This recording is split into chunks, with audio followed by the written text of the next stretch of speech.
Great work there.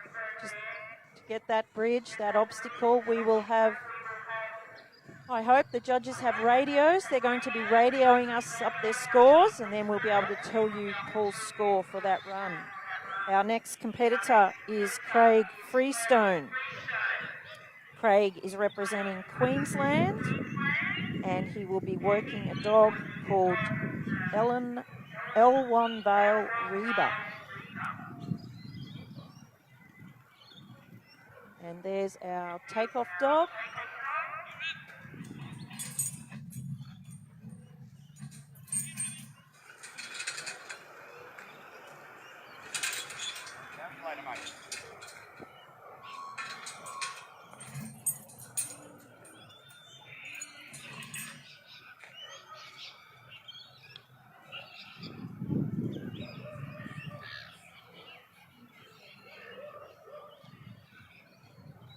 To keep your dogs healthy and on the go, beat 'em. High Pro, that's the go. Oh, I love High Pro Premium because it's just great nutrition for the dogs and gives them plenty of stamina for their work on the farm and keeps their coats and everything else in great condition. Quality food like High Pro Premium ensures sustained energy levels for efficient handling of livestock. High Pro, that's the go. High Pro, that's the go. Get behind.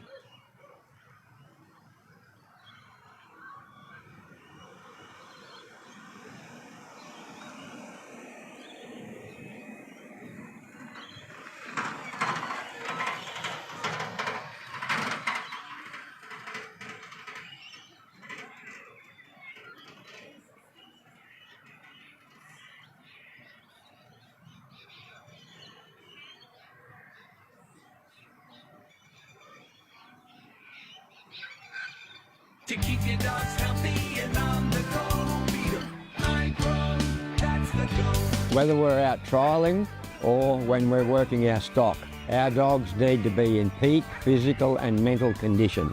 That's why we feed our dogs High Pro Premium. It has the right balanced formula for active and working dogs to keep them going. High Pro, that's the go. High Pro, that's the go. Get behind.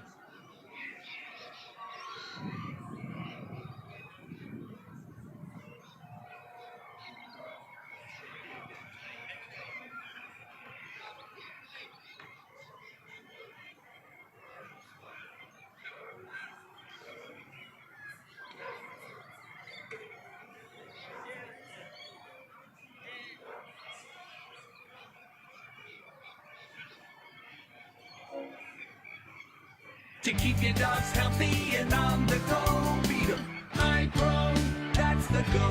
Oh, I love High Pro Premium because it's just great nutrition for the dogs and gives them plenty of stamina for their work on the farm and keeps their coats and everything else in great condition. Quality food like High Pro Premium ensures sustained energy levels for efficient handling of livestock. High Pro, that's the go. High Pro, that's the go. Get behind.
You got plenty of power, don't worry about that.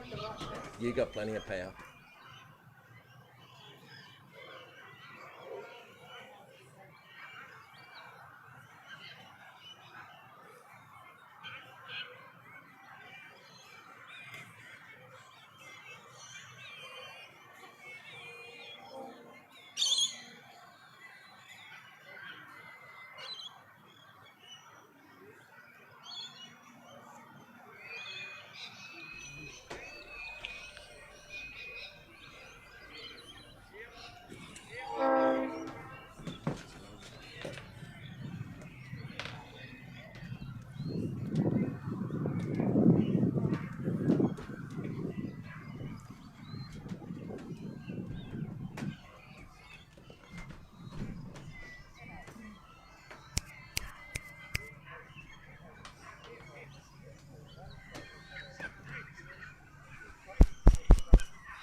Welcome to the live stream here at Geelong for the Ted Gaby.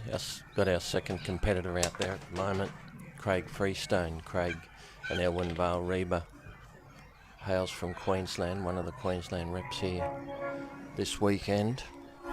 Just cast his dog down. The sheep have come up to the casting ring there now, but they've gone right through it and out the back. Craig just looking to settle things down before he heads off down to the gap here. Trans-Tasman course here for the Ted Gaby. Gap and the Maltese cross the bridge in the pen. We've had one run here this morning. Paul Darmody with Anaway Dotty. Paul's score this morning was 38.25. Didn't quite get across to the pen.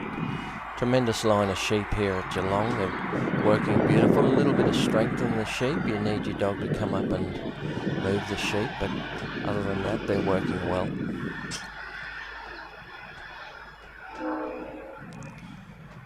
Elwyn Vale Reba, this little bitch of Craig's here's by Gibson's Alf. Jeff Gibson, also a rep for Queensland here today. This will be Jeff's 12th rep for Queensland, so a very experienced competitor and been breeding dogs for a long time. And this little bitch is out of Akuna Sky. Akuna, of course, the prefix of Dave Lacey, was in Western Australia for years, and now Dave's in Victoria, repping for Vic here today. Akuna Sky's out of Akuna Blondie by Charlie's Dusty. Again, Charlie's Dusty, a dog that Jeff Gibson had a lot of success with, so plenty of breeding in this bitch here. Craig's just looking to deliver the sheep and put them back in the ring there and just settle things down a little bit. Beautiful course here at Geelong, set up beautifully. Big course, a long way round. Competitors will have to keep on the move.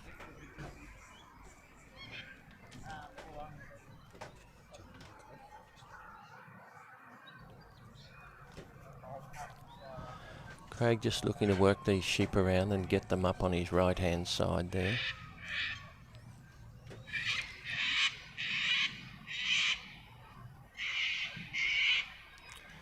Because this Trans-Tasman course, a mix of both the New Zealand course and the Australian course, and because later on in the week on Friday and Saturday we'll have the New Zealanders over here for the Waylego Cup. Australian team being selected from this Ted Gaby challenge here today and tomorrow. Top 4 competitors will represent Australia versus New Zealand at the end of the week. Craig's delivered those sheep there. They've just got off course a little bit there on him, but he's walking down towards the gap and Reba's gone round them. He'll try and pull them back on course. 9-metre corridor there. Craig's got to keep those sheep in as he heads down here to the gap.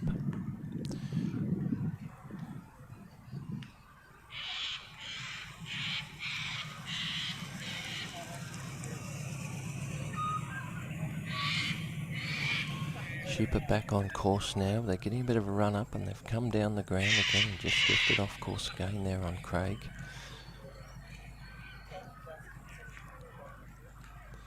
Craig lives on the Gold Coast and operates a dog resort there, Bark Royal.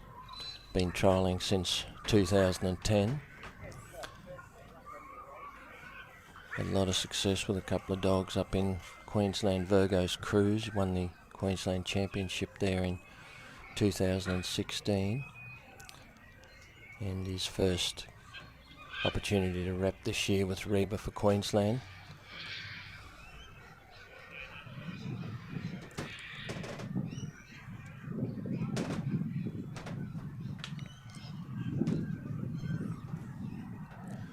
Craig making his way to the gap here, just the sheep just a little bit off course, but they're heading in the right direction.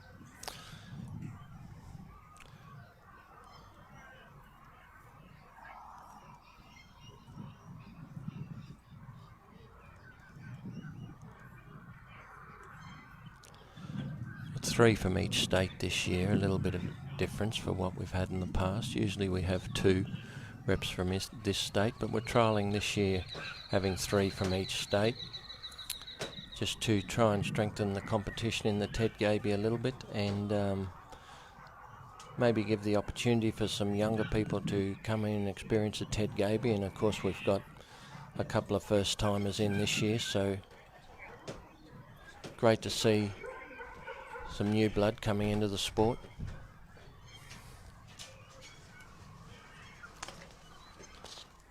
Craig's got the sheep through the gap there now. Now it changes over to the New Zealand part of the course.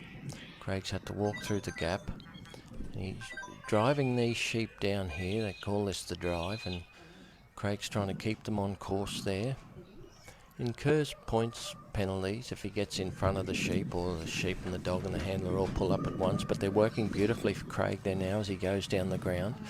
Reba's just got her side blocked up there, and Craig's doing a great job on that side there, just keeping the sheep straight up the middle. Craig moves forward, straightened them nicely too as Reba came across. Oh, Craig, they're still okay.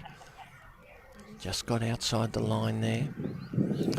Craig's had to cross over there, come back in on the other side, but he's got them in the area there. You're seeing they've gone across the white markers there into the free work area, as we say, and Craig's trying his best to bring the sheep back, but they've got around in front of him there now, and they've gone around behind the back of the Maltese cross.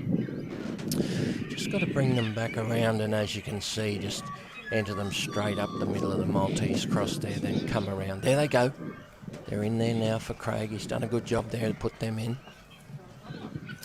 Gone right through now. He's just got to bring them clockwise around this side of the cross and put them straight through, and he'll be heading straight over to the bridge. Sheep have got a bit of a run up here now, and Reba comes around, tries to get them held up there as Craig just steps back out of the way.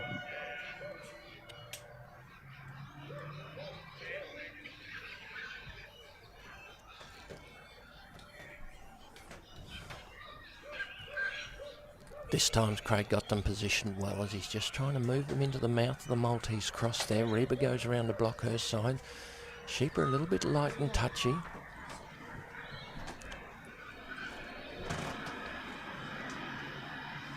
Oh, one slipped around the front of Craig. Oh, bad luck there, Craig. They got around in front of him there, and they've come right back round on this side of the cross. You'll have to bring them back around, have another go at them there.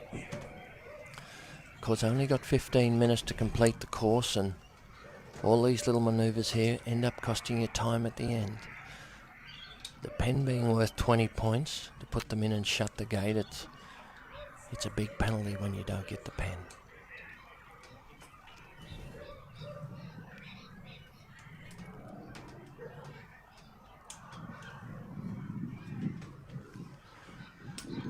One little sheep there got his head up pretty high. He's looking to come out the back all the time. Reba's got him covered, but he's just swirling around there, just making it difficult to get the sheep to go forward. Craig just lets them settle there now for a minute as Reba comes in, just trying to get that sheep to look up the middle of the cross.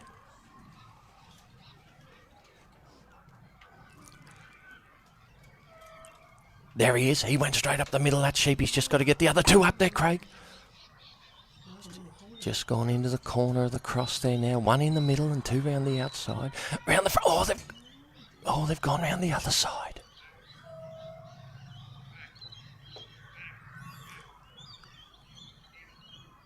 Two have come out now. They've gone back. Oh, they've gone back a fair way too.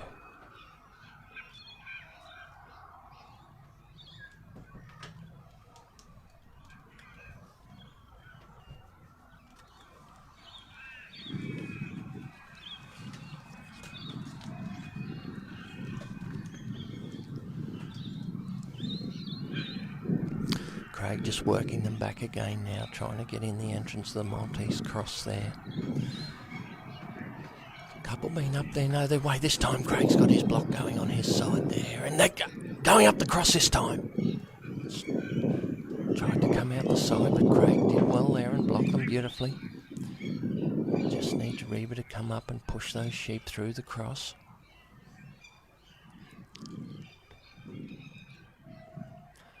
Look, 4 minutes to go, and he's just negotiated the cross beautifully, Craig. Still in the New Zealand drive as we head down towards the bridge. Stepping them along here now. Time is of the essence, of course. Sheep and Craig rolling along beautifully there, and Reba's got her side blocked. Just bring them round. Craig swapped over to the other side there. The sheep are having a feed. They're settled.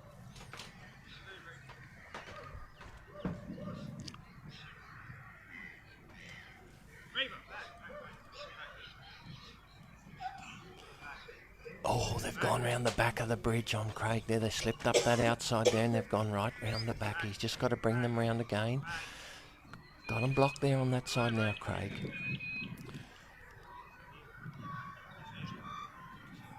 Got them looking up the bridge. 2 have gone up. They've all gone up now.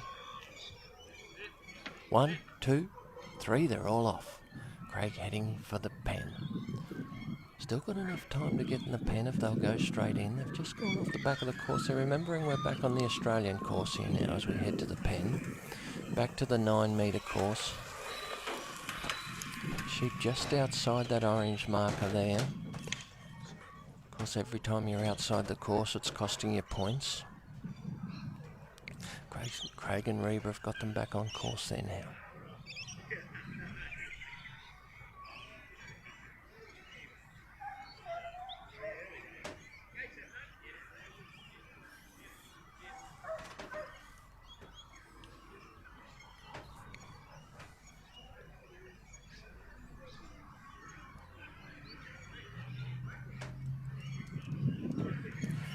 Bringing them down now, got them in great position to go in the pen here, Craig, as he's got Reba placed around the front there, just blocking her side. As he comes up here into that position now, Craig. Just looking to work Reba around the back and bring those sheep forward and put them on the gate and swing them in.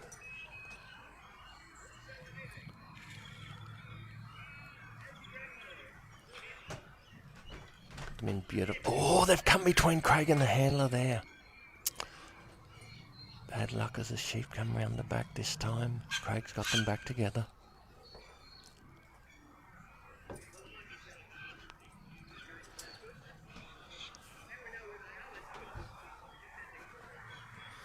Time ticking away here on Craig. He'll be keen to get them in the pen and get those 20 points on the board.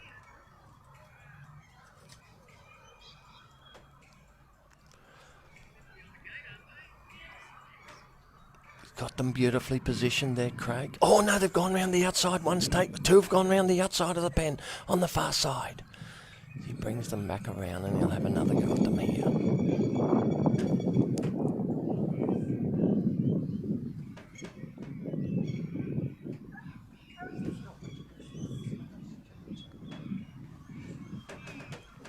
Just positioning them forward again there, Craig.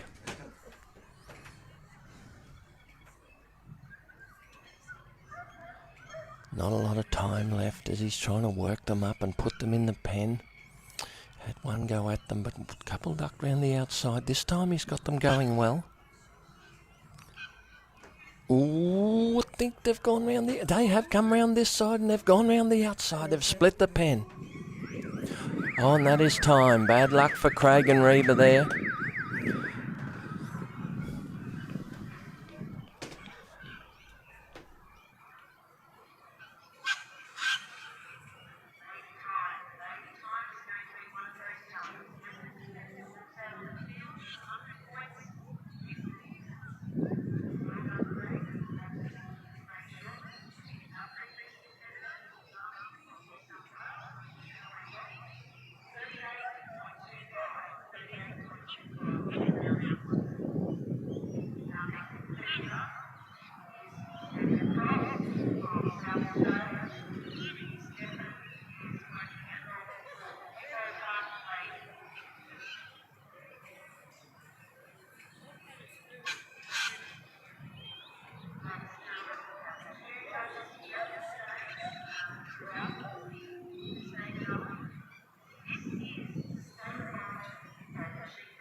Our next competitor out is Stefan Cross. Stefan from South Australia.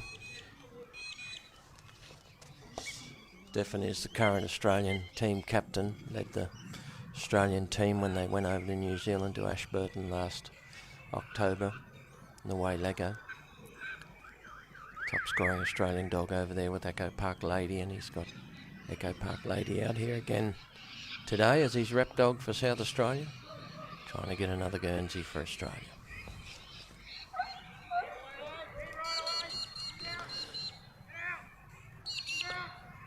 Lady, of course, by Wandara Snap, dog that a lot of Mick Hudson's dogs were by, or turned out to be a tremendous sire. Out of a line which Stefan had a lot of success with in the early 2000s, he had a bitch called Glenview Connie. She was by Glenview Lofty out of Delapre Queen, bred by Doug Connop over there in WA. Doug worked a brother for Australia as well, a dog called Christie, half-brother called Christie's Polar. And the dam side of this Echo Park Lady, of course, goes back to Connie of Stefan's. Been trying to breed that back for a long time. Crossed it and crossed it and crossed it, and eventually he's come up with success here with Echo Park Lady, and he's got another one too, Echo Park Bazza, and Connor McConnell's working one here for Victoria, Echo Park Glen, and Mick Hudson qualified with a couple of dogs. MGH Rabbit, which he's working in the Ted Gaby here, but also Echo Park Mel qualified as well, so it has been a prolific cross. The Wandara Snap, Echo Park Sandy. Stefan's picked these sheep up beautifully and delivered them down there. He's just going to try and bring them round on his left-hand side there as he looks down the ground, and he's got them positioned beautifully, and Lady's working well. The sheep are lovely and settled as they come around beautifully.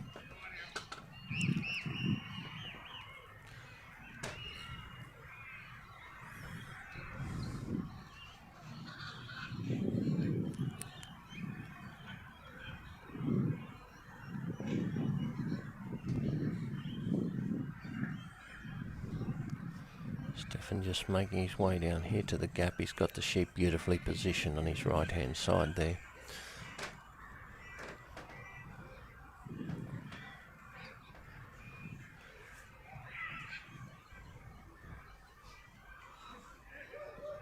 Sheep are moving freely down the ground, and Lady's working beautifully there. A little bit of distance on a sheep, but she's got them held beautiful. They've got to run up now as they come down towards the gap, and Lady comes out wide here.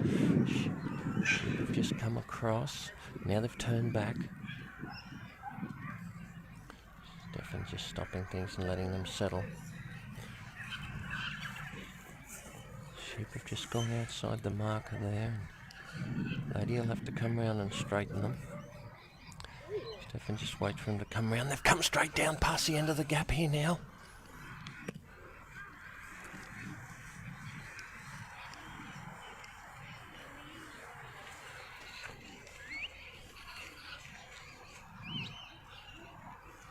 Stefan will just have to bring these sheep back on course and put them through the gap. He's just got things settled there now, just letting the sheep settle. They got a little bit of a run up when they came down the bottom of the corridor there and went straight past the gap, so he's just trying to get them back on course here now and settle things down a bit. He had a great start to the trial.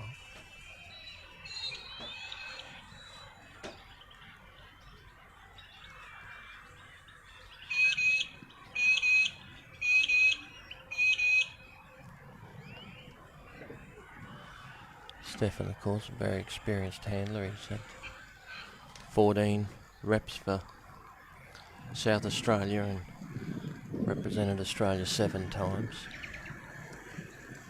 Very, very experienced handler on the Trans-Tasman.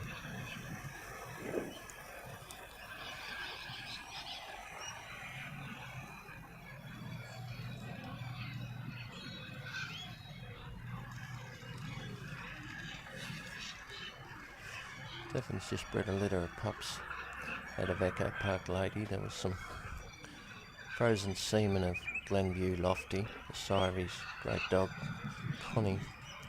And Stefan's put that Glenview Lofty semen back to Echo Park Lady here and produced 2 pups. So, be exciting to see how they finish up. A double cross of all that good blood that Stefan had a long time ago, and it's come back pretty close, so it'll be interesting to follow their progress. Got the sheep beautifully positioned now, and they're looking the right way, and straight through the gap they go. Beautiful work from Stefan. In the New Zealand section of the course now, Stefan walks through the gap, and he'll be looking to drive these sheep down the middle of the corridor, heading for the Maltese Cross.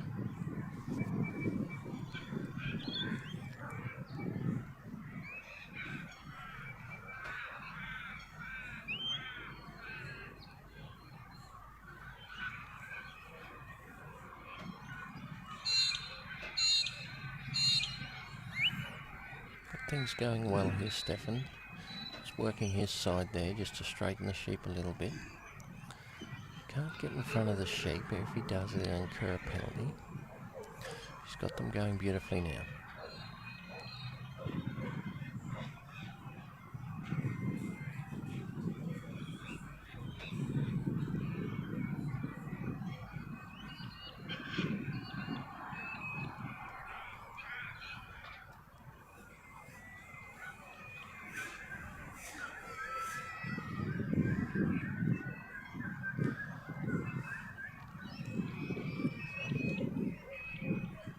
Sheep have gone in across the white line there. They're in the free work area there now, so Stefan can move around there and give Lady a hand. They've got the sheep beautifully positioned as they go straight into the Maltese Cross. Oh, they've tried to come out the side. Lovely little block there from Lady as she went round and straightened them. The sheep have made their way out the end of the cross. Stefan's going to swap over now, bring Lady round on the clockwise side and bring them round and try and shake them up and put them through, heading to the bridge.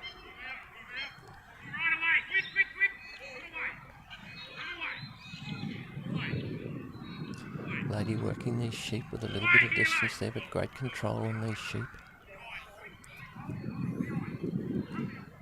They're starting to run back a little bit here now. Lady comes around, she's picked them up and turned them around, but they've just come past the opening to the cross.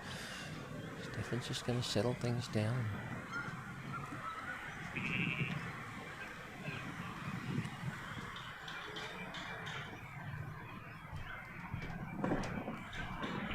Got them looking the right way now as he brings them up. Just does a bit of work on his side to keep the sheep straight. He gets Lady around on the other side and the sheep have gone straight up the middle of the cross. Stefan's just going to step in there to block them. Beautiful work from Stefan. The sheep have gone straight through the middle. 1, 2, 3. They're all through. Beautiful work, Stefan and Lady.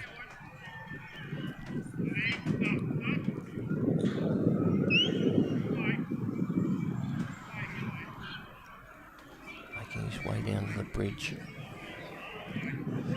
Making good time too, Stefan.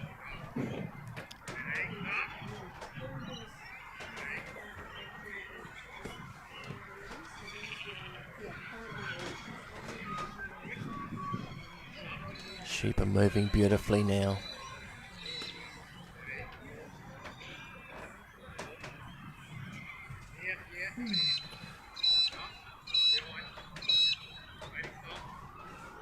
Lovely drive from Stefan and Lady there as they go down the back of the course there now.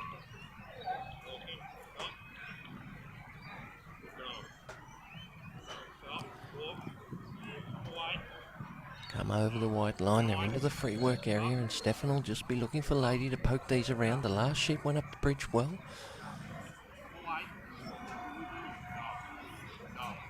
They're looking, he's got them in a beautiful spot there, Stefan. He's got his side covered beautifully as he comes in there. Oh, and they've beaten him round the outside. Get behind. Go! Get! Behind. Got one going up, he's got 2 going up, and he's got 1 round the front. Good dog. He's going to bring that sheep round, and now they've all come back out.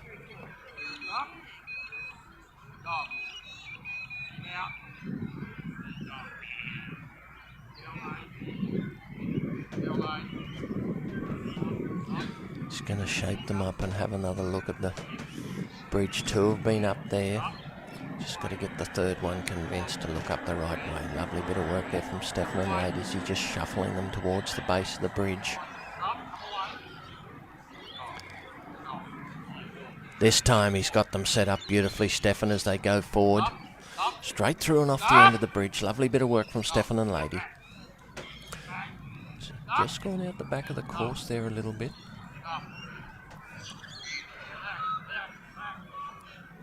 Back on the Australian course now as we head down to the pen.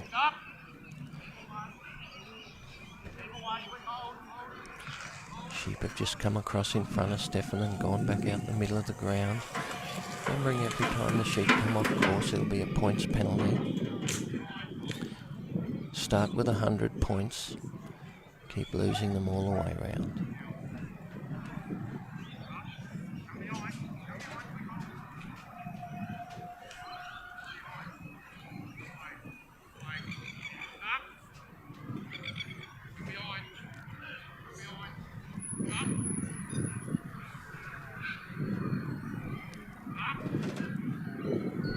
Stefan's got them coming down just outside the course. There they are on the top side, but they're travelling well.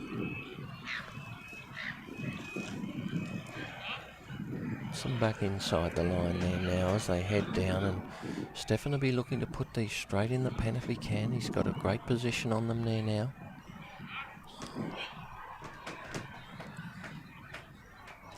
Making his way into the ring, just positioned off the end of the gate.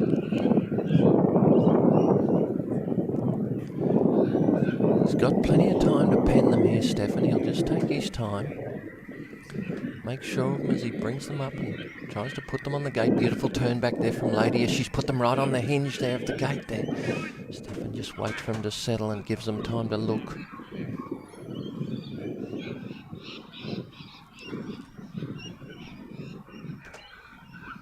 Lovely bit of footwork there from Lady. She's picked up that sheep that went round the outside. Oh, he's beat her. Gone right round the outside of the pen.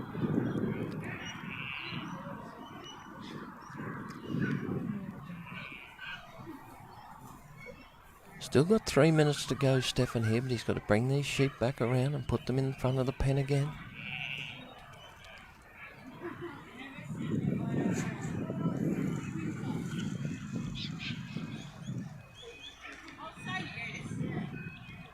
Just bringing them back there now.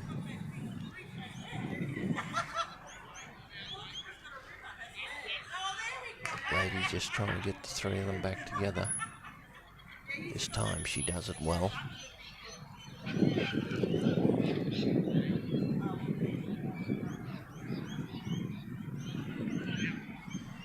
Another go at them now. Stephanie, she brings them up. They're right on the end of the pen. Blocked them beautifully there, Lady, and they're right in a good position if you can just get them pushed in from there. Holding up, brings the dog back. Beautiful positioning there from Stefan as Lady comes in, puts a bit of pressure on the sheep, puts them down the back of the pen, but one's come out the front. Oh, and he's gone right round the back again. Unfortunate there for Lady.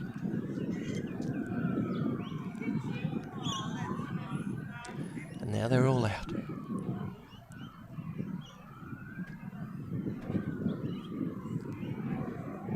Time ticking away here on Stefan. It's a fine line between putting too much pressure on and getting them in before time.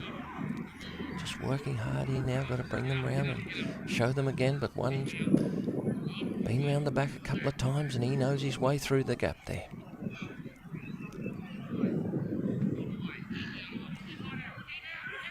And he's gone right round the outside of the pen again.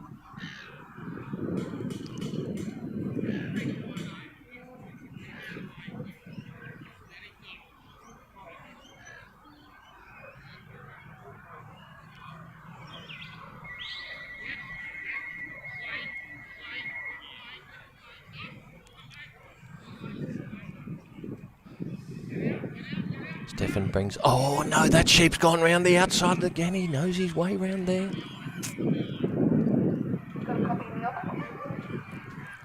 at the moment. Hold fire.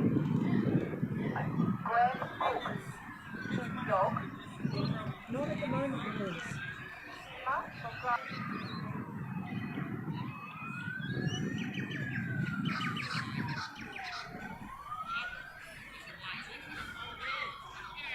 Sheep come back around. Oh, and that sheep gone right round the outside again.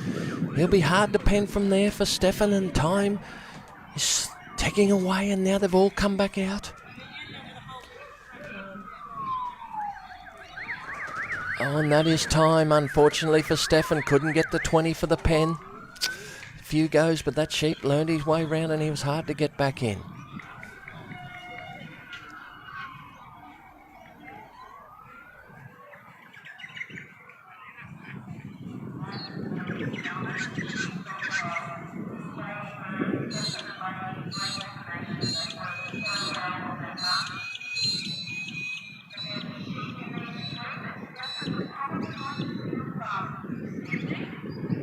To keep your dogs healthy and on the go, High Pro, that's the go.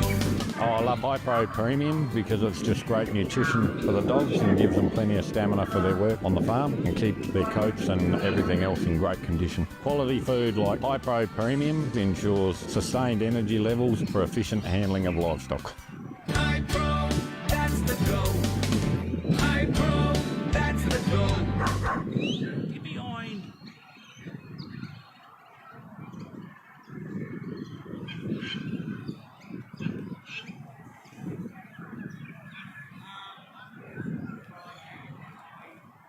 To keep your dogs healthy and on the go, beat 'em. High Pro, that's the go. Whether we're out trialling or when we're working our stock, our dogs need to be in peak physical and mental condition. That's why we feed our dogs High Pro Premium. It has the right balanced formula for active and working dogs to keep them going. High Pro, that's the go. High Pro, that's the go. Get behind.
Our next competitor to the peg is Lee Jamison from Tasmania. Lee's been competing in sheepdog trials since 1992. This is the 5th time that he's represented Tasmania with 3 different dogs, so a great achievement there for Lee.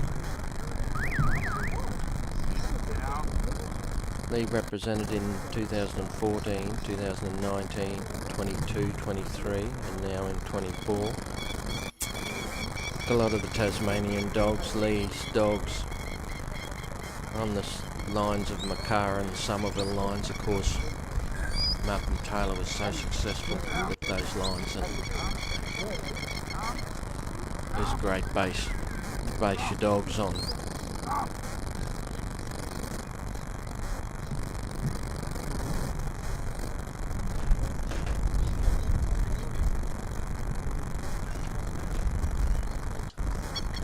Lee working a young dog here, Glen Murray Toby.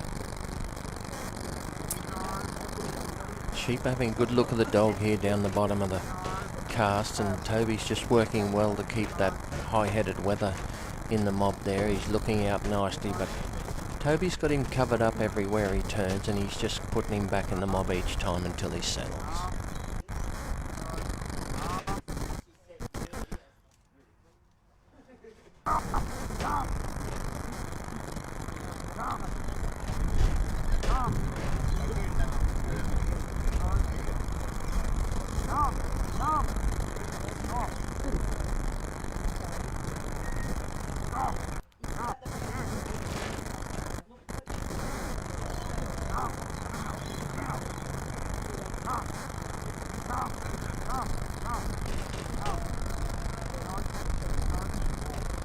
Sheep are just getting a bit of a split up there, but Toby's brought them back together and got them travelling nicely now as they're going to head down the ground. Lee looking to bring them up on his left-hand side as he looks down the ground and take them anti-clockwise round the peg.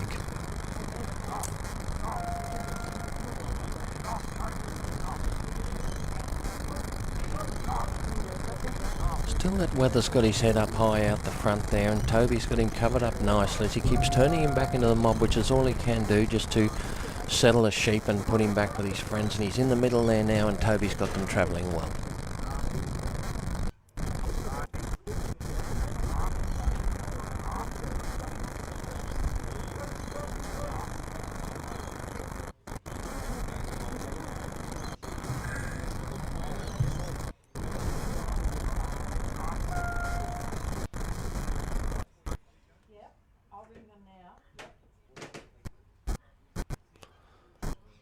Sheep are coming right up there next to Lee now. Just got off course a little bit there, but Lee's got them back on track there now as he's trying to bring them round him there. A little bit of weight back on the dog in the draw there, and of course when you turn to come down the ground, the sheep are keen to come down the ground. And here they come round the outside of Lee there now, and the sheep have gone out over the side, but Toby's got them blocked up nicely there.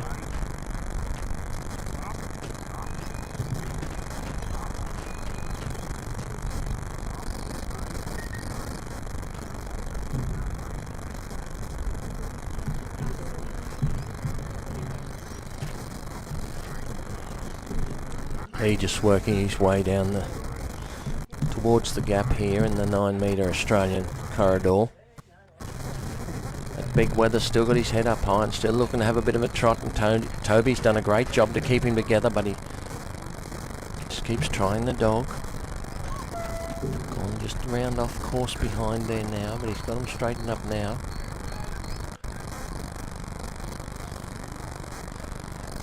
Across and come outside the course here.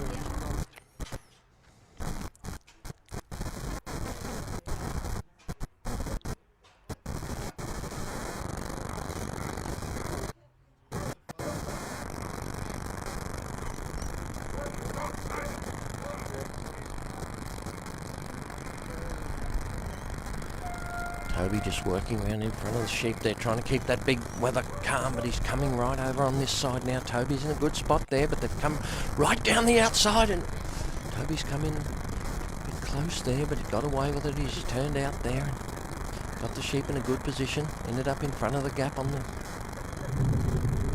course there as Lee just settles down. The sheep are looking the right way. Toby's in good position there, and straight through the gap they go. A bit of trot as they come out the front.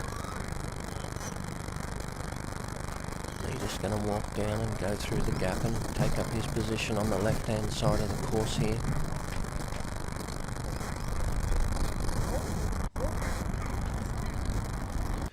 Sheep got a bit of a run off there. One's knocked each other down, but he's back up there now.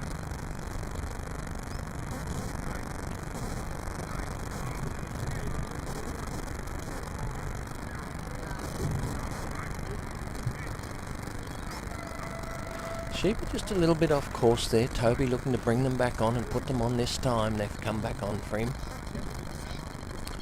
He's just waiting there now. Didn't want to get in front of his sheep as he's put them back on course nicely there.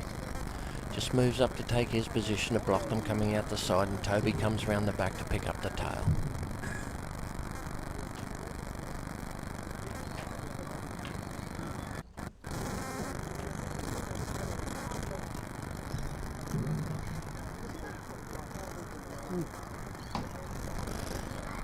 Sheep are moving down now. They might have just got off course there again by the look of it. They're outside the peg. Bring them round and put them up the centre of the Maltese cross here.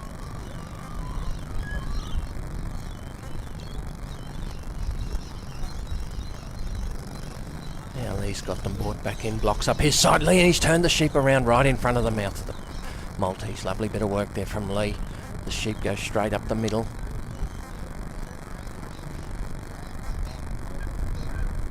Toby comes round, picks them up as they clear the cross at the top.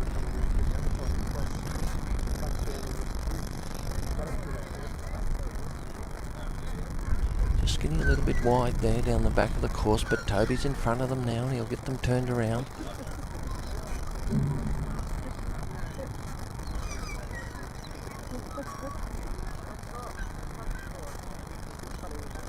He's just giving them a little bit of room. Come in on the end of the Maltese cross. Stepping into them there now, Lee, as he's got them shaped up beautifully.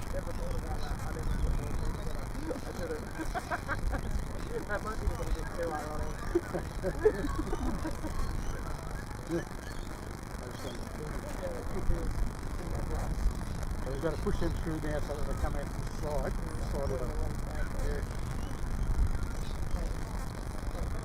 Got them in the cross beautifully there, Lee, as he just moves down to block his side and the sheep goes straight through. That's very true.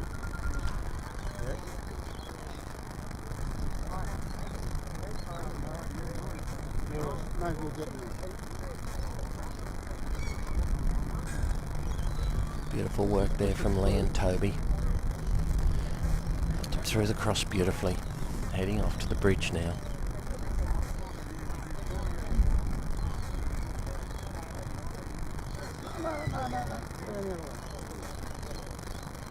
Still got that weather out the front taking the lead, the one they've had right from the beginning. Got him under control, but only just, and Lee's got them in good position there now as Toby comes around. He's looking to drive them down towards the bridge.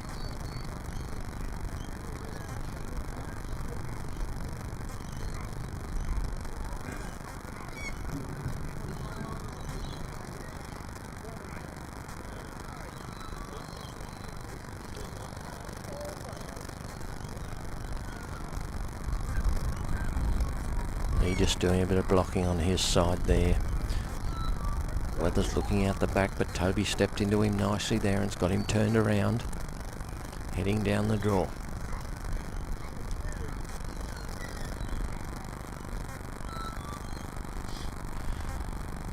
Judges for this, Ted Gaby and Michael Depler and Bill Davison, both very experienced judges. Two judges judge individually. The scores are added together at the end and we come up with an average.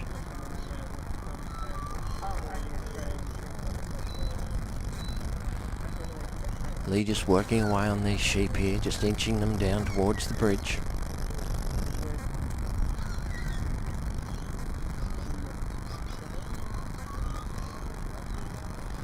Locks his side well there, Lee, as he turns a sheep into the free work area there now and steps up nicely on the sheep and blocks them from going up the side of the bridge. Got them in a beautiful position there, Lee. They're all looking up the bridge for him. Lovely work from Lee and Toby.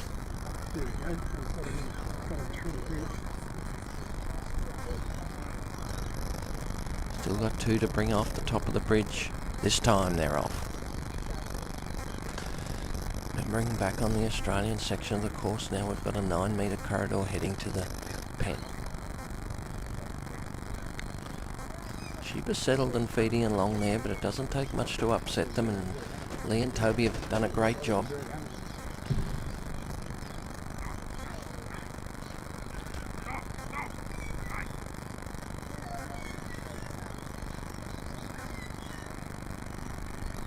Just outside the marker there, looking at it from here.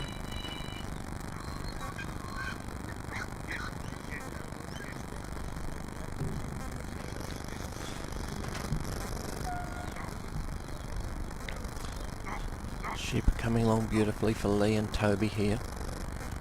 About 4 minutes to go here, so still plenty of time for Lee to get them in the pen. He's got them travelling beautifully. Sheep have come across, they're still on course there for Lee as they come across in front of him there. He's blocked them up beautifully there with Toby. Bringing him up to the mouth of the pen. Gonna send Toby right round the back of the pen and pick up the sheep on the other side. Try and stop them going up on the far side. They've made a habit of going up on that outside pen, and now Toby's got to come around this side. He comes right back around again. Beautiful work from Lee there. He brings the dog back around. He's got the sheep in a tremendous position there. Just turns those sheep in beautifully. Showed the dog to the sheep on the fast. Oh, and one slipped round the outside on Lee. They still got around there on him. Come right around the outside.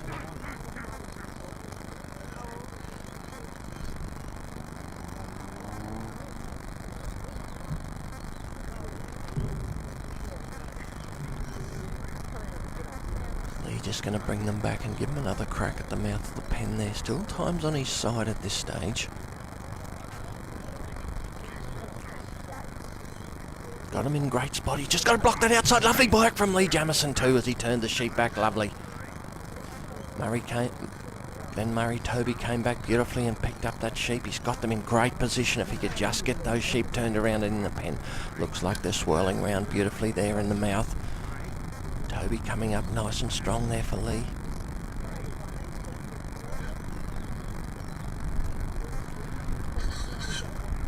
Lee just letting them settle and have a little bit of a look and get used to going to the back of the pen as he's just waiting there now. One step at a time for Toby.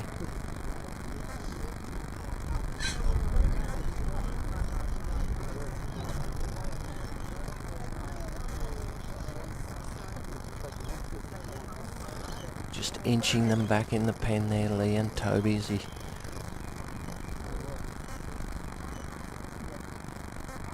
going to make sure of it now. They've made a habit of going around the outside of the pen, and Lee trying to block beautifully on that other side with Toby. Lovely bit of work there, right in the mouth of the pen there with Lee and Toby, and they're inching them back in, backing them into the pen. Oh, one's come out! Oh, and he's gone right round the outside. You haven't got him till you got him, have you? The sheep comes out, but Toby's got him turned around and he's brought him back in the mouth of the pen again. This time he's gone to the back of the mob there. Hopefully they can turn them back onto him and put them in.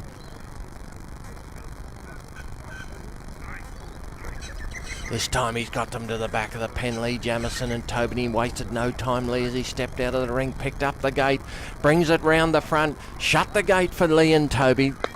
Great run there, first pen of the day.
has bred Celtic Gypsy. This is our first competitor from Victoria. My name's John Cantrell from Dubbo in New South Wales, taken over from Tony. Thanks, Tony. Richard stepped out of the casting peg. Just got the dog settled. Sheep are out. They're just settling the sheep out just at the top of the cast there. Judge is just holding the flag up. Indicated the sheep are right. And time on. He sent the dog out in an anti-clockwise cast or out to the right from the casting peg. Coming down, sheep has seen the dog.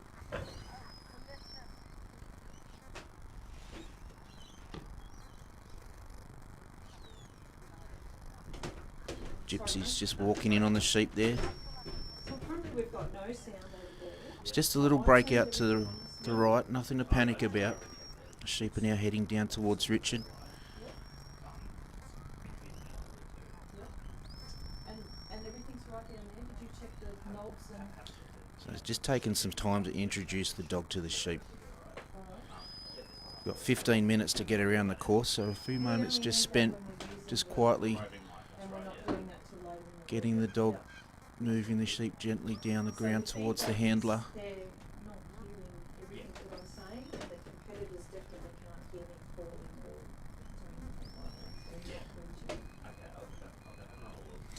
For those of you that don't know, Richard is actually born in Wales and came to Australia a number of years ago.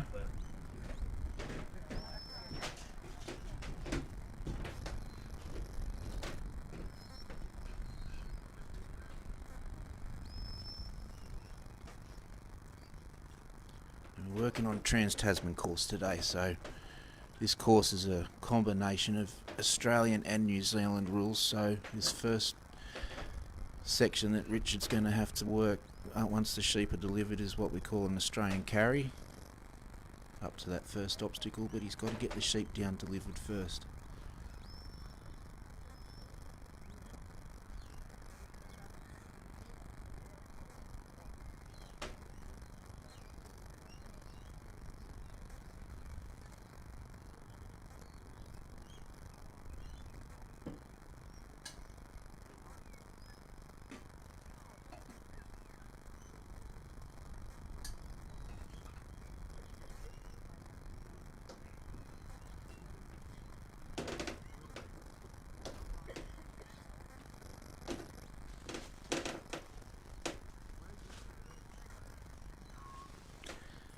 See the sheep just questioning the dog a little bit. They're putting a little bit of pressure on the dog. Gypsy's just leant on him, got them rolling back down towards Richard. You might also hear Richard using a whistle to command his dog. Some competitors choose a whistle, some use voice commands, and when the dog's a bit closer you can also use hand signals too. So sheep are nearly delivered. They've come down in a pretty good line to Richard so far. Just going to go around, so when the sheep are in the area of the handler, they must pass that peg on the handler's left and go around the back to be considered delivered. So they're just pulled up again, planting their feet, getting a little bit heavy.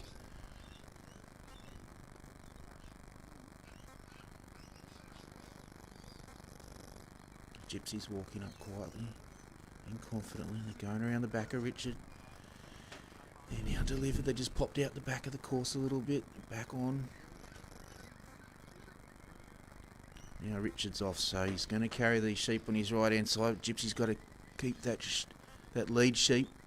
It's leaning on the dog pretty heavily. It wants to go back down to the yards to its mates. Just turned it back. It's just at the back of the group.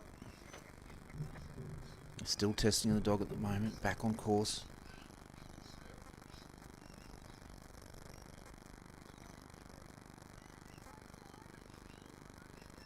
Held up well now, in a good position. I want to keep the flow of the sheep going, just off course behind him. making a little break down the corridor. Gypsy's got them pulled up. So Richard's coming up to that first obstacle, which we call the gap.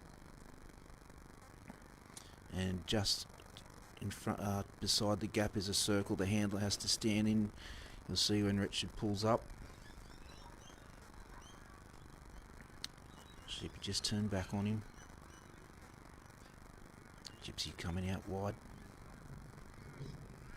Great position there. Right. Sheep, now they're looking at the obstacle. Just turned away a little bit, but that's okay. They're still in that good area. Just need to settle down a little bit. It just slipped around the inside of that obstacle between Richard and that panel. He's going to have to bring them back on our side of the obstacle where we can read the dog prey signs. So the sheep are just not quite accepting the dog yet. So he may even just work this obstacle in reverse, put the sheep through the gap, and then get his dog around the other side and rework it in the correct direction. Let's just see. So the sheep have had a practice go. And they're through. Obstacle completed. Well done, Richard. So you'll see now Richard's got to step through the obstacle himself to go on the New Zealand part of the course now. We call this the drive section. The sheep have just popped out to the left-hand side, so he's going to get them back on course. And in this section, the handler can help their dog. They're just running back to the yards.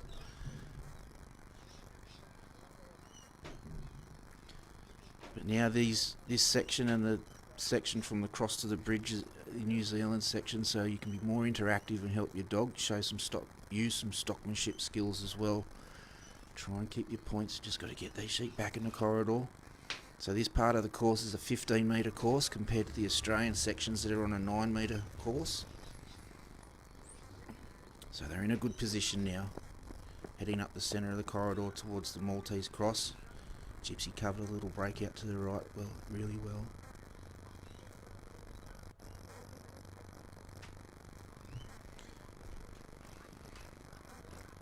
Also, you might notice in this section, if the handler thinks they need to, they can stop walking. So now they're in a free working area. You'll see Richard move around to try and help the dog aim the sheep into that first part of the Maltese cross.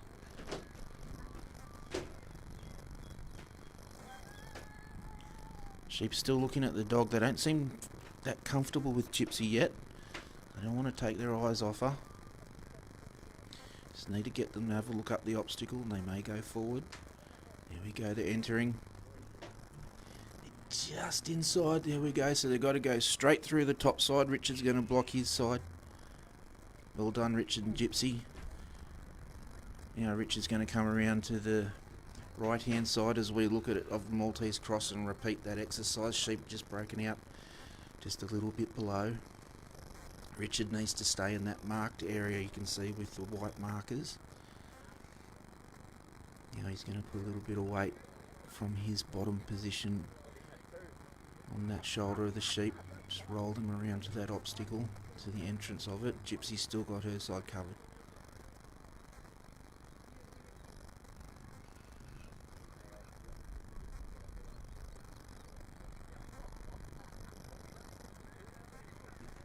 It all sounds very easy. You just got to get the sheep through the obstacle. But there's 3 sheep there that have got a different idea. Well done, Richard. You see he's just blocking that exit. They're looking down towards him. They need to keep going to our left to start aiming towards the bridge in the second half of the New Zealand course. So they've just paused. Richard's trying to help the dog. You can use your arms and movement. There we go, they're looking down. Now they're moving forward. Obstacle complete. Well done, guys. So now they're on the second drive section. So now they're going to walk towards the bridge. Richard's just getting in a good position with the dog. Sheep are moving forward.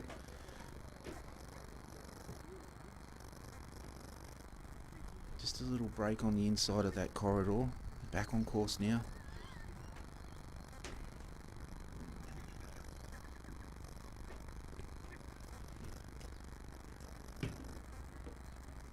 hear a few commands from Richard up in the commentary box as well.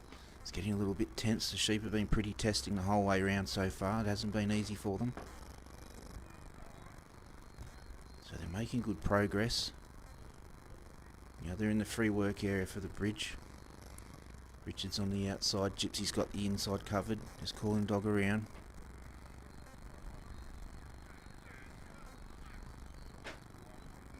Even though the sheep have been a little bit difficult, they're cheeky enough to have a little mouthful of grass looking at the bridge. And they're up. Well done. Just got to clear the obstacle. They're not off yet. 1, 2, 3, they're down.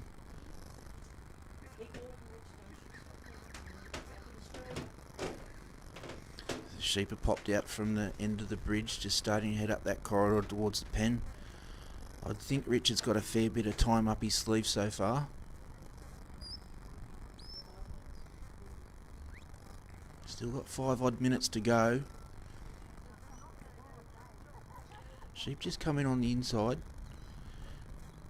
Just off course on the middle of the ground. They're looking at Mike Deppler to make sure his clicker's still working. Picking their heads up, heading uphill again towards the pen. He just needs to drag them back to his right hand side to get them on course. You can see this ground's beautifully marked with those orange and white markers. It's not only for the competitors, it's also for the judges so they can see when the sheep are taking a point. Closing in on the pen. Sheep are in a nice position. Gypsy's just coming around the outside. Just below the sheep. They're just ducked behind Richard. But they've settled. Still got a lot of time. A lot of competitors do carry a clock. I'm not sure if Richard does.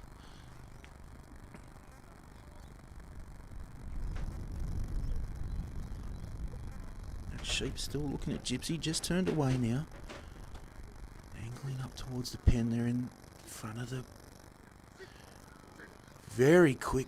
There's one still just a little bit edgy, just moving the dog in a little bit, try and settle that sheep. He's going for the gate.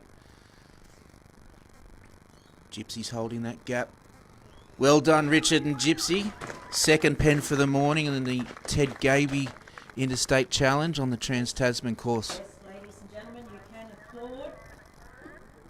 Victorian competitor, so this is the equivalent of the state of origin of sheepdog trialling. I'm from Victoria, so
it's a border collies that you'll see, but there are... So the next competitor out to the ring is Ken Atherton, all the way from Western Australia. Ken's running Ramulan Charlie. Charlie was also a state rep at Strathalbyn last year, so dog's got some experience. Ken's got a lot of experience. And let's see how they go today at Geelong. Great day for dog trialling. Sun's up, everyone's smiling. Flags up, sheep are coming out.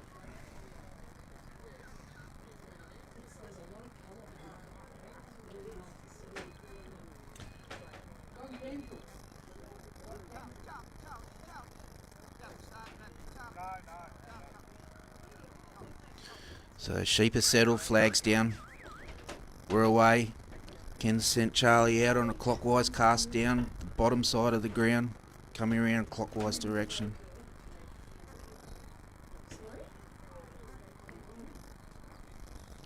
Great to see another Kelpie out here representing their state. Charlie's just poking around the back of the sheep nice and calmly. Sheep has seen the dog.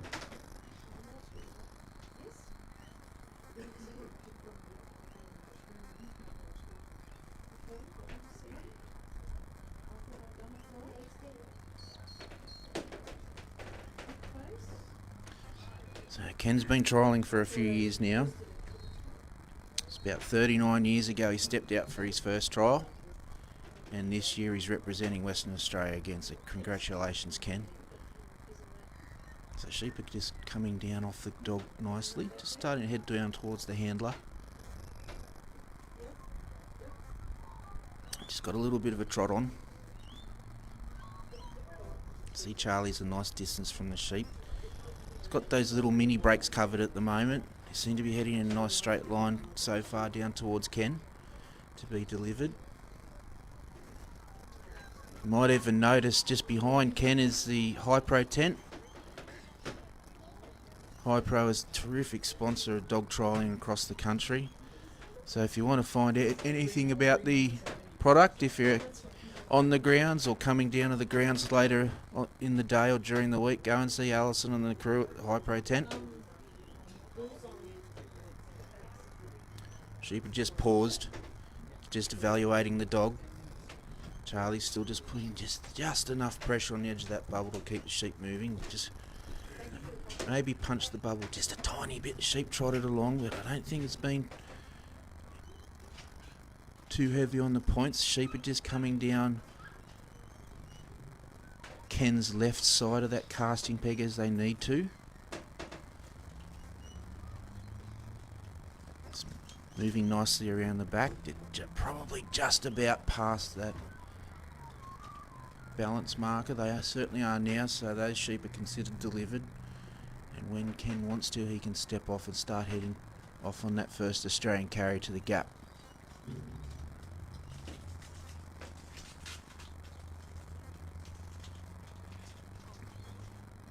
And he's away. So are the sheep. They just made a little break on the inside of the course, just in front of Ken.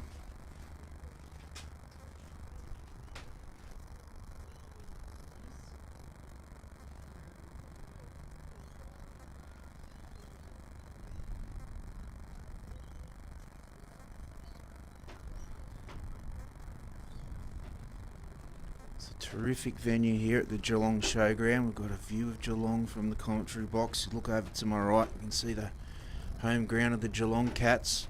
Little break for the sheep just down on the outside of the course now, just heading down towards the gap. Charlie's coming out wide. He's going to pass the opposition in a second, get on in front of these sheep and pull them up at the obstacle. Well done, Charlie. Ken's just got to maintain his pace while he's walking to that first gap. If he holds the dog still, the sheep might hold still as well. They're having a look at the obstacle already, so that's a good sign. Once Ken gets to position, he'll move the dog around as he needs to start getting those sheep to move forward towards the gap. Just watching over this shoulder, watching where Charlie is.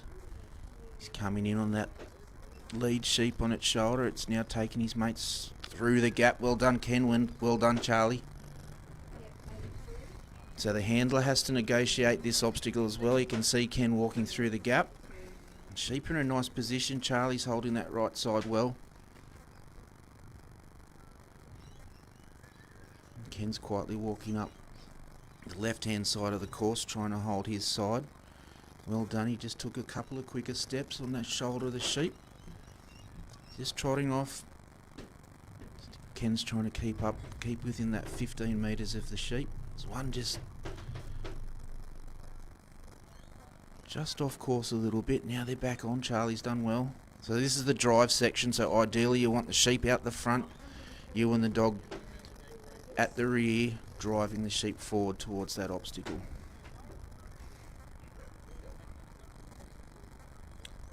So they're just about at the Maltese cross.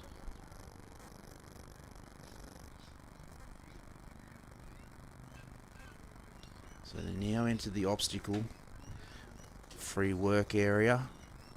They're looking in straight in. Well done, Ken. So they've picked up a little bit of time up their sleeve to work the second half of this obstacle. So they're going to repeat the exercise, but heading towards our left now to go down towards the bridge. You see Ken, he's just taken a position to block the sheep. He's just making himself look a bit bigger, waving his arms. That's all acceptable from the handler on the New Zealand sections. The sheep have had a look down the obstacle. They've made entry. Got to get them past. Had a little look down the bottom, but they made it through. So the sheep have already left the obstacle area and onto the second drive part of the course. So Charlie's holding them on the inside line. Ken's taken up position on the outside, furthest away from us. And now they're just nice and calmly walking forward. They're just walking on to Ken a little bit. He's going to put some little bit of pressure on them to keep them moving forward.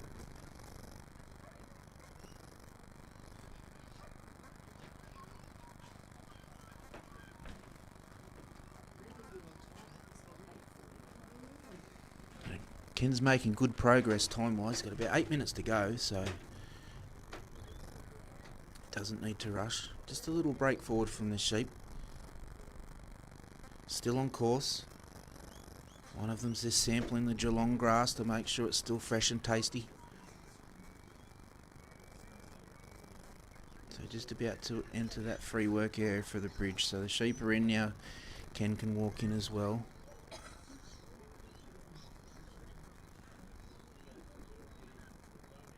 Sheep look like they're in a good position. There's no need to rush. Plenty of time. They're looking at the obstacle now. This looks like a good bridge. Just paused on the top of the bridge. Charlie's just coming in a little bit just to encourage them off. And they're off, clear of the obstacle. So now Ken's back on Australian section, Australian rules, heading up towards the pen, back on a 9 metre course. You see the sheep just having a look at that dog prey sign on the bridge as they leave it. So now he needs to make sure he carries them on his right hand side. Just a little trot up the hill, still in a good position. Heaps of time left.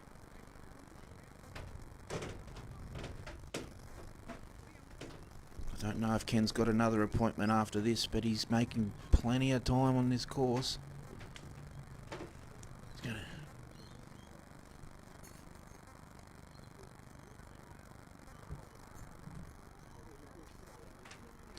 nice carry up the hill. In the background we can see one of our judges, Bill Davidson, in the golf cart. We have two judges on course for the Ted Gaby competition. One judge judges the outside and the other judge takes the inside position, which Mike Deppler's doing today. So we've provided a cart for the judges taking the outside line. It's a long way to walk around that fence line and keep up with the action, so that helps with the buggy. Ken's approaching the pen. The sheep are in a nice position. Just ducked past the outside of the gate. Ken's now in the set, so he needs to stand still while he's working his dog.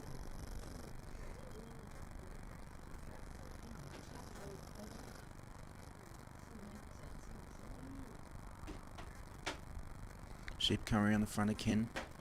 Seem to be in a nice position, just on the edge of the gate. They just slipped through again.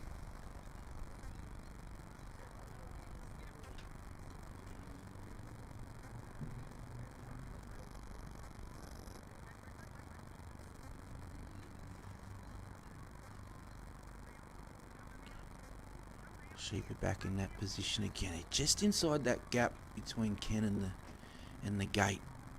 And they've been through there twice. They know their way through there. Look like they're just on the outside of the pen. And now they're getting a little bit of momentum up. Ken's getting a little bit tense as well. So now he's just got to work a little bit hard to get these sheep back. They've made a little bit of a break away from the pen towards the yards. They're coming back nicely now. Just a little pause. They're still putting a bit of pressure onto the dog.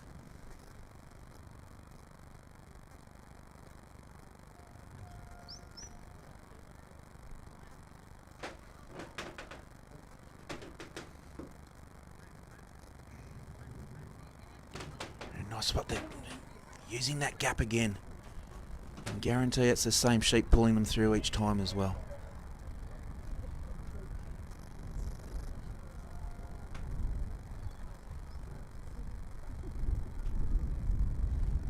So you can certainly see now that that time Ken saved earlier in the course, he needs it now.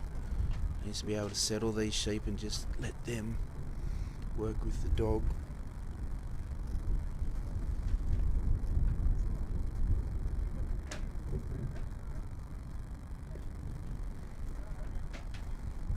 A little bit of a breeze has picked up as well now. You can see the flags in the background, they're starting to stand up a bit.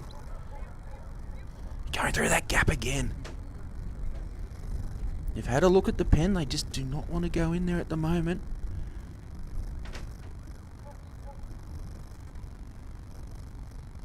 Ken's just having a breather, just moving Charlie around on the clockwise a little bit just to try and get those sheep moving forward. As a single, but two have got their feet in cement at the moment.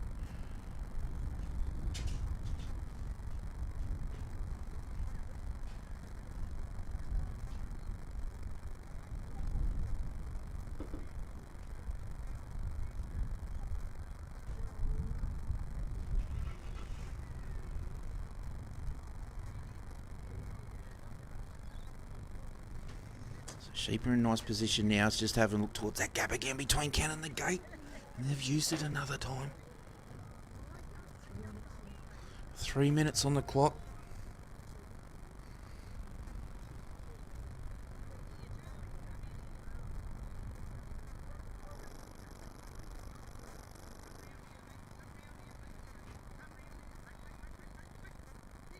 Just a little break around the outside of the pen. They come around the back. They're going to try it on the dog again.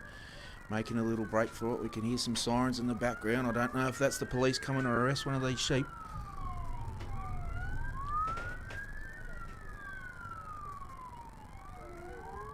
So now these sheep are really starting to eat into this remaining time. One of the dogs in the background's trying to howl some encouragement to Ken at the moment. He's getting the sheep coming back now.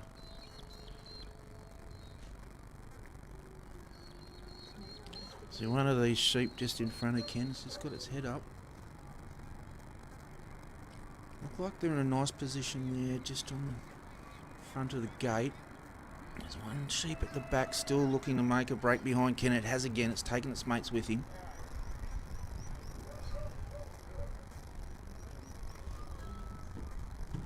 Two minutes to go. These sheep have eaten up a fair bit of time here for Ken at the pen.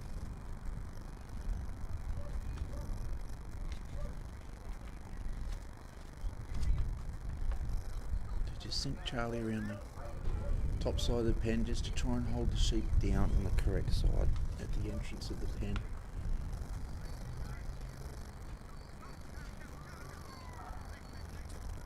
Better, they're just rolling along the gate now. They've had a look in the pen. They're just in the entrance of it. Haven't quite crossed the line yet. Still one trying to make a break. It does, just between the gap and Ken again.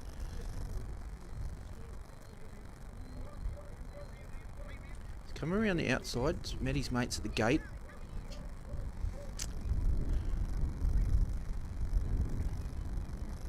You can feel the frustration from here. Got 60 seconds to go. Still does have time. It's just whether a matter if that sheep's going to agree and go into the pen or try and take that gap again.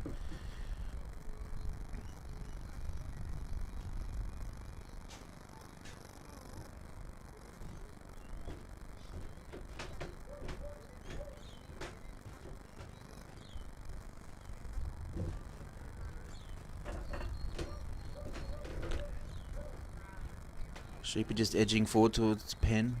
About 30 seconds go around the outside.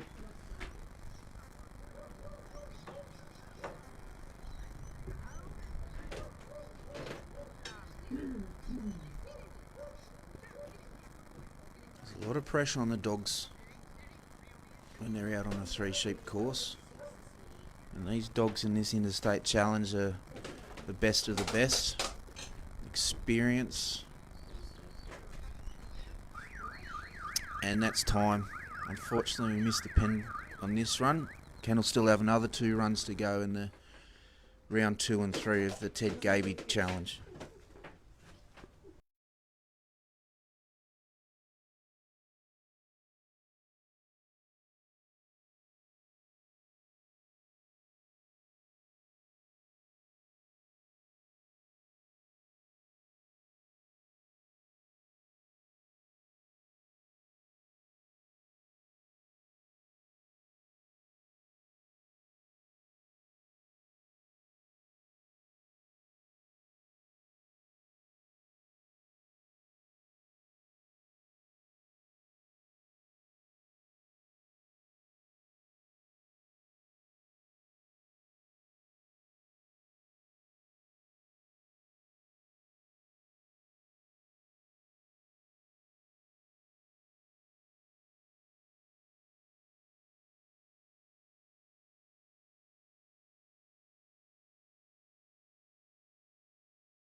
So out at the peg now is Will Goggin from New South Wales and Blaimari Trixie.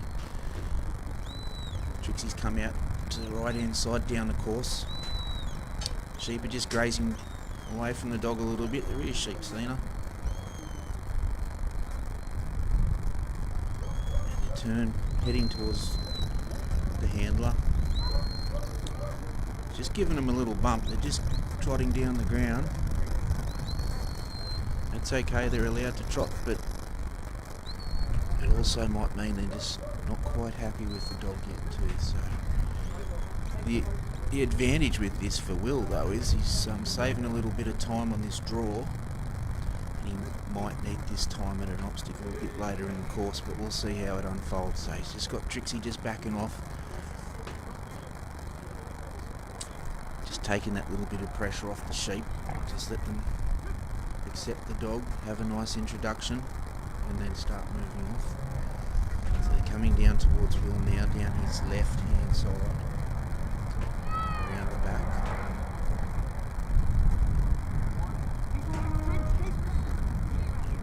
When Will's happy,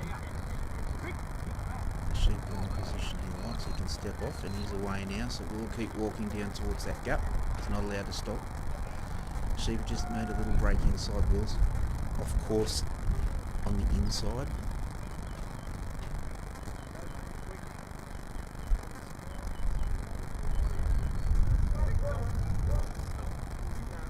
So Will's also been around dog trialling for quite a while.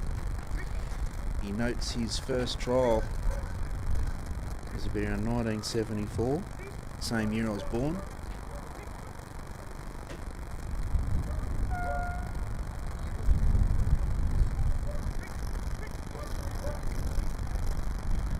Break up the inside again. Trixie's coming around just to try and pull the sheep up back on course. Still just a little bit agitated at the moment. Haven't quite settled. The wind has picked up at this point too. We noticed in the last run when the wind came up that the sheep seemed to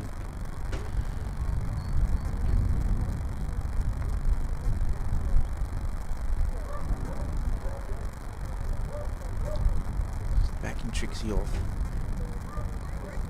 She's holding the inside of the course as well. Sheep just make a little break up the hill towards the cometry area. You notice that Will hasn't changed his pace on the Australian carry. The handler needs to maintain their pace. And that front sheep's just still got its head in the air at the moment. Still a bit unsettled. Will's holding Trixie. Sheep are looking at the obstacle. They may go through. Just through they go. Now Will's going to negotiate the obstacle, start the first drive section towards the Maltese cross.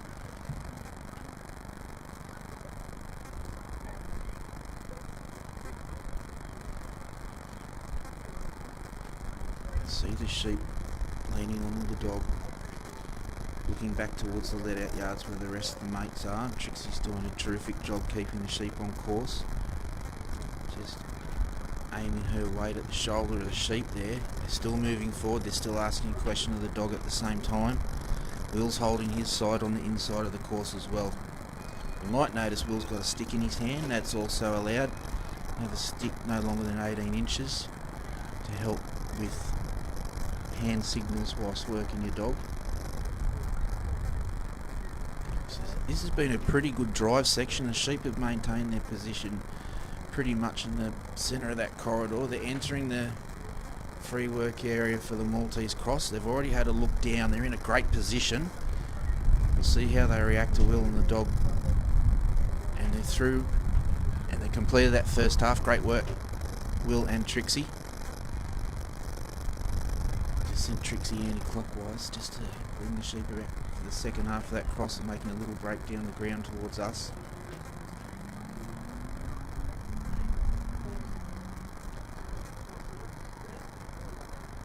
A little bit of work just to bring the sheep back to that second entrance of the Maltese cross.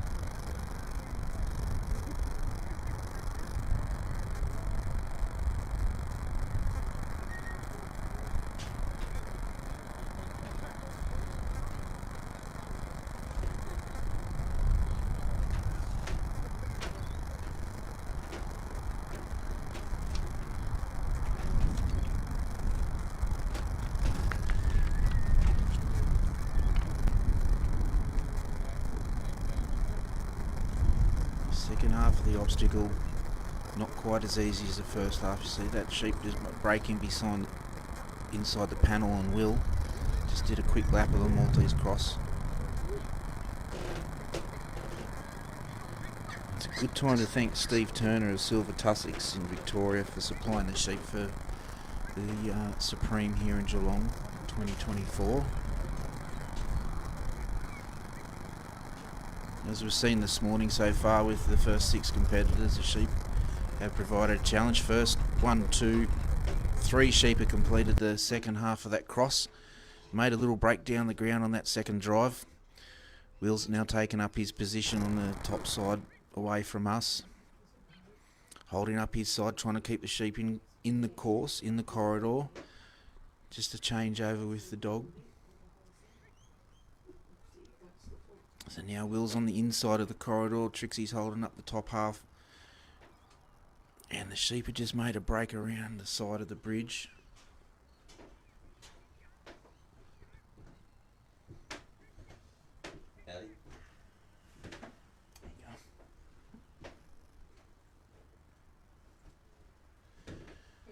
So Will's holding up his position just on the outside of the bridge. Trixie's just working them back towards the mouth.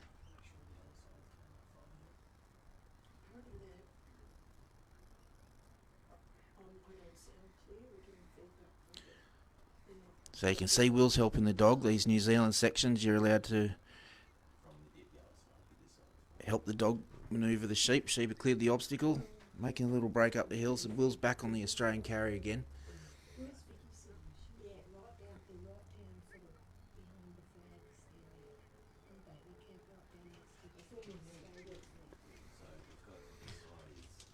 So Will would have a fair bit of time up his sleeve at the moment. He's made good progress around the course. Chewed up a little bit of time at Maltese Cross, but that's okay. We've picked it back up on that good work at the bridge. Just a little break on the inside from the sheep. Will's catching up to them now. He'll just get them back on course and continue towards the pen. He's about halfway along now.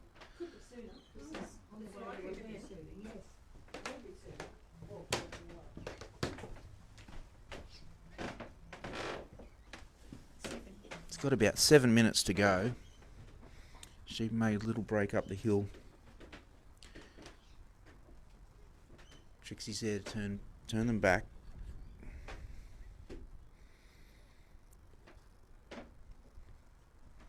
One of Will's other responsibilities in dog trialling, he's the New South Wales president. Just a little break around the outside of the pen.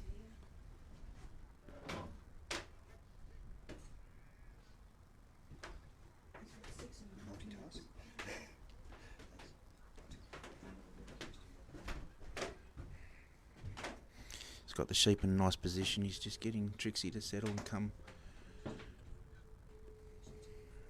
around. The sheep are watching the dog closely.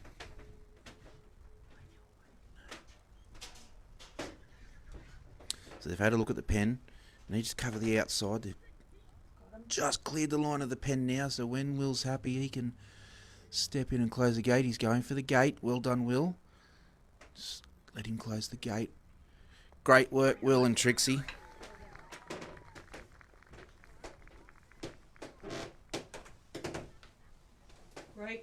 Great job there from Will Goggin and his little dog Trixie. We will have a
So coming out now, we will Our next competitor out is Jeff Gibson and Gibson's Polly.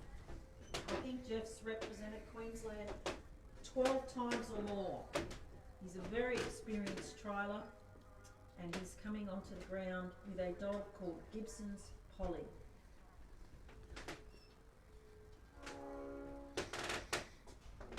Gibbo's entering the ground. This is another dog that Jeff has bred himself.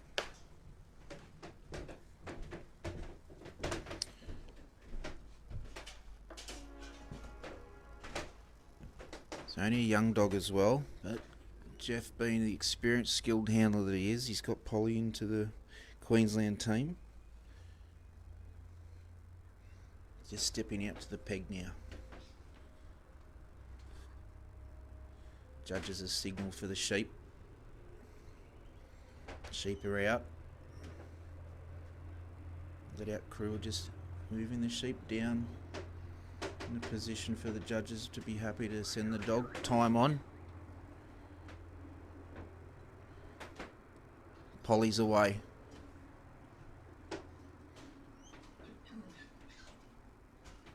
Running out to Jeff's right. Polly's been watching the sheep all the way down on her outrun.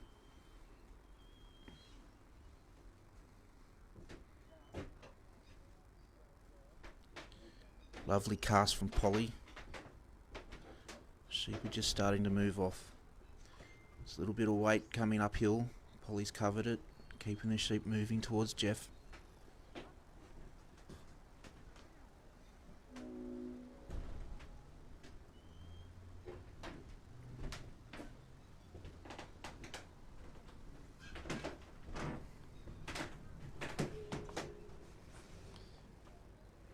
Jeff's been trialling for a number of years and has had representative honours a number of times. Represented Queensland 12 times. Some people might know Jeff lived in New South Wales and he's represented New South Wales 4 times. And he's been in the test team 8 times. So there's a lot of experience in these high level trials and a lot of experience with the pressure that comes with that.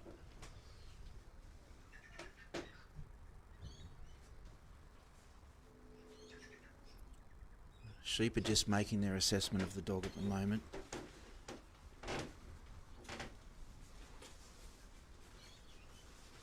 See, Polly's got them covered uphill and downhill.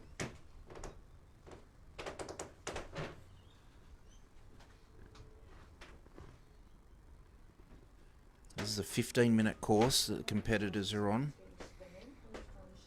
They don't get any extra points for finishing faster than their previous competitor. They just must complete the course within 15 minutes.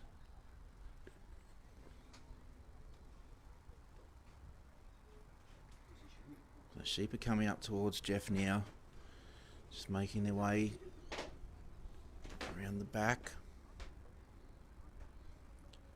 Past that balance marker now, so when Jeff's ready, he can step off now. He's on the first carry to the gap.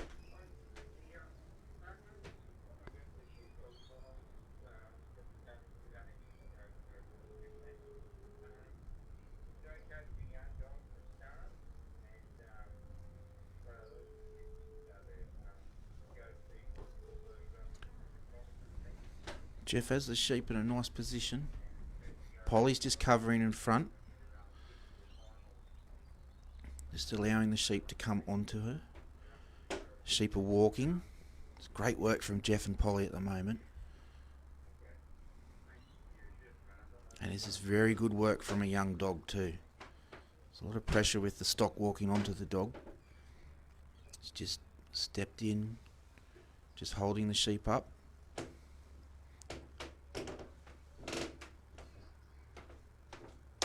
You can see Jeff's carrying the sheep in his front pocket at the moment, and that's okay. They're in a good position. They're on course. And they're in that 9-metre semicircle on Jeff's right. Jeff's just passed the sheep now. He's going to carry the sheep into the obstacle. Polly's got the top side of the course covered.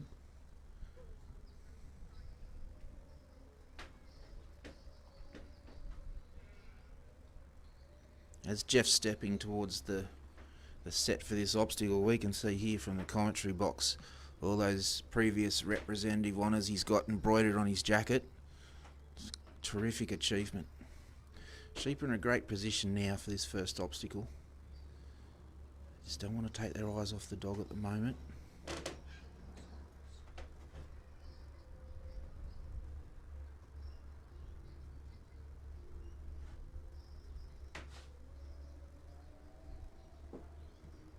Having a look through the gap. Just a little pause.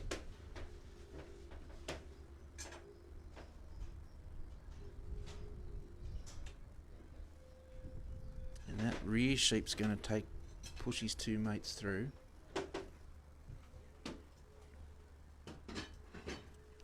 Jeff's taking up position on the drive section now. He has also negotiated that obstacle, walking through the middle of the gap. Heading up towards the Maltese cross now. Sheep are thinking about having a little trot. Polly's got them covered. They're just starting to lean on that outside line of the course. They're still on course, but they're just drifting over towards that line. Jeff has the inside line covered. The handlers can move across the course as well if they wish. They just need to keep moving in a forward direction. or stop if they need to. If they end up taking a backward step, they will be penalised. Sheep are just dancing on that line at the moment. It's very close. Polly still has them on course. Just rolled that outside sheep in. They're still just asking a question of the dog now, but she has them covered. Just leaning on them, get them to enter that free work area for the first New Zealand obstacle, being the Maltese cross. They're in a pretty good position now. The middle sheep's having a look up the centre of that obstacle. Jeff and Polly at the same time just squeezing a little bit of pressure and a pincer manoeuvre on these sheep. The rear sheep's just turned around. They're all facing the dog now. Jeff's just stepping around to help Polly on her side a little bit more. Sheep have rolled around a bit closer to the obstacle. They're still looking at the dog. A couple have now had to look up the obstacle. They know they can go up there. They just don't want to take their eyes off Polly right now. Still just coming towards our right of the obstacle.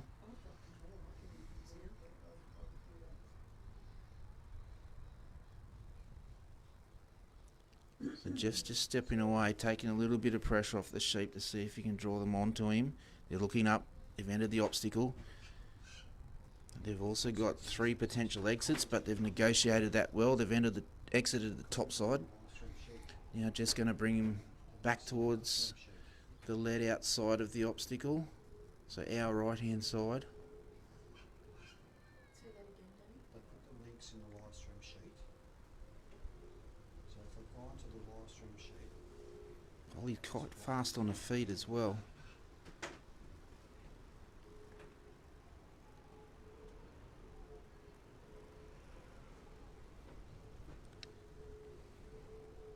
You can see that little bit of tension in the sheep. They're just not quite settled, trying to make a little break. Polly's got them covered with a good footwork. Now they're just leaning on the dog a bit, trying to walk downhill a little bit more.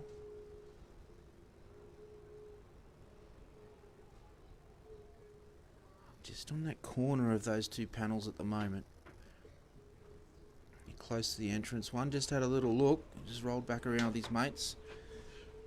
Number 1 sheep's ended. Number 2 and 3 walking through. Need to keep them moving forward. Great work, team. They've finished the Maltese cross and now the sheep have entered the drive section towards the bridge.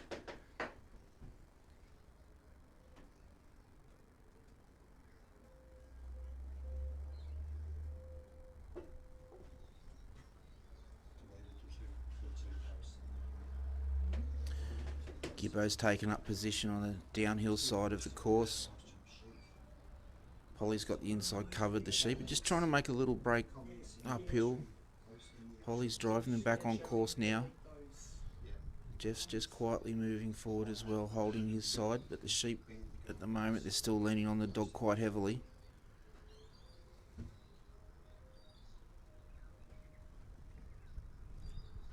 Just turn the sheep towards that bridge, trying to make a little trot up the ground again. Polly has them covered on the inside of the course. Sheep are in a good position at the moment.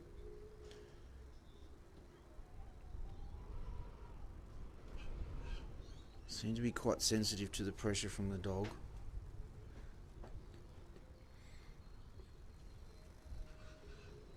Now the team will have to start working them towards the bridge. Just holding up his side. Polly is working hard to keep these sheep on course and towards the obstacle. Sheep seem to be having trouble taking their eyes off the dog. Just that ever so slight overrun then just turned the sheep away from the bridge. They're still in a good spot, however, but they do need to turn around so they can go forward.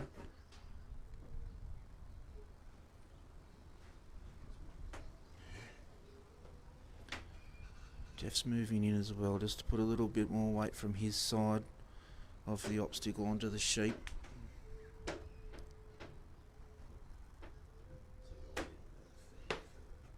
See that bottom sheep just stamping at Polly. She held her ground. Gibbo's trying to help.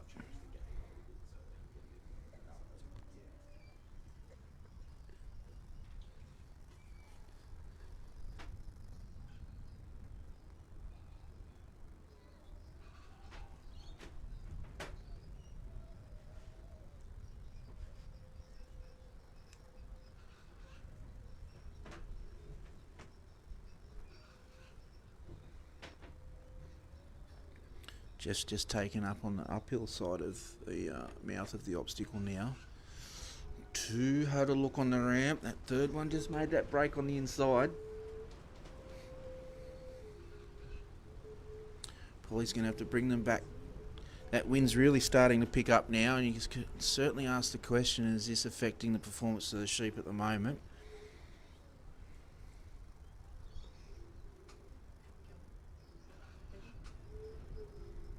Well, you can see those flags really standing up in that wind now.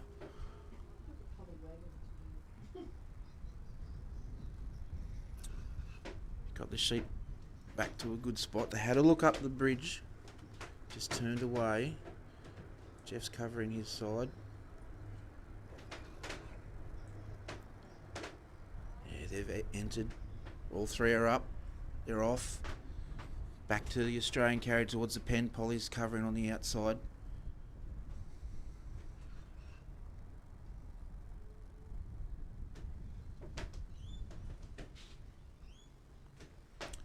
So again now, the handler must keep that line they walk on the left-hand side of that course, walking up to the pen. So that's one of the challenges on this course. You go from the New Zealand sections in the middle of the course where you're interacting with the dog, you're actively working the sheep as well, and then back to the Australian carry where you have to keep a lot more still while you're working and let the dog do all the heavy lifting. Jeff's got about 2 minutes to go on his way to the pen.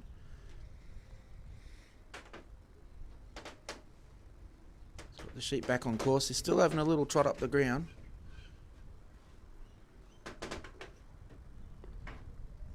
This is the challenge of dog trialling, and this is the top end of it. Just got them settled there as he's approaching the last few metres before the set at the pen.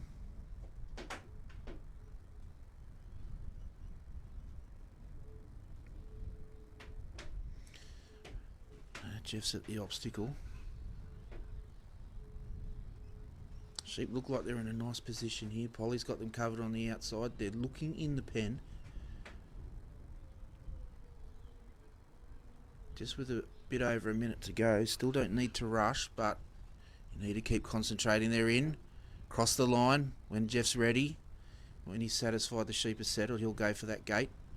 Just getting Polly in a good position to cover. Jeff's going for the gate now. Lifting it out of the holder. Just close the gate. Great work, team. Great work, Jeff. Great work, Polly. Great work, Queensland. A great run there from Jeff and Polly.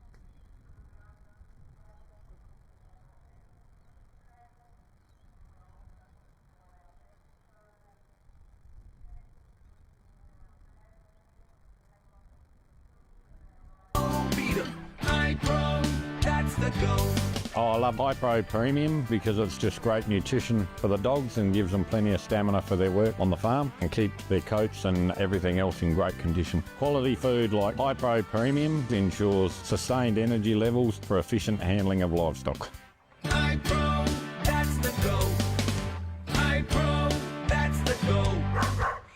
Get behind.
Challenge.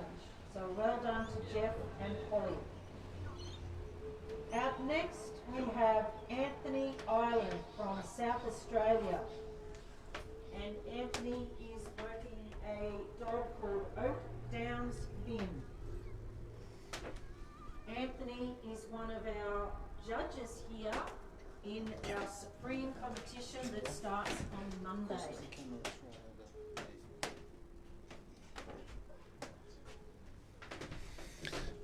I believe our judges might be just having a short break, which is perfectly understandable. So the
We're just having a short break in proceedings. Next competitor that will be coming out is Anthony Island from South Australia. Our judges are just having a quick break.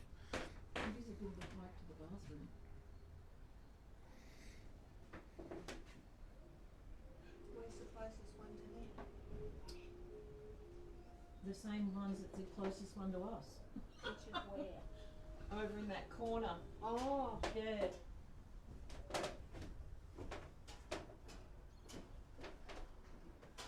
So Anthony's making his way out onto the ground now. So Anthony's the next representative for South Australia with his dog Oak Downs Bin. And this will be Anthony's 7th time representing South Australia. So making his way out now to the casting peg, Mr. Anthony Island representing South Australia here in the Ted Gaby Interstate Challenge. Just so you know, South Australia currently hold the title. And a little dog called Ben. We'll hand over back to our judges. Judges are signalling for the sheep. Anthony and Ben are waiting. They're ready. All we need now is the bell. We're away. Casting the dog out to the right, down the ground.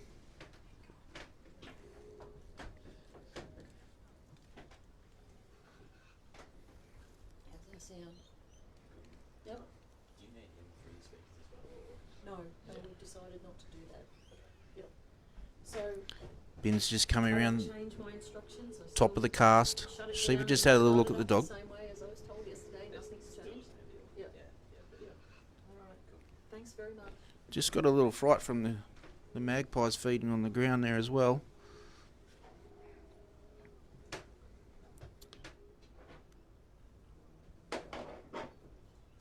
Sheep have lightened up a little bit since our first couple of runs this morning. Bin's a fair way off the sheep and is still having an effect moving down the ground towards Anthony. You might also notice Anthony's name in the program for during the week. Anthony's also one of our judges judging the Supreme Championship. It starts tomorrow afternoon around 1 p.m. along with Kenny Robinson from New South Wales. Right now, it's all about Anthony and Bin and the Ted Gaby Challenge representing South Australia.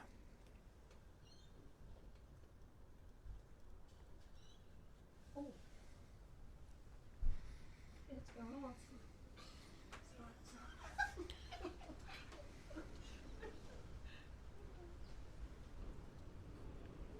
So for anyone that's just tuned into the live broadcast, welcome aboard to the 2024 High Pro Supreme Australian Championships. What you're watching right now is the Ted Gaby Challenge. This is an interstate challenge with representatives from each state competing for the Ted Gaby Shield. Defending champions of South Australia. One of those team members from last year, Stephen Cross, is also in the team this year. He had a run earlier in the day.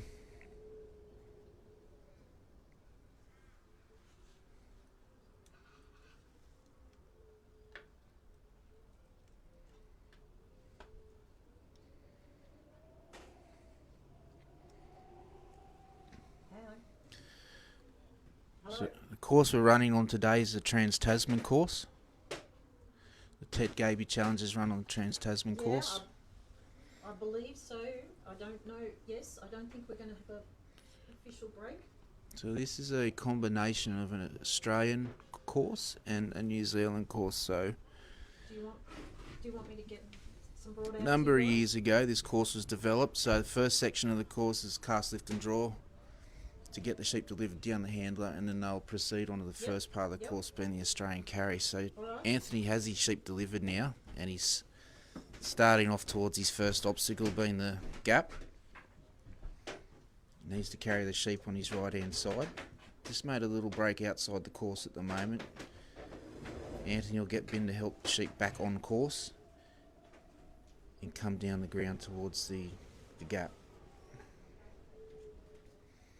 Each competitor has 15 minutes to complete the course. Don't get bonus points for completing the course fast. Just need to complete it within the 15 minutes.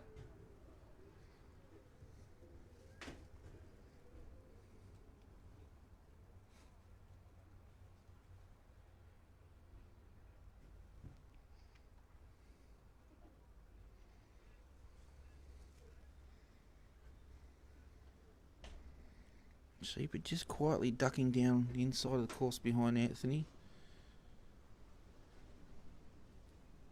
Bin's out to cover that little break. They're just running down off course towards the underside of that gap. Anthony's going to have to work the sheep back up the hill, get them on the right side to negotiate that first obstacle.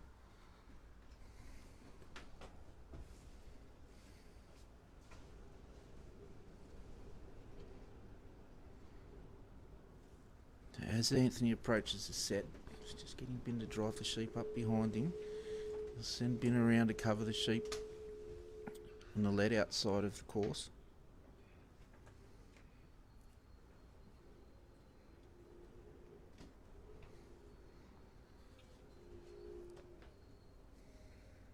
That outside sheep still looks like it's considering trying to make a break. They've turned towards the obstacle.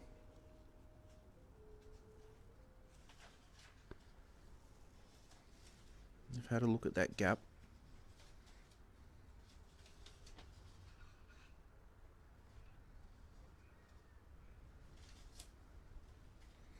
Seem to have relaxed a little bit. They're having a little pick in front of the obstacle now, the sheep.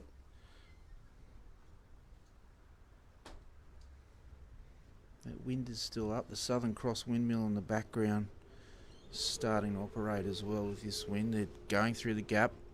A little pause. Completed the obstacle. They're making their way onto the drive section. This part of the course, the handler has to also negotiate the obstacle. Anthony's through. He's now on the drive with the sheep and the dog.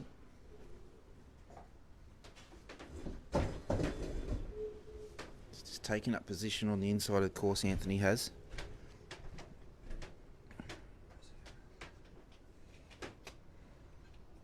Sheep are in a nice position, centre ground on the corridor.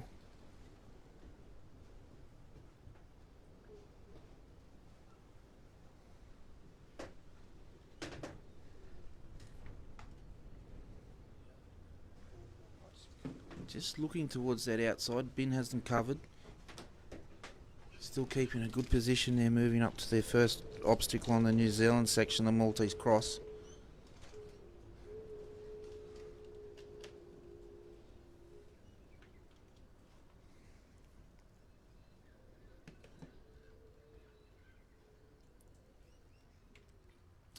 Just a little jog on now. Anthony's just keeping his pace up as well to keep in contact with the sheep.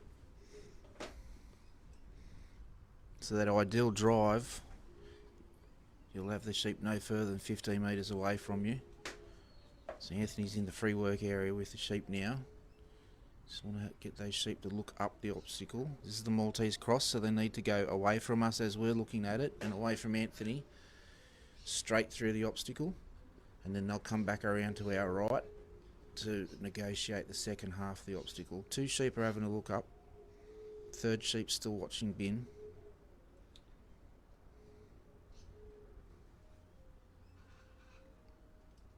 You're getting lots of compliments, guys, about your commentary. You legend, Gibbo, for Jeff. Love Tony, love your... Nearly had a start in the obstacle. That sheep just rolled around back the outside. It's now the sheep that's innermost at the mouth of the obstacle. Bin's just got to get that sheep turned away and looking up the obstacle. Anthony's holding up his side well. Well done, Anthony. They're just looking out the side exit of the obstacle. Bin's there, got them covered. But they're going to put a bit of pressure on the dog to get them to move forward. Anthony can't move forward of that panel where he's standing now. He can use his body language and movement to help encourage the sheep out. They completed that well. They saved that well, Bin and Anthony from South Australia. Coming around for the second half of the cross. You can see Anthony's got his arms out, just trying to keep those sheep in that good position where they are now. They've had a look down the entrance of that cross.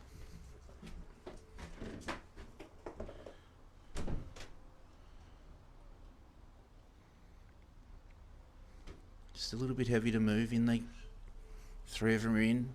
Two of them are in, sorry. One just went around the outside. Anthony's got them covered on the bottom side of this second half. So they're stuck in the middle, a bit similar to the first movement. Just getting Bin to go around the outside, cover that bottom edge of the obstacle. The sheep have entered the drive area.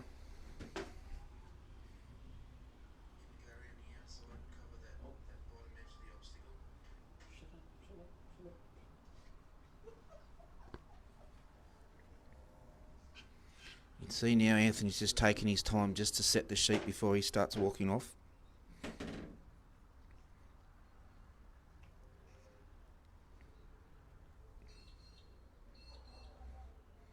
Sheep just making a little break up the middle of the ground, just on the inside of the course.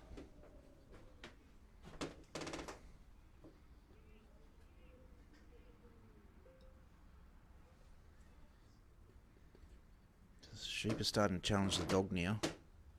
Starting to lean on bin.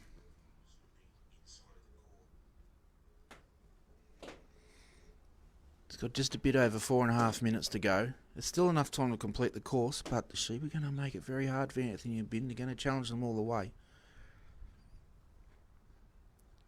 So he's just working those sheep back on course. And now he's going to help Bin just try and drive those sheep towards the bridge. Remember, this is still a second drive section, so ideal points, sheep in front, dog and handler behind. When we're talking about a drive, what we mean is you're pushing the sheep away, hopefully in the direction you want them to go. So they just turned back on the dog again. Anthony stopped. Now he's just trying to cover this inside line of the course. And Bin is also carrying some of that weight.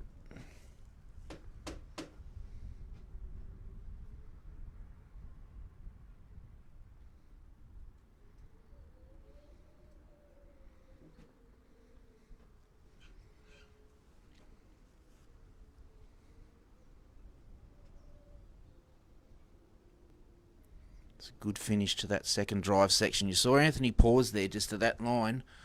Those 3 sheep need to be across the line before he enters that free work area himself, which he did well. Anthony's very experienced. Trying to hold his side of the bridge. Sheep weren't having any of it. There's a little slip from the sheep there. Probably watching the dog instead of where it was going to go.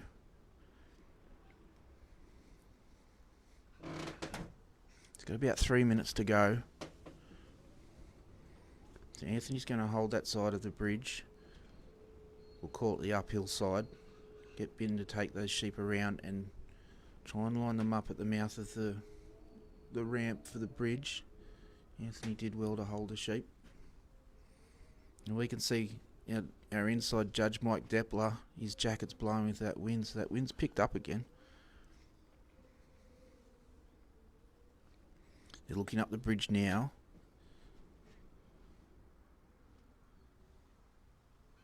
But as they say, we don't want to count our chickens before they hatch. Up they go. Just a little pause. 1, 2, 3. They're off the bridge. 2 minutes to go. Bin caught the sheep on an anti-clockwise run. Now Anthony's stepping out towards the pen. So no stranger to the pen. He's just got to get there first. Just another little break up the inside.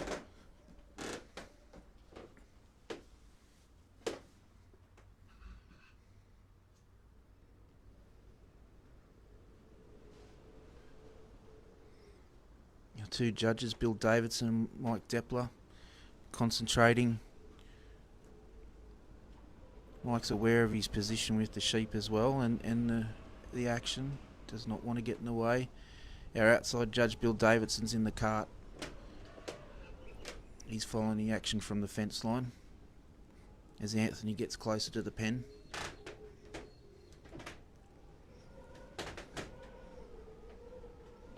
So he's just approaching the set for the pen. Sheep are just having a pause.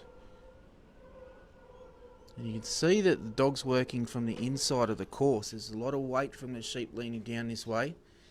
Just getting behind the shoulder of the sheep, just get them go forward again towards the pen. They still want to make a break up the inside. They're still on course. It's got about 50 seconds to go, so there's a bit of time pressure now. Most of these competitors will be aware of their time. A lot of people carry what we call a talking timer. They clip it to their pocket. They don't need to look at it. It'll be counting down the time. Some people use their watch. Some people don't use a timer at all. Sheep had a little look. Middle sheep's got its head down having a little nibble. Does need to get a wriggle on.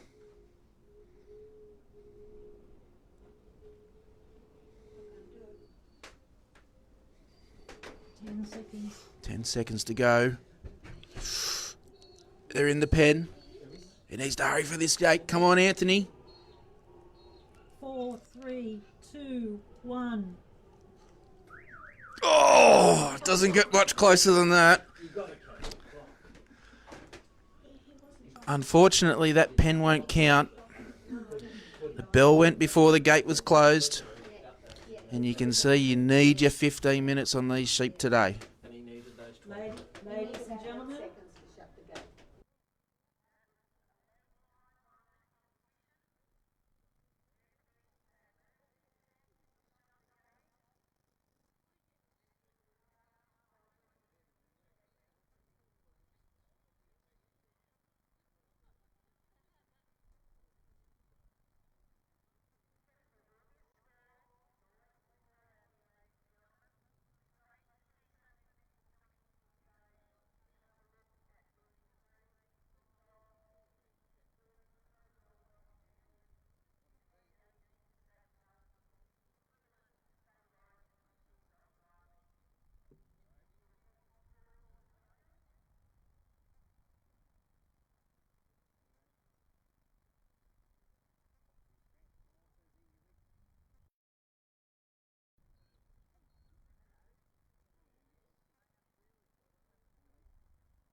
Oh, I love High Pro Premium because it's just great nutrition for the dogs and gives them plenty of stamina for their work on the farm and keep their coats and everything else in great condition. Quality food like High Pro Premium ensures sustained energy levels for efficient handling of livestock. High Pro, that's the go. High Pro, that's the go. Get behind.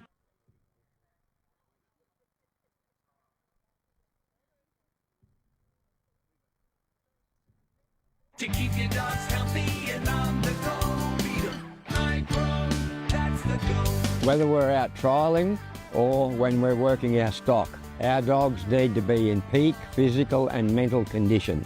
That's why we feed our dogs High Pro Premium. It has the right balanced formula for active and working dogs to keep them going. High Pro, that's the go. High Pro, that's the go. Get behind.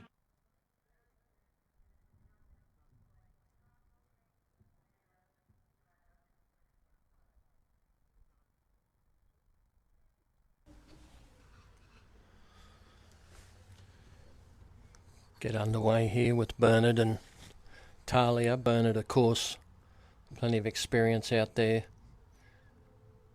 He and Malcolm Taylor were dominant in the Ted Gaby, having won it 9 times. Bernard represented Australia plenty of times and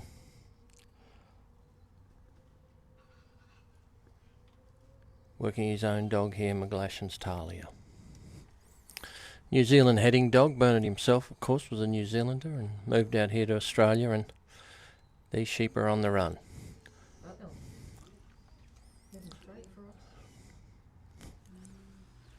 Big Weather with his head up high there. He's come right over this side of the arena.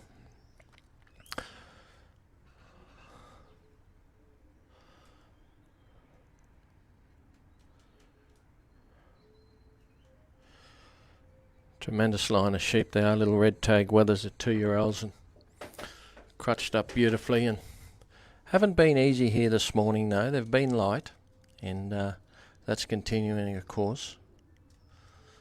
Bernard's got in behind them nicely now and delivering them back to the casting ring.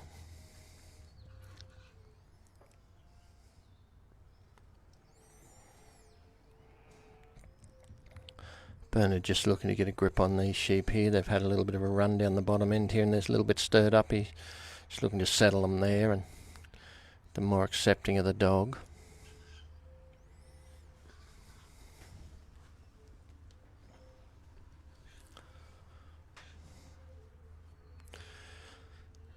Remembering the top 4 handlers from the Ted Gaby here over the 3 rounds will represent Australia in the Waylago Cup at the end of the week against the New Zealanders. Highest honour you can receive in the sheepdog sport.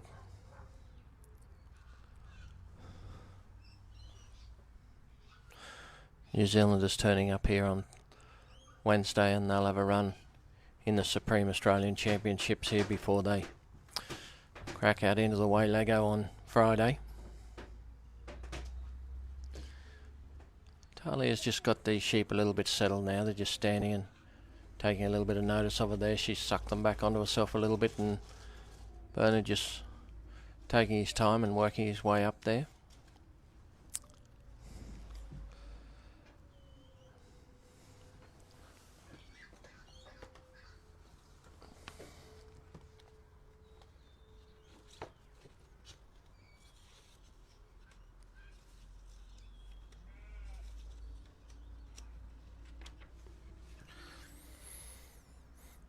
.5 leads away here in the Ted Gaby.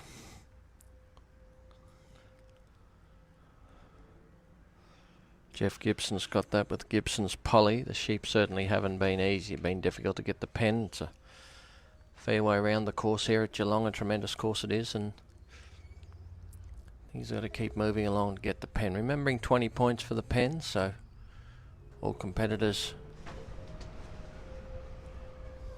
trying hard to get the 20 at the end. Sheep still not settled. The wind's got up here at Geelong. Bit of a howling wind here now, and windy conditions unsettle the sheep. The sheep here's come back on Talia a couple of times. She's blocked him nicely though and turned him back in the mob there now. Got him going the right way now.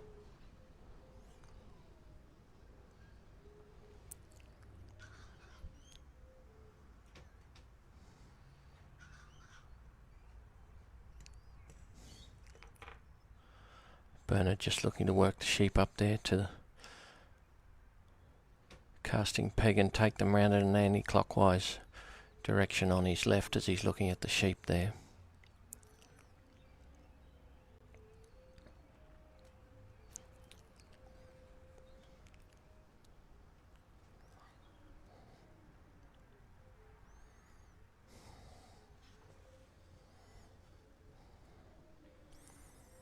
Next competitor out is the Victorian Dave Lacey. Dave represented WA, Queensland, and now he's in Victoria and been a great competitor, Dave Lacey.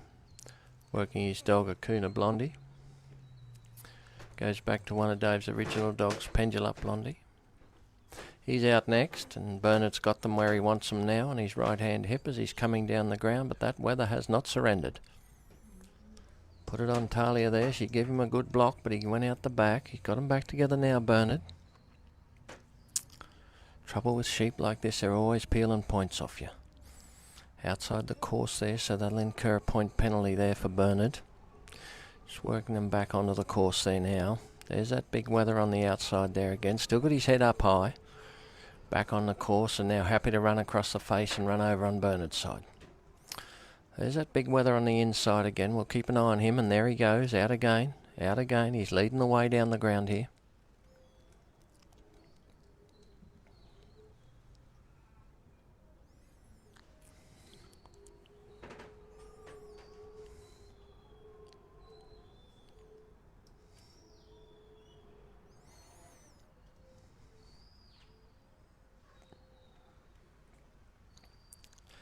Sheep are settled in a nice spot there, but Bernard's just got to bring them down the ground a little bit and turn them into the gap. Beautiful work from Bernard there. He's got them positioned nicely now with Talia. Sheep are looking. There's that big weather. Point him in the right direction. He's a good leader, but he's happy to run away as well. Lovely bit of work there from Bernard as he makes his way through the gap himself into the New Zealand Drive section down to the Maltese Cross.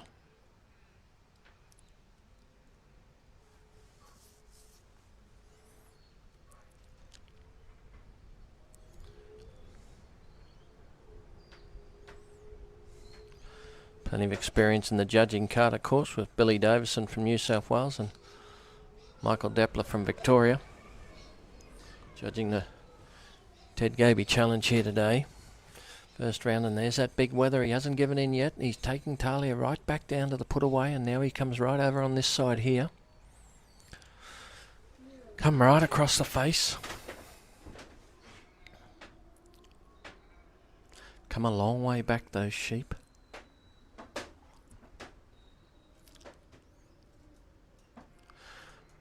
Talia's got round behind them now.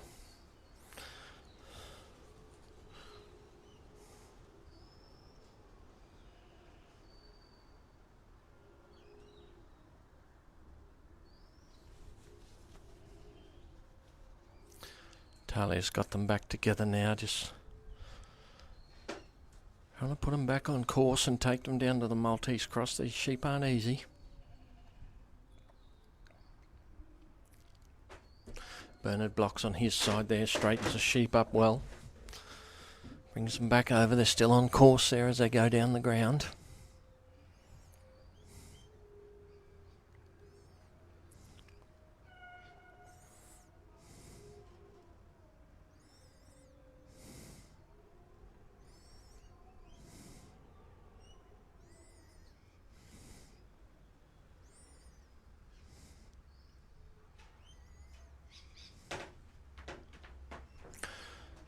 Down towards the Maltese, they're just about in the free work area there. Bernard's just pulled up, just letting things settle a bit, and he wants to turn. There's that big weather. He's still out the lead again, leading the way there. Talia's got the big weather turned around there now.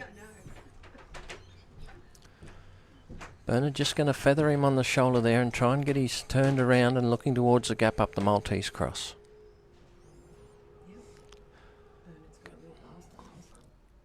That weather turned beautifully there, Bernard, as he goes forward himself to block his side.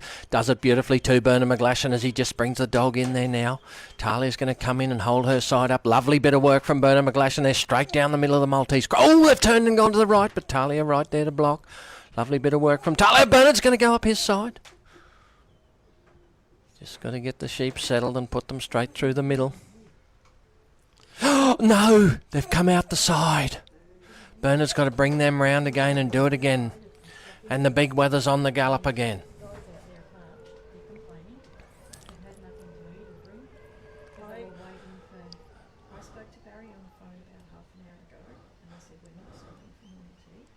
Talia's going to bring the sheep round again now. Bernard waits on his side. Unfortunate there for Bernard as they snuck up out on the left-hand branch of the Maltese.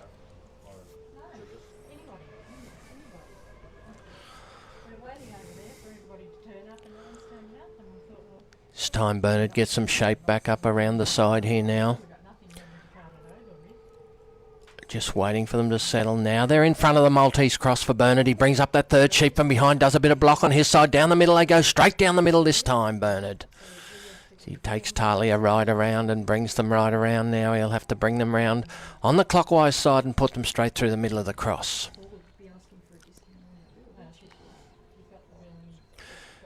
Time ticking away here. It'll be the enemy for Bernard in the end. Got about 5 minutes left to run.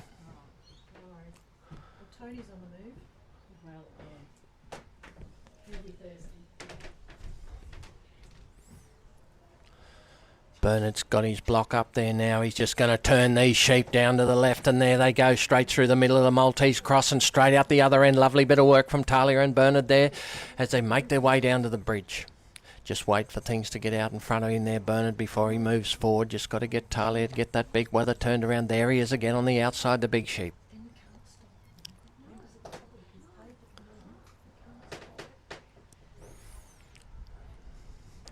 Now Bernard's got them going the right way as they go down, so he's got them on his left hand side there. Bernard got them shaped up beautifully as Talia comes forward there now.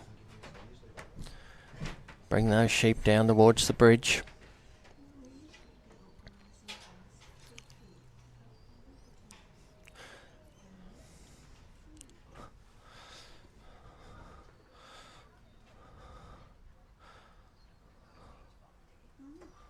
Talia's done a great job to get these sheep round. They've been very light and tricky ever since they were picked up, and she's got them in hand still very light. Bernard just blocking, turning back on his side.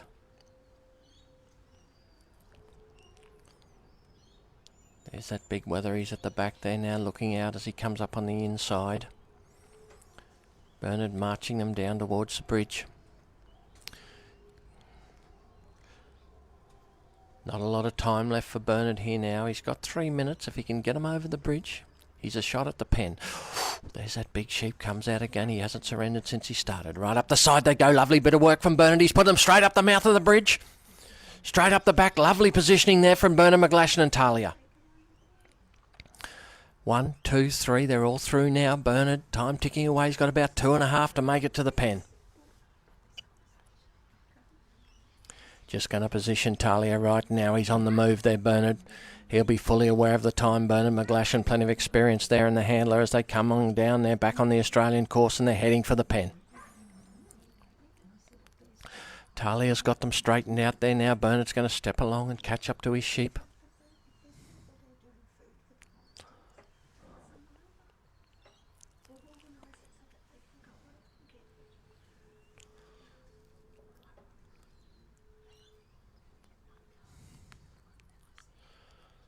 There's that big wether on the outside, still got his head up, he hasn't put it down all day. Talia's done a beautiful job here as they're bringing them forward now. They're about halfway to the pen here. The sheep are just getting a little bit of a trot up, and Talia comes around, picks them up on the head there, controls them beautifully. Right on the shoulder there she is as she goes back now as Bernard goes past.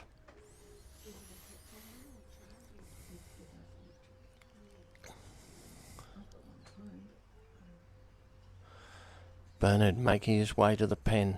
Still got enough time to put them in if they'll go straight in. Bernard, he's got them positioned beautifully. Just shaping up there, lovely. Ooh, they're right on the outside edge of the pen there, and Bernard's going to go round and block the gate on the far side with Talia. Puts them back this side.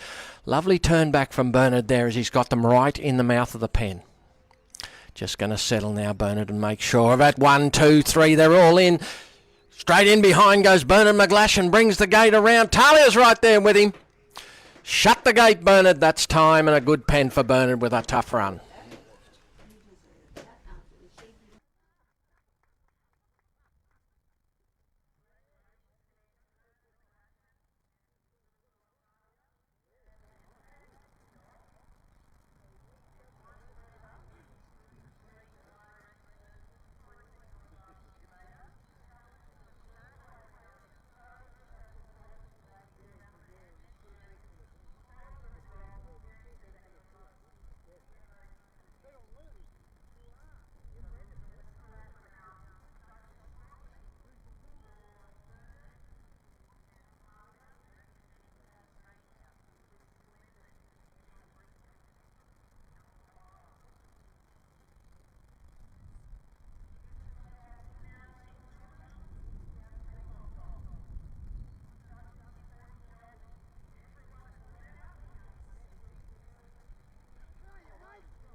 Dave Lacey's our next competitor with a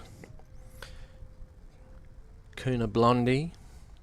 Dave had Pendulum Blondie, now he's got a descendant of hers, a Kuna Blondie. Kuna being Dave's prefix. The sheep have been released and it's a beautiful put out too. I'm going to take this opportunity to go for a little walk to the girls' room. Dave lets Blondie go. Down this right hand side here, and she's casting out beautifully. Yep. Closest one will be the one up past our bed. I reckon. Yeah,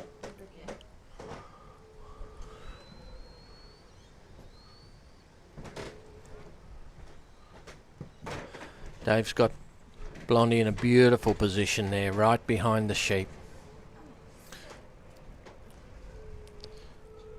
Beautiful contact with them, just making them come forward there now. Getting him off their dunghill down the bottom end here and making his way up to the casting peg.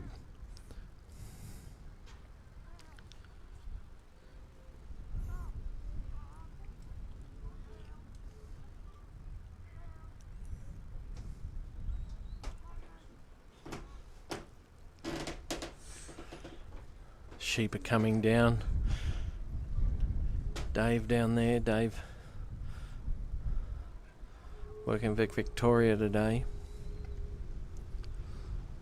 Spent most of his life in WA and repped over there and moved to Queensland. He's been the Queensland president, the Australian Association president, given a lot back to dog trialling, Dave, and working out here again the Ted Gaby with a Kuna Blondie. Sheep are coming down beautifully there.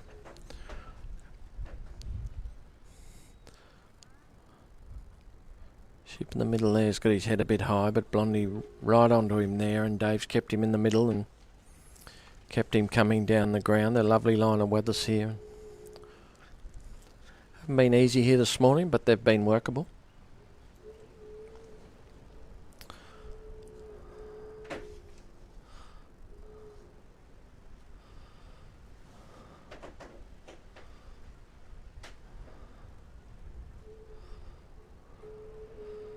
Dave's got them delivered, just going to work them round the anti-clockwise side of him there on his left, looking at them and bring them around.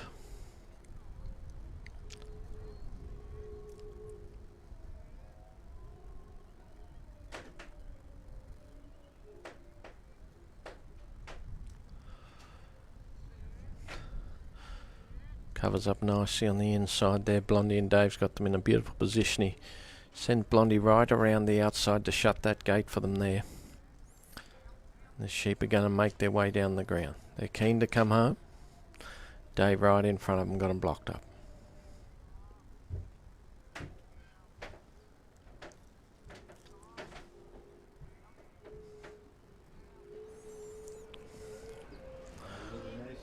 Dave blocks the gate, takes the bitch right across the face.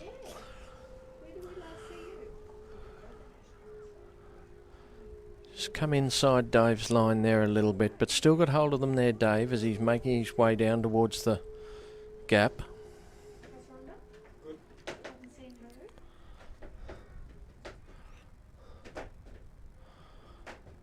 Sheep have gone just back on the inside there on Dave now as Blondie goes right around the outside. Remembering every time the sheep get outside the 9 metre corridor, it's costing the competitor points. Now Dave's got them back on course, heading down to the gap. Dave keeping Blondie out in front of the sheep here on the way down the ground. The sheep have had a tendency to run down the ground back towards the put away, and Dave's chosen to put Blondie out in front. Just comes round behind now to keep them marching down towards the gap. Just ducked in behind Dave there, but Blondie right in front of them.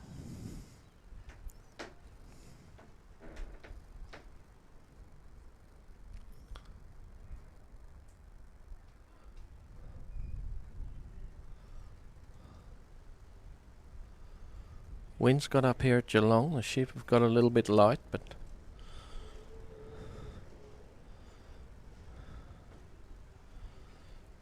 Still workable. Bona McGlashan just putting him in the pen with Talia, the run before.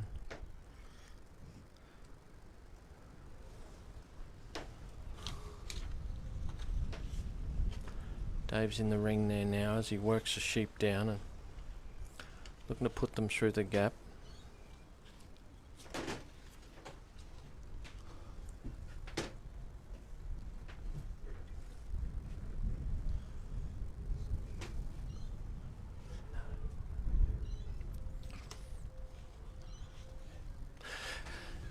Dave's got them positioned nicely there. They tried to come past the end of the gap, but Blondie right onto them there, and Dave's got them blocked up here on the bottom side of the obstacle here as he's just going to turn them round and show them the gap. He's got a couple looking through the gap and he's got one looking back as Blondie comes in.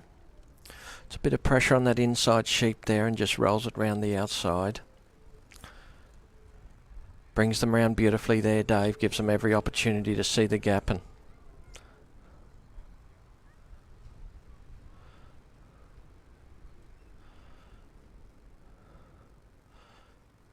sheep are looking back at the dog. Dave's got to get them turned around and looking towards the gap. This time they're going to turn, but the sheep come out around the outside. Blondie comes right around. Dave's got them blocked there. They didn't quite get around behind Dave there. They've just come back a little way, the sheep.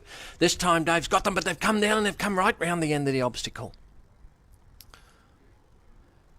Be a loss of points there for Dave as they come round in front of the obstacle without going through the gap, and he brings them back now. Dave, of course, able to bring those sheep back through the gap. So long as the last sheep clears the line of the gap, he's allowed to turn them round and put them back through, but he's chose to bring them round the end of the obstacle. Just going to work them back now, but all the sheep have gone back round behind the obstacle again. Got them all on the right side this time, Dave. Turning round, looking at the gap. Just going to move Blondie in there beautifully, Dave, and he puts them through the gap there nicely. Dave himself going to move down now and follow the sheep through the gap, and of course we're in the New Zealand drive section again now. Sheep are in a good position there to start as Dave takes his side on the left and Blondie's got the right covered. Heading down towards the Maltese cross.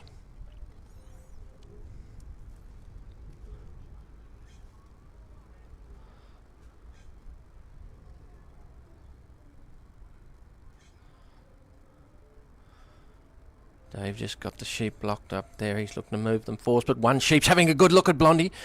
Just went in and applied a bit of pressure to him nicely and moved him off there. Dave's going to step up on his side there and block on the left, and Blondie's got the right covered. Sheep straight up the middle of the drive.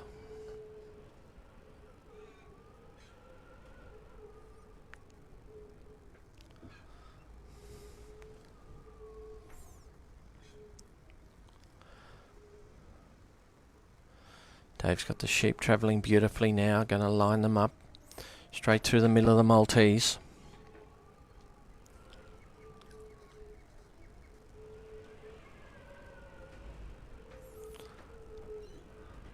Dave's got his side covered. He's just going to step the sheep up over that white marker there and be in the free work area, as we call it. Dave can work, and then the sheep have come forward there now. Oh, they've just come around the outside of the cross. Blondie's got them blocked up there, though. He's just got to turn them back, Dave. Put them down the mouth of the cross. Just dropping a bit of pressure off Dave on his side there. Give the sheep somewhere to go. As Blondie comes in, turns that sheep back around. This time, Dave's got them beautifully up the middle of the Maltese cross. Sheep have had a tendency to try and go left and right there in the middle, but Dave's got them covered. And oh, no, they've just come up the right-hand side. Dave's got his side, Blondie's on hers. Dave can't go any further forward than that corner that he's in there now. Bring Blondie straight in the end of the Maltese cross. Sheep looking to go down the side there. Just going to back him out of there. Dave backs away. Get a lovely bit of work from Dave Lacey there as he backed away. Gave the sheep somewhere to go, and Blondie's put them through the end. He's just going to pick those sheep up there now and bring them round on the clockwise side and straighten them up and put them straight through the middle of the cross.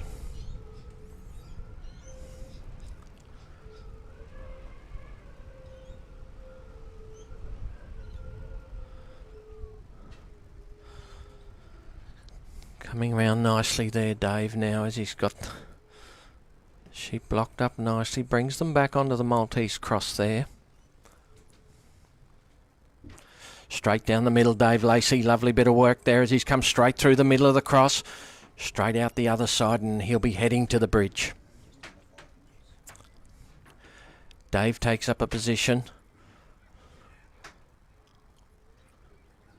Putting the sheep on his left-hand side there as he's going to drive down towards the bridge. Blocked his side beautifully there, Dave, and Blondie doing her job here on this side.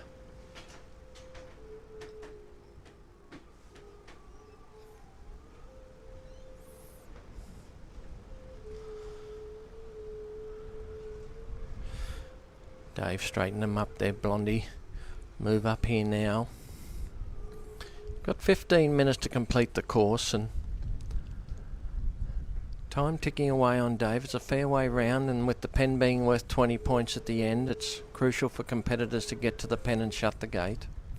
But Dave's in a good position here. If he can get them looking up the bridge and put them over, he'll have plenty of time to put them in the pen. Beautiful work there from Dave. He's put them in at the base of the bridge there now. Blondie's just going to move up on them. The sheep have been taking the bridge well here this morning. These ones are on the ramp.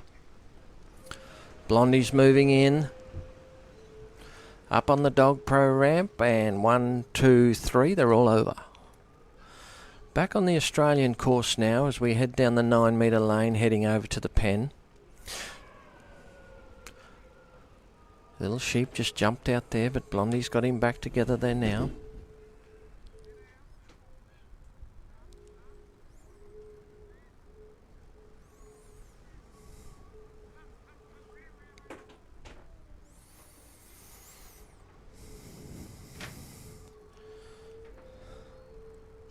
Sheep are travelling beautifully here for Dave now, just rolling his right hand hip there as he comes down. About halfway across to the pen with a bit over 2 minutes to go.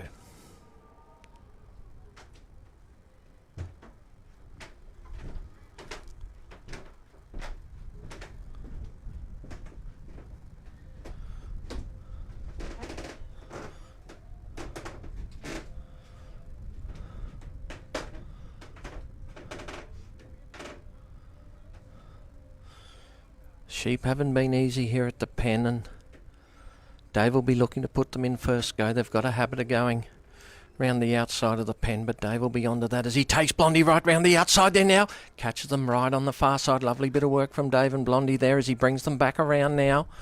Just lets things settle. He's got them in a great spot to put them in the pen there, Dave. He's just got to turn their heads for home. 2 minutes to go. He's got plenty of time. Just going to let things settle there, Dave. The sheep are looking and doing the right thing for him here as Blondie steps up onto the shoulder of that sheep there and rolls him round the back. Nice work, Dave, as he caught the lead sheep there again and turned him back. Think they're in the pen there now, Dave. Blondie stands guard out the front. Dave leaves the ring, grabs hold of the gate, brings it round, and another successful run for Dave Lacey and Akuna Blondie.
We've got Grant Cook from Grass Valley in Western Australia, just stepped up to the peg and his sheep are out on the mark.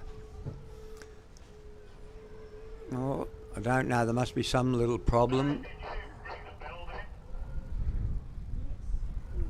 Dave's walked away from the... We did. You didn't hear it. Just sorting out the bell. Sheep are grazing out here nicely for him. We're starting again. We're going to restart the time. Grant stepped back up to the peg. Sheep are still standing there nicely.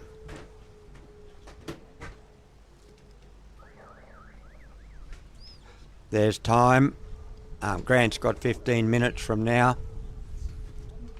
Bluey represented at Campbelltown, represented Australia in 2021. Might have been 2022.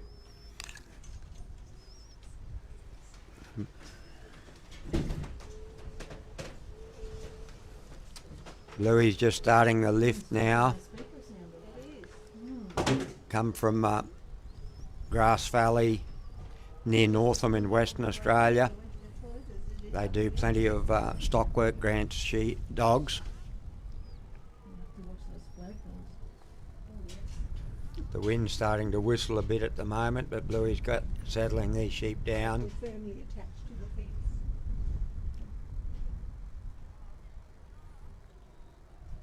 Grant will be pleased. The sheep are looking at Bluey at this stage.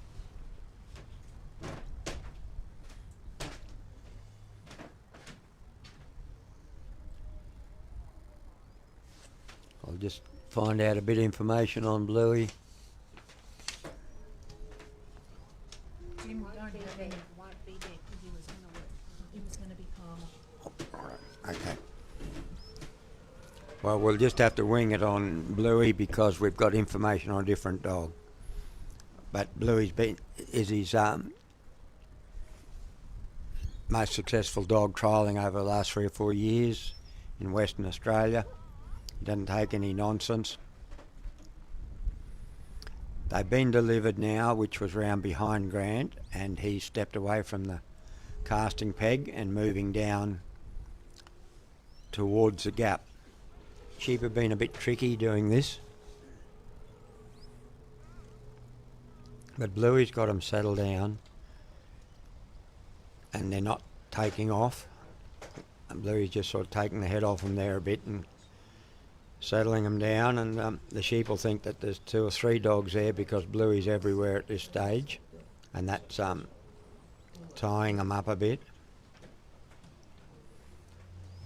Grant's had a very successful line of dogs and started out with Grass Valley Lisa back around 2004-05, and Bluey would be a descendant of Lisa.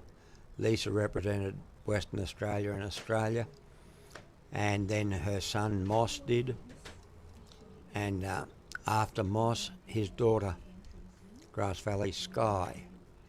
And I would think that Bluey is probably out of a Moss bitch. Sheep are coming down nicely, well, coming down on course. Bluey's quite busy.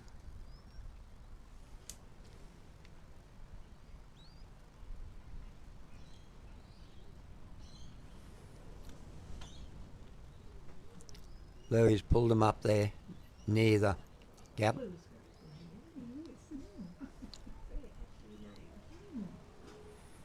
Grant steps into the ring. He's now got the sheep in a lovely position. Bluey has, and starting to got them looking. Did have them looking at the gap. They've got to go through the gap, followed by Grant.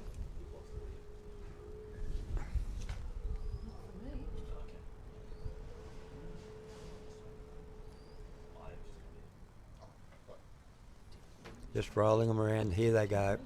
They're going through now.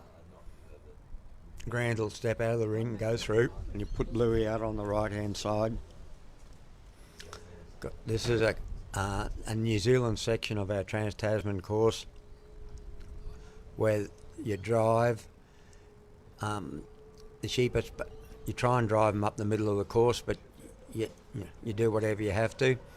The handler does their side, and Grant successfully blocked those sheep there now, and they've got them in the centre of the course. Grant's very experienced handler. At this level, he's represented Western Australia numerous times, and he's represented Australia about, I think, 7 times with that same family, Grass Valley family.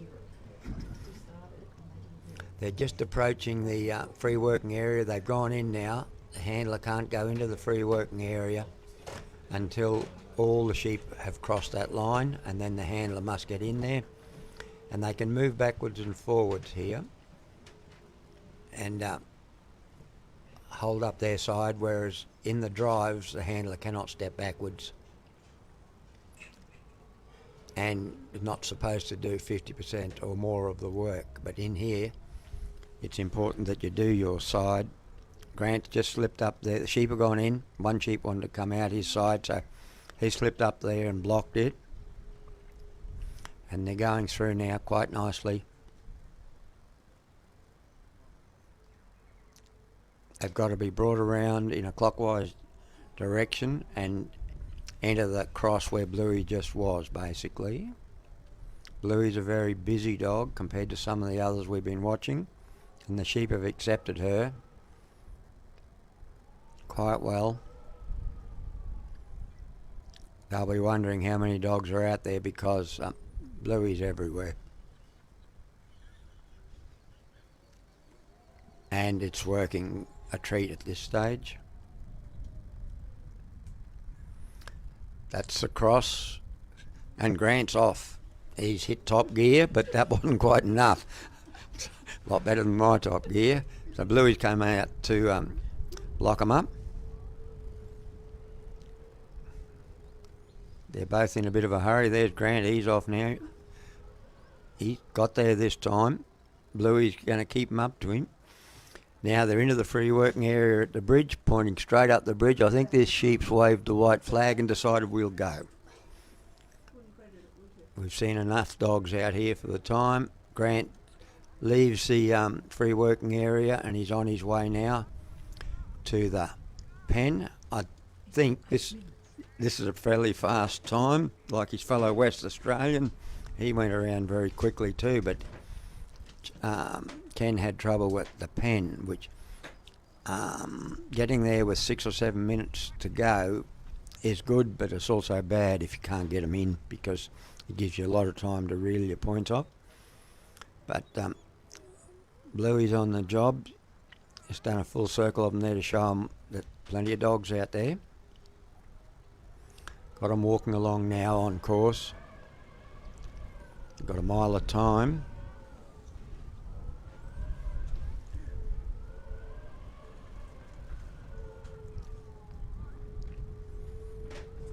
So Grant's going to put Bluey out around to the back of the pen. And they've seen a dog there, so they'll realise that that's probably not an option to go there. Well, that's what Grant's hoping anyway. Because they've already seen Bluey there. They've seen Bluey in a lot of places, so now they're just watching Bluey, deciding what the next plan of attack is.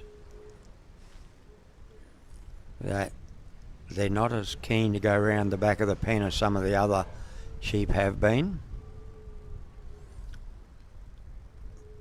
They had a go there, but the sheep failed, and Bluey's come around in an anti-clockwise direction and stopped them coming past between Grant and the end of the gate.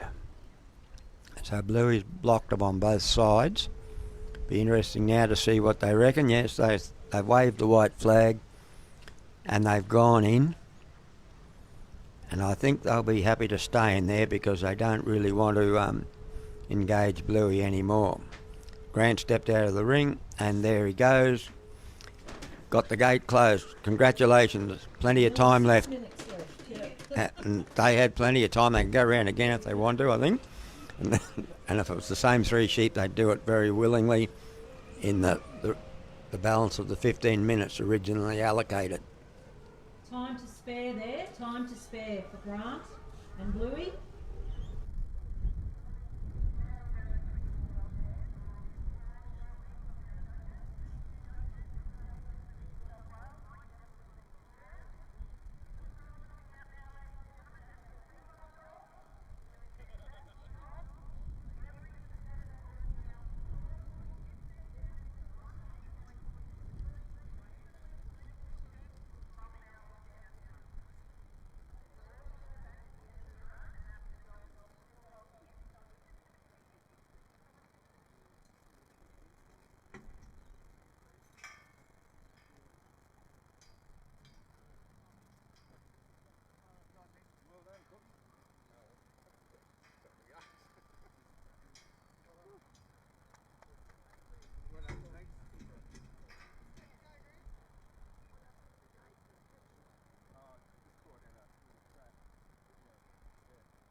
That's the go.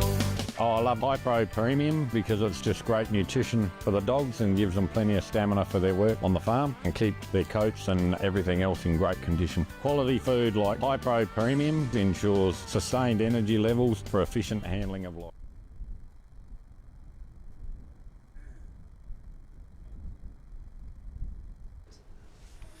You get to announce that. Mick and Rabbit, the bell has just gone for them. A very experienced combination, having represented Australia at Campbelltown in that winning team. Rabbit's cast out well to the head of the cast. The sheep are looking at her. Been a very successful trial dog, as well as part of Mick's team that do livestock work on goats and sheep for him and Carolyn around Dubbo.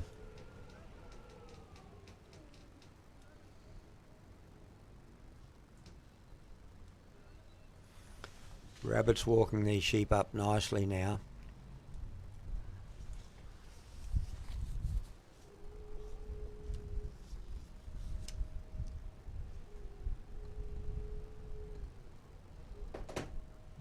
We'll be stopping for lunch around 1 o'clock.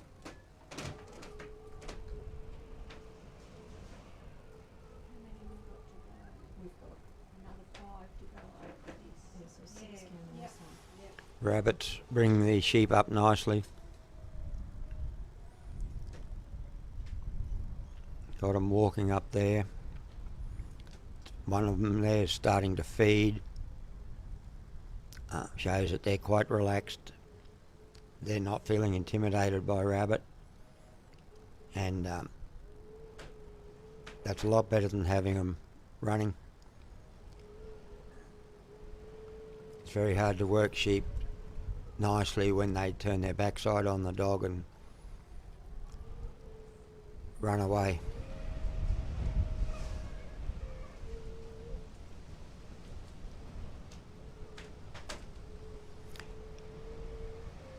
I got the score for Grant Cook and Grass Valley Bluey was 78.5. 78.5. That's another good score today, Puts him in second. which puts them in second at this stage.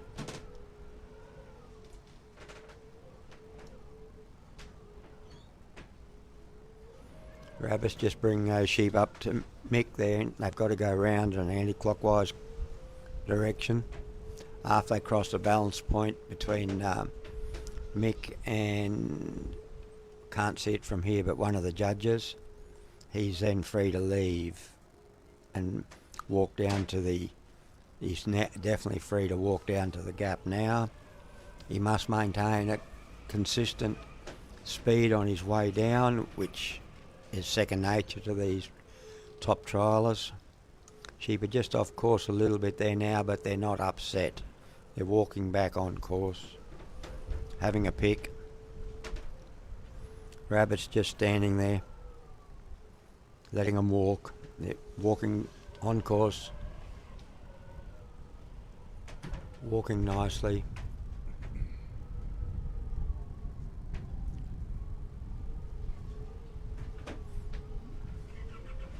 Rabbit's won nearly everything there is to win, or Mick and Rabbit.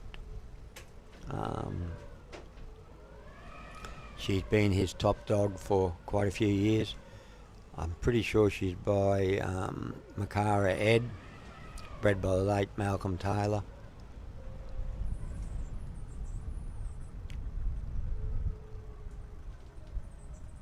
And the MGH prefix is owned by Mick and Carolyn Hudson from Yumunjeri, and prior to that from out around Cobar. Mick's been in the game, in the pastoral game for a long time. He was placed when he was in his teens at a Supreme at Werribee in 1992. At that stage, I think he was shearing for a living. They had to give it away for a while, but he'd always had dogs, good station dogs. Now these sheep are set up beautifully in front of the gap. Had a look, and they're on their way. You'll notice the contrast in styles between Rabbit and Bluey. Rabbit's got these sheep walking along beautifully.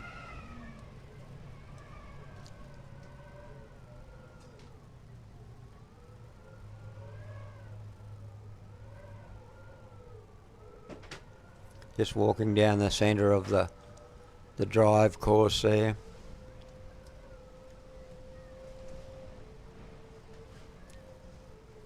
This is a beautiful drive. All three sheep there having a pick as they go.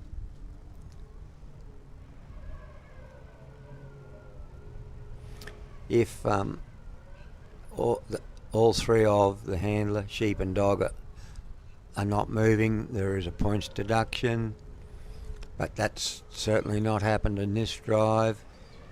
The handler can't get in front of the sheep in the drive, and the handler can't step back, and also the handler can't step outside that marked course. If they do any one of those three things, is a 4-point deduction, and it's a 15-point section. This course is sectionalised, so it's quite a considerable deduction. Rabbit's got these sheep lined up, looking straight down the first section of the Maltese cross. They've just turned out and looked at her there. Mick's now in the free working area, and he's free to move around whichever way he wants to. He can step backwards or forwards, step in. He can't go past the other section of the cross, the section that looks straight back up to the bridge. He can go up to those panels, and he can't put his hands or arms over the panels without losing points, and he hasn't had to. Look at these sheep, they're just, Rabbit's got them on a string. They're still on course there as defined by the markers. This is a very good run so far, but I don't want to put the mocker on him because it's not over till the gate's shut.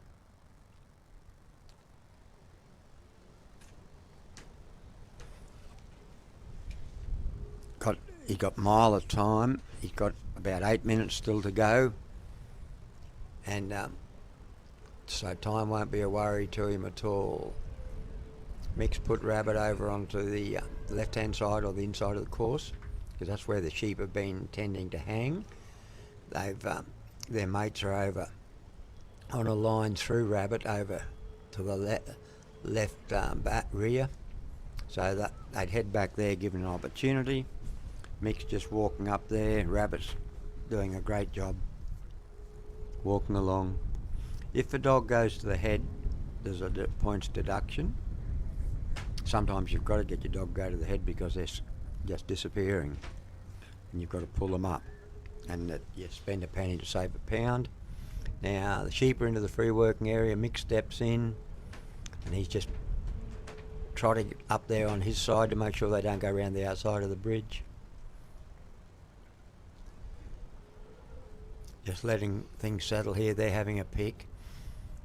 As a handler, it's great to see your sheep having a pick, but you don't want them to get stuck to the ground, because if they concentrate too much on eating, they sometimes forget where your dog is, and then they get a fright when they see the dog and get jumpy, and they can take off or be a bit more difficult. Now, Mick's chosen to swap Rabbit's sides there, which is quite okay, because 98% of her trialling she does on that side of Mick, on his right hand side, so he's put her back where she's comfortable. They've got them looking up the bridge now. Up they go. If necessary, Mick's put Rabbit up there and they've just walked off. Very good work. Now, once Mick moves, he's got to keep moving or else there'll be points deducted. So he stood there until he's satisfied that Rabbit's got him under control. And I'd venture to say he's probably got 6.5 minutes or something like that left to go. He got 5.5, which is plenty of time to get him in and plenty of time to lose points if they refuse to go in. But they're so well settled, I don't think that should be a problem. But you never know, because you watch football or anything like that and you see someone going to kick a goal, and how often does the commentator put the mocker on them? You know, they just say, oh, he hadn't missed a shot in his last 10 goes, and that's the one they will miss. But these sheep, they're just picking their way along on course there. They like this white dog. She's very kind, soft moving, but got enough presence for these sheep to get them, for them to do what she wants them to. They just moved to the outside of the course there. Mick's about to step into the ring. Mick steps into the ring, and Rabbit's got these sheep beautifully placed.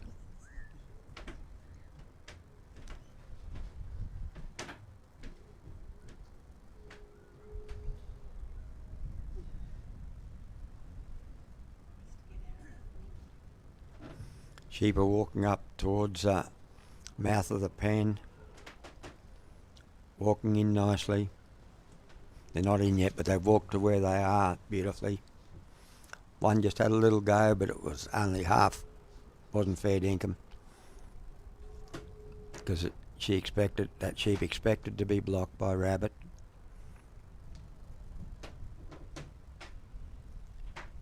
They're in now. Mick steps out of the ring, picks up the gate, which I believe is quite heavy. I haven't tried it.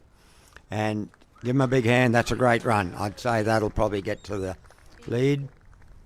That's Mick Hudson and MGH Rabbit. Well done to Mick Hudson and MGH.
there is.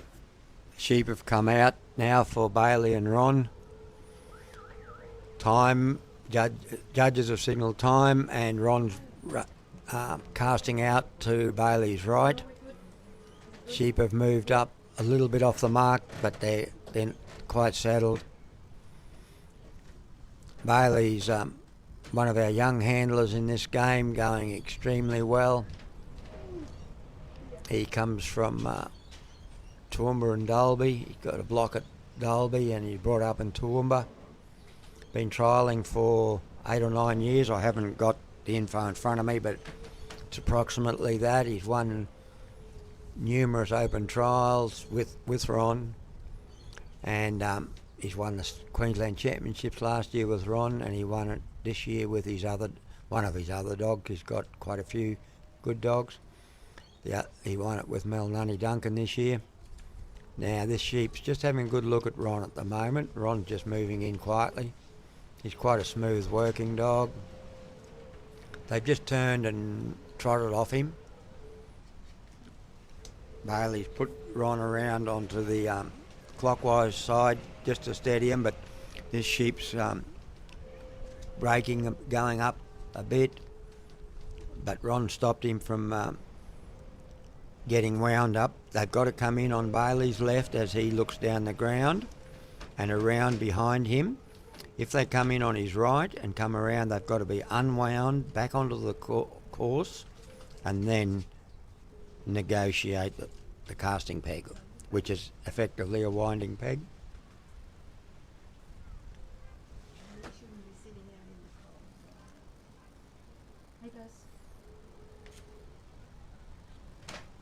Bailey's just got Ron holding there, settling these sheep down. He's trying to introduce Ron to the sheep and get them to trust him, like they trusted Rabbit. Can't do anything about the buzzer.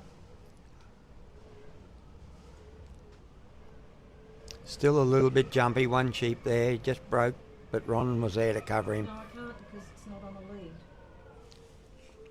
The sheep have been delivered now.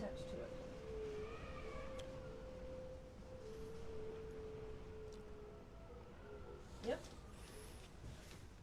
All I could do is get Denise when I ring the bell to just say bell on the radio, and so the judges know the bell is gone. That's the best we could do. Bailey's stepped away from the casting peg now. He just got Baz, while Ron. I've got you, we're going through to the end of round one, then we're going to have a lunch break. He wanted Ron to settle his sheep down a little bit and stop them racing away, which he's done successfully. But one of these sheep still not, the leader's still not really happy, and unfortunately one of the others has broken off the back and headed towards a pen, which makes it a bit more difficult, makes it very difficult to be tidy at this stage.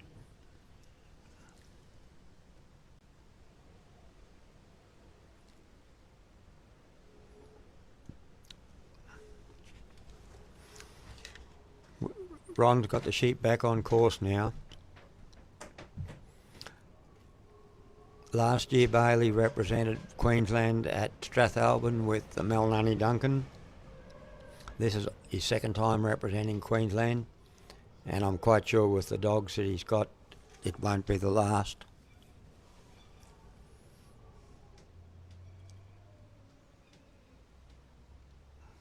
Last year Bailey represented with Duncan, as I said previously, and won the Queensland State Championships with Ron.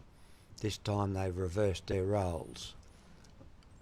He's representing with Ron, Knight's Ron, bred by his father, Barry Knight, and he won the state championships with Mel Nunny Duncan.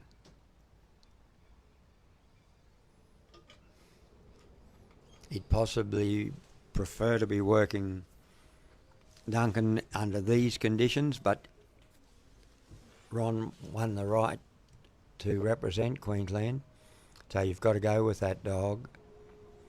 Sheep just pushed out here a little bit onto Ron, and this lead sheep's still not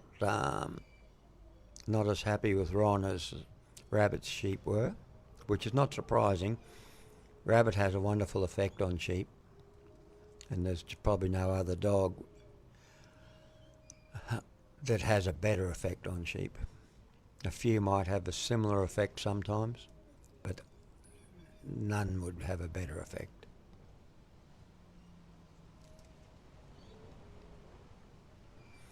Sheep still looking back over his shoulder at Ron and turned to face him. He's feeling threatened a little bit by Ron, so he's decided not to move off him too much. But what happens is once they do, the survival mechanism of flight comes in, so they run, and that was never, and it didn't happen with Rabbit. They didn't feel the necessity, they didn't feel threatened enough to run or to fight, but they did feel, they felt Rabbit enough to respect her and to move off her.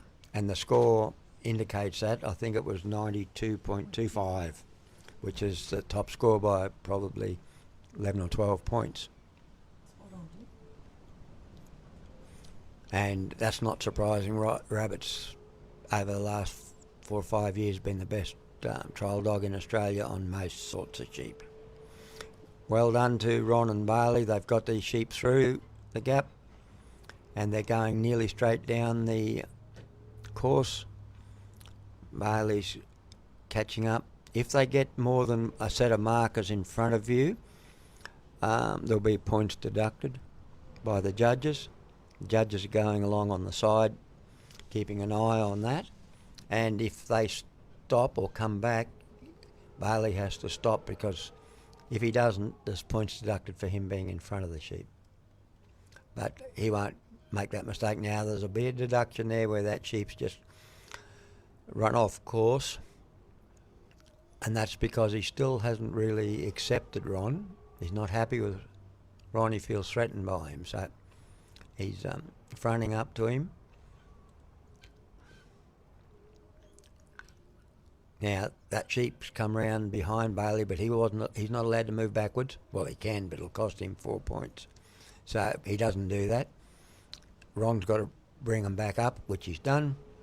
Now they're into the free working area and Bailey steps in, and he can step backwards and forwards and whatever. But once they enter the Maltese cross, he can't be in front of the lead sheep.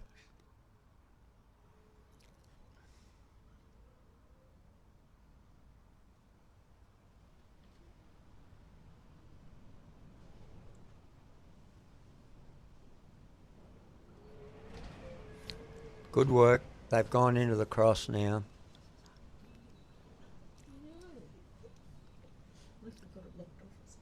Moved through nicely.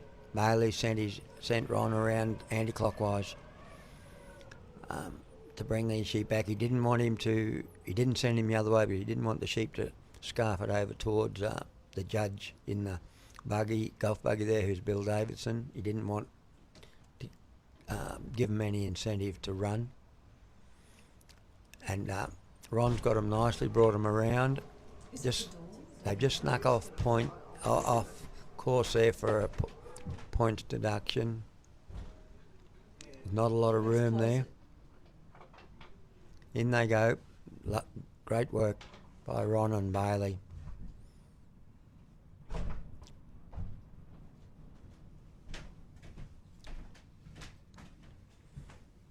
Now, Bailey and Ron can take up their side prior to that white marker he just walked over without any deduction. So Bailey's taken up the right-hand side and put Ron on the inside, because the sheep want to come back here towards our judge, Mike Deppler from Victoria, who's in the middle there. I mean, they don't want to go to him, but that's where they're leaning, because their mates are over here behind us, behind Mike. So dog can keep the weight a lot better than the handler, because the dog's permitted to go backwards and forwards and in and out. Sheep's just looking back at Ron at the moment, and Bailey's just encouraging the sheep to turn. They've got them moving again nicely. One there having a pick, which is a good sign that they've settled down a bit. They're nearly over the free working area line. Once they're there, Bailey's got to step into the free working area, which you want to do anyway, and then he's free to hold up his side like he was doing at the cross. Bailey's done the same as Mick there. He's swapped side with Ron once they got in the free working area, and he's put Ron back where he's extremely comfortable working on the right-hand side. Because that's what we do in our normal trials, and we do normal trials 99 or more % of the time. Straight over the bridge, and Bailey's just standing until he gets them set up. Ron's gone round the front to bring them back on course. 4 minutes? He's got 4 minutes to go, which is enough time if things go right, and too long if things go wrong. Sheep's having a pick again now, which is good. Bailey be pleased to see that. And they're just walking on course, or walking down the course there now. He sent Ron around in a clockwise direction. I think they might have just snuck off course there, but not much damage done. Probably only a point, something like that. In the Australian sections, you lose points 1+ at a time, but in the 2 drive sections, you can lose half a point if it's a little bit untidy. If it's not perfect, basically. And you can lose a lot more if it goes to custard. But you only lose them in single units. In the 3 Australian sections, being the cast, lift and draw, the carry to the gap, and the carry from the bridge to the pen. Bailey's just getting Ron to bring them up, because if they're left too far behind, there'll be a points deduction. Or that sheep, he's still not a happy little Vegemite. He's shot out and round the pen there, which will be a deduction, and he's encouraged his mates to come with him. One of them says, I'd rather have a feed. Ron's about a 6-year-old dog, roughly. He's only a young dog, hadn't started his trialling career in 2019 when he was out in Western Queensland at Winton. Been very successful over the last 3 years, really. Bailey's just working them up there nicely now. Ron was 3rd in the Queensland Championships last week. He'll have to get a wriggle along here. No, that same sheep it'll be. Oh no, it isn't. I think the sheep that's been causing him a lot of the grief standing in the pen with his head up. Each time they go around the pen, there's a points deduction. We've got 2 minutes to go. And Bailey's, he'll know the time. He's a very calm worker, so he'll just settle these sheep down again in front of the pen and poke them in, if that's possible, and it is. Ron's blocked him from going round the outside there. Got him in a good spot now.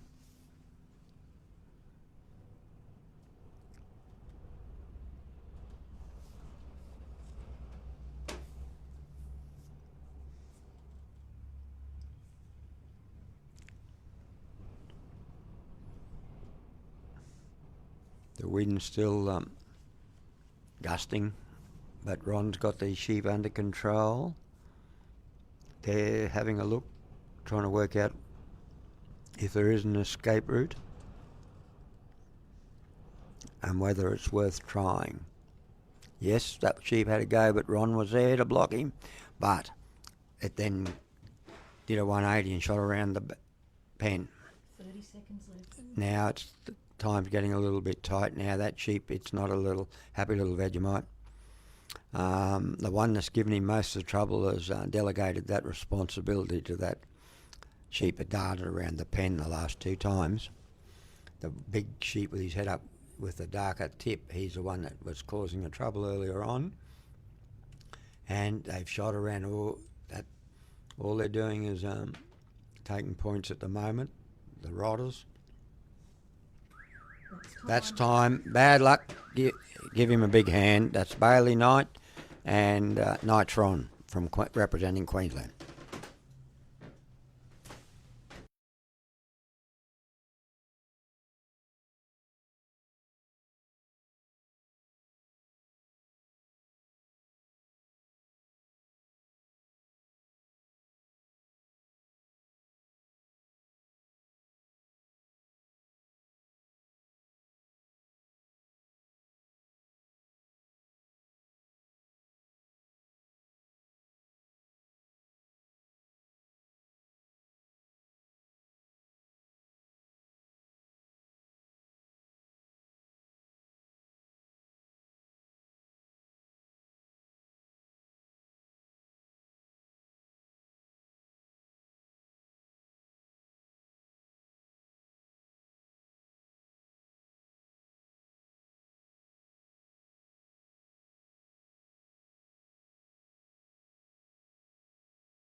Well, they didn't. I don't know if they're chatting. Here come the sheep. Oh, the sheep. The judges haven't even got the flag up yet.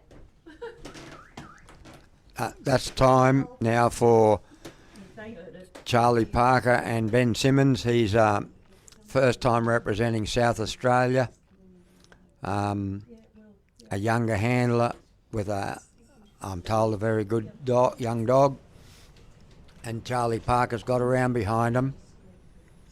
This year, for the first time, we're trying a 1-year trial of having 3 state reps instead of the usual 2. It'll be letting young fellas like Ben have a crack before, and get some experience at this level. And also, we're hoping that it might strengthen the Australian team because of the added competition of 18 instead of 12 handlers. We've got some very experienced handlers who are the third choice or third pick getting in. Going around now, these sheep haven't settled yet for Charlie Parker, so Ben will try and get them settled.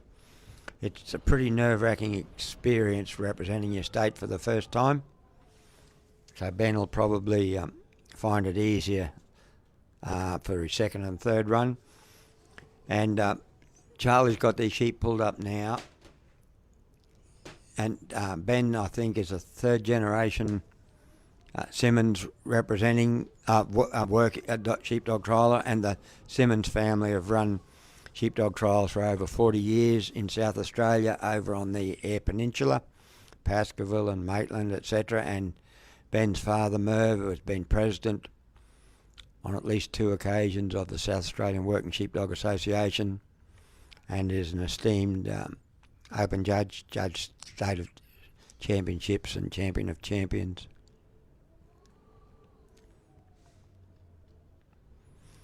Ben's just keep settling these sheep down as best he can, hoping that they'll accept Charlie Parker and walk quietly down to the gap. He's got him round behind him a bit more now, and they're standing looking at him. You can't be neat and tidy if they won't look at your dog. It's all catch up. Yeah, that's a lot better now. He's got Charlie round the front of him, and they were starting to respect him and not feel too threatened. As you can see, we've got all colours in our Border Collies and our Kelpies too. We've got red and white here of Charlie Parker. We had basically white with Rabbit and white with blue spots with Bluey. And then we've got the classic black and white dogs, and we've had black and tan Kelpie. And you can have red Kelpies. Yep. Antonia Simmons is telling her father what to do. Go, Dad. Good to have the family support. Sheep have settled down now. So Charlie and Ben have done a good job. Well, doing a good job, and there's still a bit to go, but if you can get them walking, you can see what can be done with them, with the likes of how Rabbit walked them around. But also got to remember, she's at the top of the tree in this game, and the rest of us can't all get that sort of result too often. But this is a great experience for Ben and for Richard Davies from Victoria. I've just ducked it round on the inside there of the gap. He can either bring them back around this right-hand end through the middle, or around on his left, or even between Ben and the panel if that's where they choose to go. And they've got to go through the gap from this side, and after that Ben will be walking through the gap.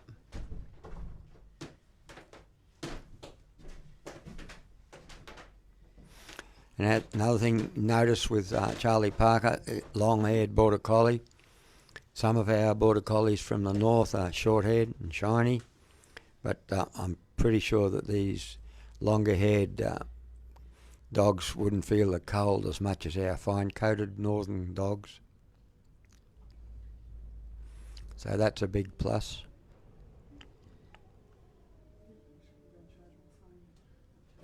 I'm not sure of the breeding of Charlie Parker, but I'm pretty sure that Mike Depler started out with Victorian bloodlines.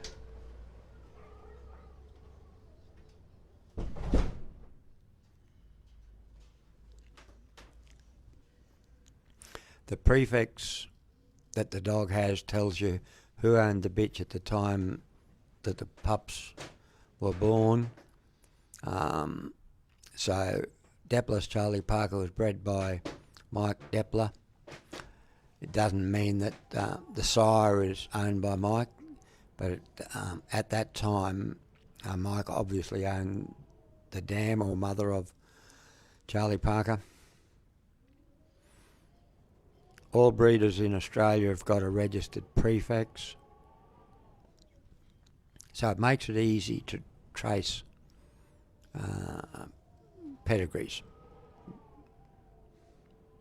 And now with Pedigree Point and some of those online pedigrees with the state registrars getting online, it's become a lot easier to check on bloodlines, check on pedigrees, especially the ones that you're interested in.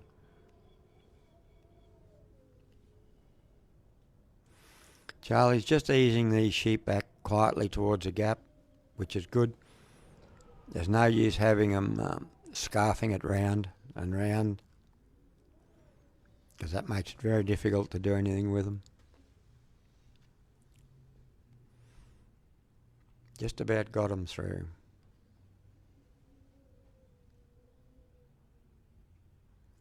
You just got to bring that last one through. There they are. Turns them around and away they go. Good work.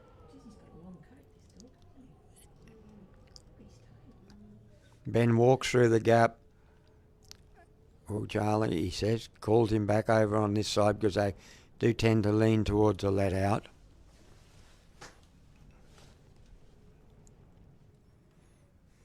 Ben's just going to walk up there quietly. He doesn't want to get in front of the sheep, but he's got to be up close enough to stop him going out on his side. They're just breaking away a little bit there now. There'll be a few points deduction, but you can only think of the future. You can't worry about what's happened. You can't change that. All it can do is irritate you. So, yeah, you've got to have plan A. You start with plan A and you go to plan B, plan C. When you're doing Trans-Tasman courses, you've got to be thinking on your feet all the time and on the run, because there's so much you can and can't do. In the drive sections, you can really help your dog. And then when you get into the final section, and if time's getting a bit short, you're inclined to keep helping your dog because you have been for the last two sections, and you've got to put your hand in your pocket. Got him through there nicely. Ben just called Charlie around. Charlie's got around, locked him up, stopped, give him time to settle.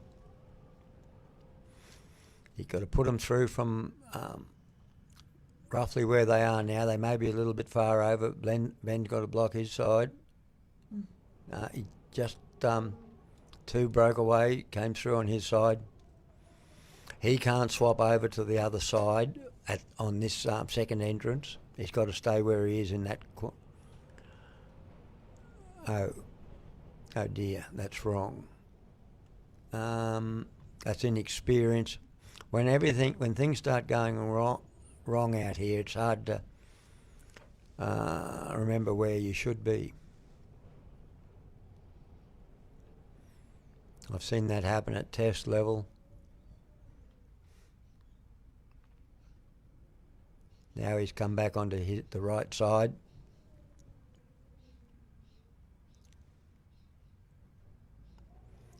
Getting them nicely set up there now. These sheep are fairly human friendly. They're quite happy to duck around you, come up to you, duck between you and the obstacle. Whereas if they were a bit more bomby of the handler, they wouldn't come on your side so much. But well done, they've got them through there. Charlie's just flipping around. Ben's going to do what most people have done and take up the right-hand side. We've got 5 minutes to go, so Ben will be keen to keep these moving. That's enough time if it goes well. Miles of time if it goes well, but you can't. You've mostly got to hasten slowly. The more you push along, normally the more trouble you get into. Although the temptation's there to push along. And the incentive here to push along is the last section is 30 points, which is the most points of any section. The first section, 25. Then you've got 3 by 15, and then 30 to get home. So in the back of your mind, you're trying hard to get home. If you get across from the bridge to the pen and step into that ring at the pen, there's 10 points there. And if you haven't lost any on the way over, you retain those 10 points, provided you don't run off 30 at the pen. But if you lose them all on the way over, or you don't get there, you've done 30 points from the section. Very nice work there. Charlie's got them up on the bridge. Now, that didn't take long, so they've still got plenty of time. Ben's on his way to the pen. Charlie's working nicely. Got him back on course.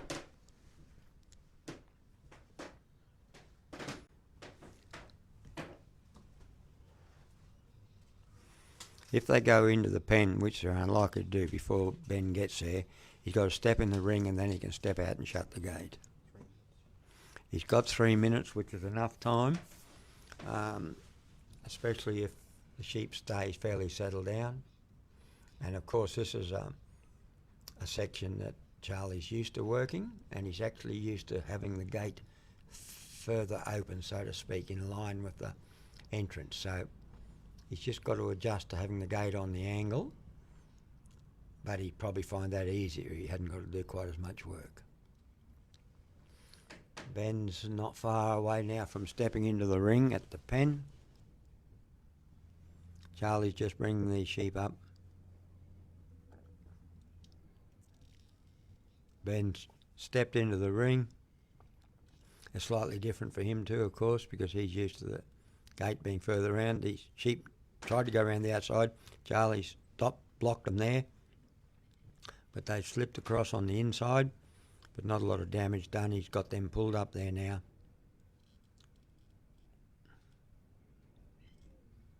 You can see all the flags, state flags, and blowing in the wind there behind Ben and Charlie.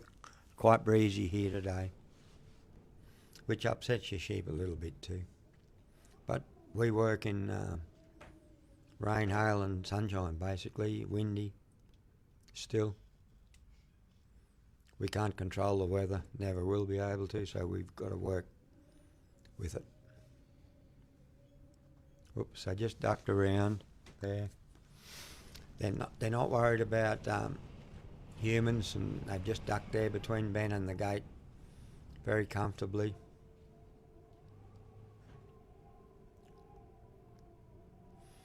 Ben sent Charlie clockwise around to pull him up.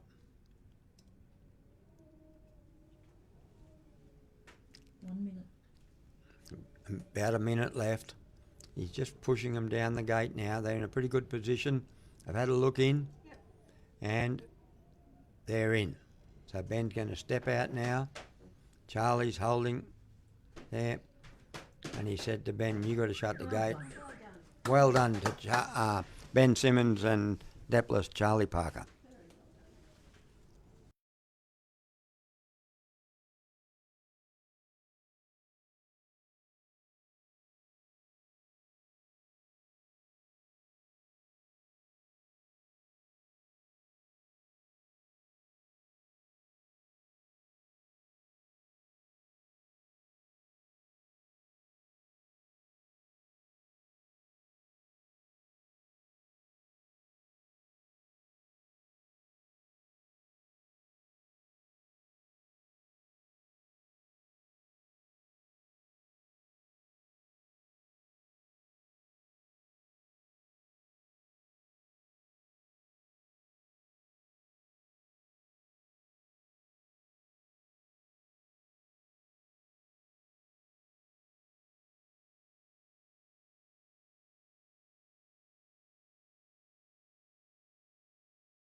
The bell's rung, and Nolan's Digger, a West Australian bred dog, is on his cast now. He's cast out to the right. Martin and Digger finished second in the individual section of the Ted Gaby Interstate Challenge at Strathalbyn last year. Martin purchased this dog from Jenny Nolan, and I think he's by Grass Valley Moss, or if he's not, his mother is anyway. A lot of dog there, so Martin will be attempting to keep him off so that he doesn't intimidate the sheep too much early. Digger's been a very successful dog in Tasmania. the sheep are just trotting up there at the moment. They'd prefer to go up and talk to Martin than talk to Digger. And they're heading up there towards the fence. And Martin's just keeping Digger right off him. The sheep are going to go up and talk to the judge by the look of things. See if you like us, they reckon. They've headed over on the fence, which is always a very awkward position to be in. At this stage, I just want to get away from Digger. I think he was born on Anzac Day. I think that's where he got his name from. He's been very successful for Martin in state championships and that sort of thing. Martin's had a very successful year in Tasmania. I think he had the first 2 dogs in the consistency award down there, and he had a choice of which dog he took, and he decided to work Digger.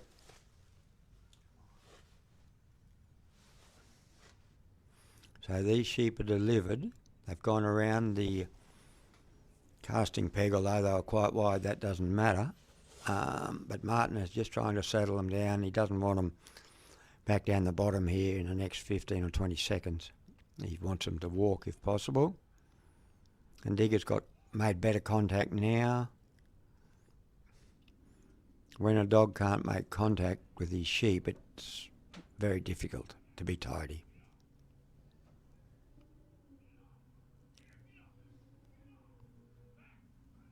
Martin's advising Digger to get off.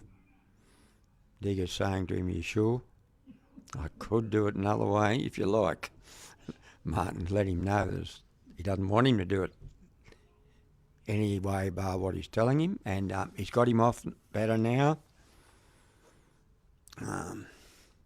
And I've got a few dogs like Digger too. Don't worry, most of us have. Their epitaph will be, "I did it my way." That's half my dogs. Now Digger's a bit further off, and the sheep are accepting him a bit better.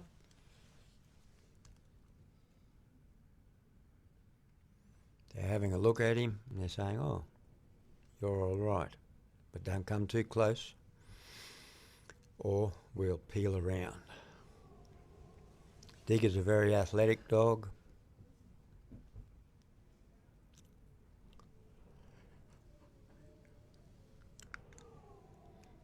A lot of the Tasmanian dogs are lighter coloured than Digger because sheep tend to draw onto them a bit better. But Digger's been very successful. Sheep are just ducked around the inside, and the lead sheep's still going. He's not a happy little Vegemite yet. Martin wants Digger to stop and just settle things down. Digger says, "I'm not going to let him go." Now, this is good. He's got him settled down. Martin has a look at his watch. He says, "We've got plenty of time, mate. Just go steady."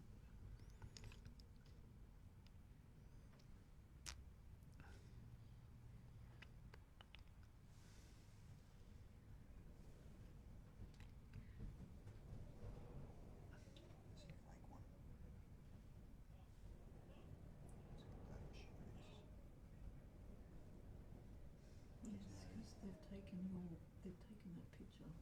Yep. So that's. No.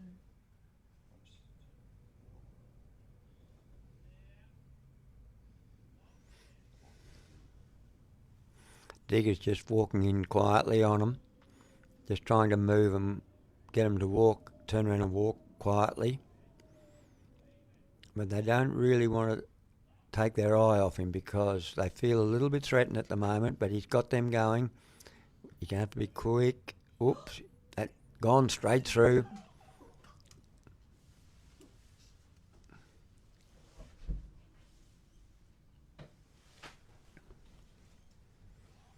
Sheep have gone through, gone back over. One of those sheep looks a little bit stilted in its action. Martin's just bringing him back on course before he goes through the gap. That lead sheep doesn't look like he's all that happy. Martin's got him back on course now. Martin hasn't, but Digger has. So Martin's walked through the gap and they're on their way to the cross. They're just back on course now, so there will be a few points deducted there.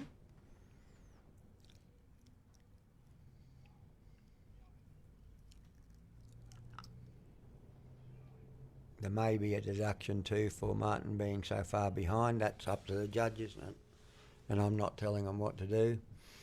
The sheep have just broken away on the inside there. But Digger's there to block them and bring them back.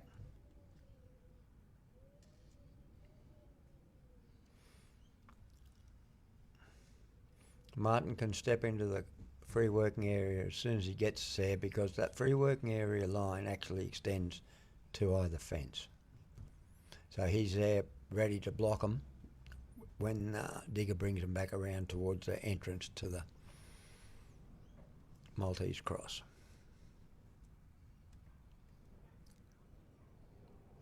Quick. That sheep, he's a bit upset. And he didn't take any notice of Martin. Or very little anyway. Digger's there, he's bringing them back now. This will probably be a bit easier because Digger's got the weight of them.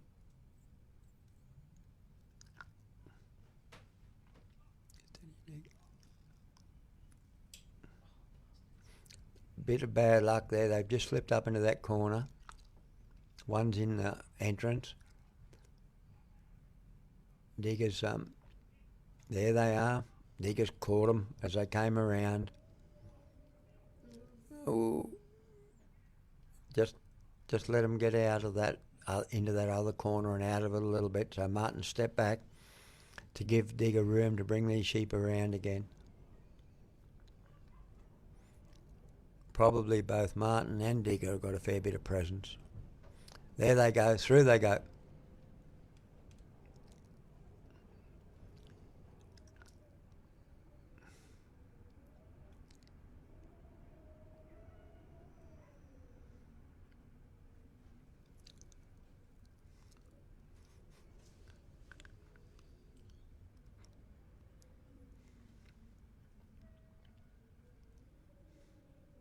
Our last handler, Ben Simmons, scored 47.5, I think. 57.5.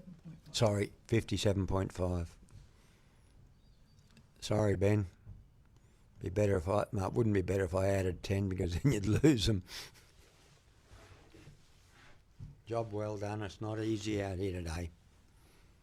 Some of these sheep are quite unsettled in these windy conditions, and they got wet last night and then they've dried out, and when that happens, sheep get a bit touchier, a bit lighter. He's got one out.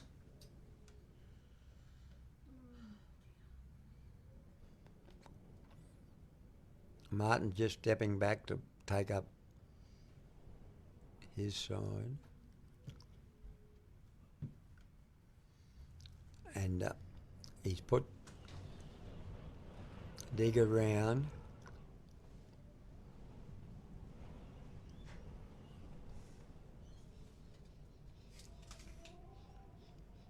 Once they enter the Maltese cross on that second entrance, he needs to be behind the lead sheep.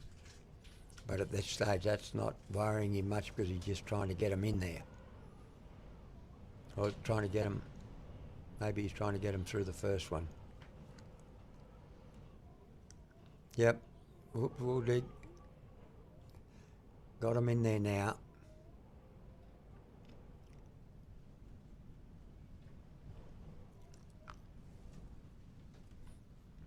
Completed that. Got 4.5 minutes left, so Martin will be conscious of that, and he'll be trying to keep things rolling along. But you can't let it worry you too much, or it just makes things even worse. Now they're working on the second section of the Maltese cross. Digger's getting a bit sick of it. He said, move off me. And they've got him in a good place. In they go. No. Oh yeah, he said, I want to get with my mates. I'm sick of being on my own. So that errant sheep ducked back and got in, followed his mates. Now they're on their way to the bridge, and they're going along quite nicely there at the moment. Martin's taking up the right-hand side as per usual on today's efforts. Digger's on the inside.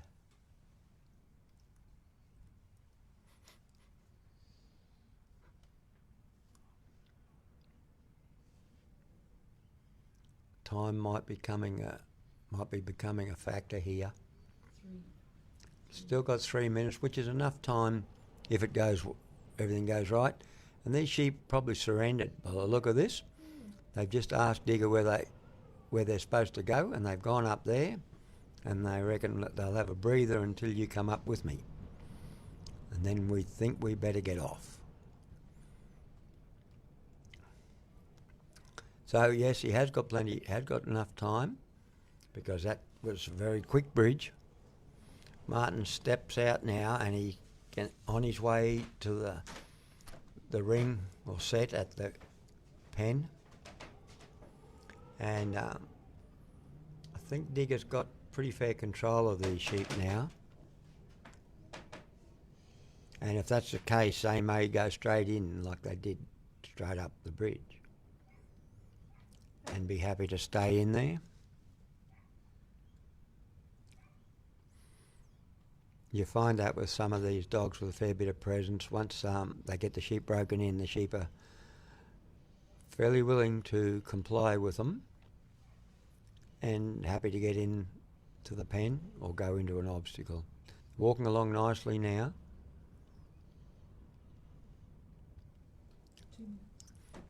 He's got 2 minutes left, which is plenty of time. Whoops, they're just going to trot again, but I think Digger's there to discourage him. Martin's just going to decide which way to send Digger now. He's going to bring him back around anti-clock as he approaches the pen.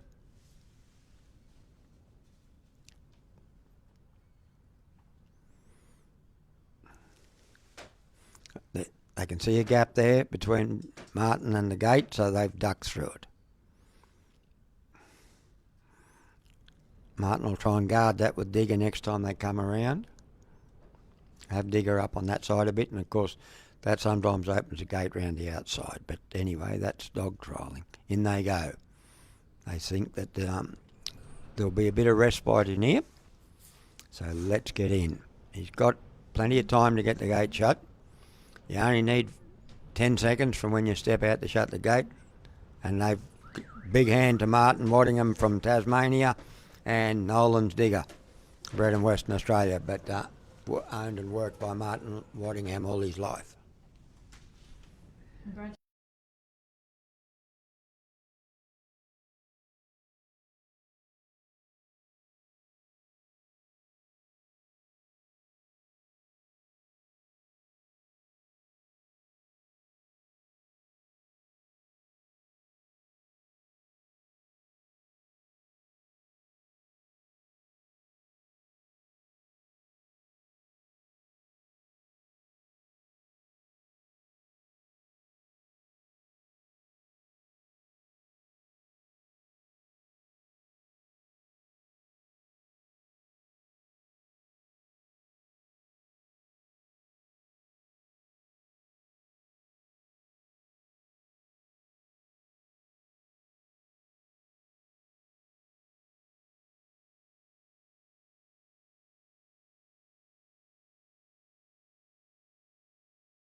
Walking up to the peg now is Victorian President Connor McConnell with his dog Echo Park Glen. Echo Park Glen and Echo Park Lady are litter mates. And I think Mick Hudson had the choice of working Echo Park Mel if he didn't want to work Rabbit, and she's also from the same litter. So that's a phenomenal effort. There's the bell at 15 minutes for Glenn, who has been a very successful dog for Connor. He started out with Jandaree Blue, bred in Western Australia by Ricky Jantz and Doreen. And then he picked up Glenn as a pup from Stefan and Simone. And I think quite a few of the pups, McConnell Prefect's pups, dogs, going about are probably by Glenn, but I don't know Victorian breeding all that well. One sheep there is having a good pick as Glenn moves up a little bit. I haven't actually personally watched Glenn work before, so it'll be interesting for me to see him work. I missed his run in Strath last year.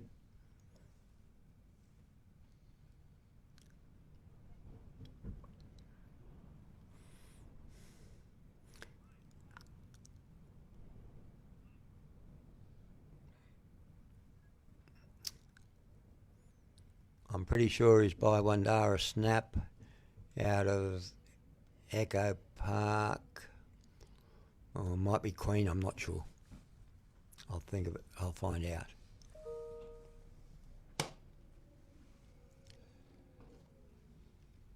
One sheep there having a good pick, nice and settled.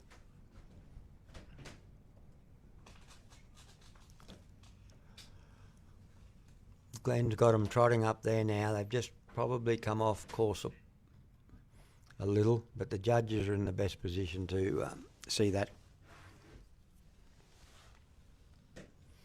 So I think Glenn would be a 6 or 7 year old dog, probably 8-year-old.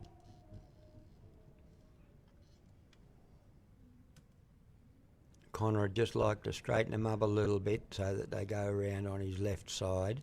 They are just heading over to his right shoulder a little bit at the moment.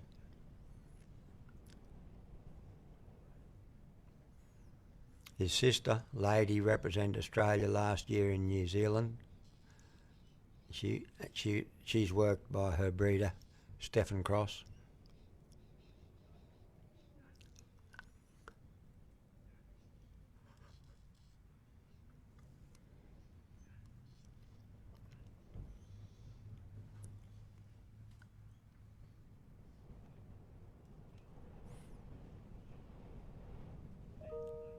Two years ago, two litter brothers represented Queensland at Campbelltown in Tasmania, Gibson Slim and Gibson's Cole. But it's not often that you've got siblings in the same team, sometimes by the same dog or out of the same bitch, but full litter brothers or sisters. It's a pretty rare achievement and a great achievement. Glenn's just moving them up. They're not going to take their eyes off him at this stage.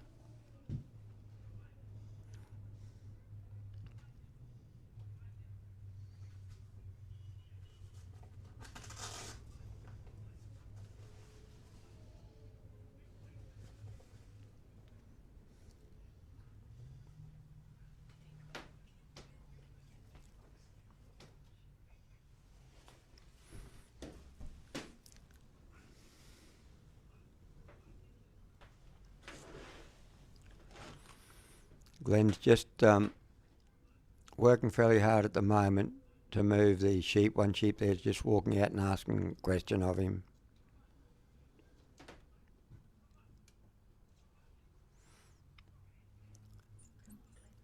Digger scored, I think, 58. Yep, Digger's score was 58, and there's quite a few dogs there with him in the high 50s, low 60s.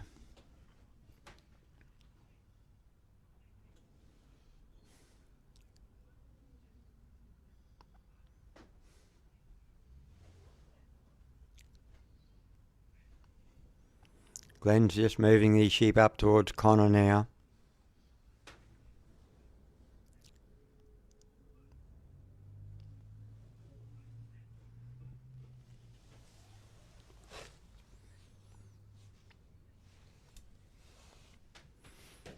Glenn's working pretty hard. All three of them are watching him.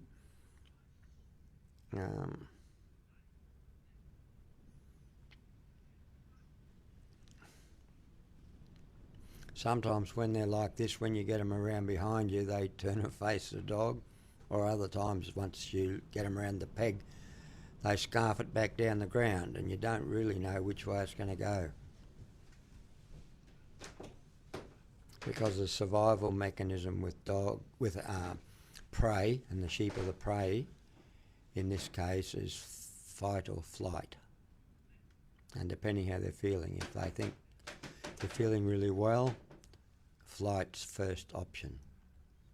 If not, last resort is fight.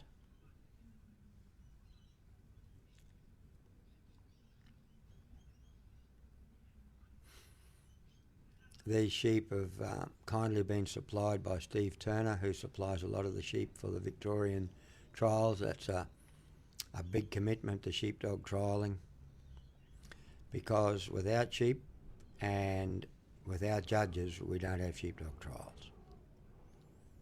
We can always find competitors, but the other two elements are a bit harder to find sometimes.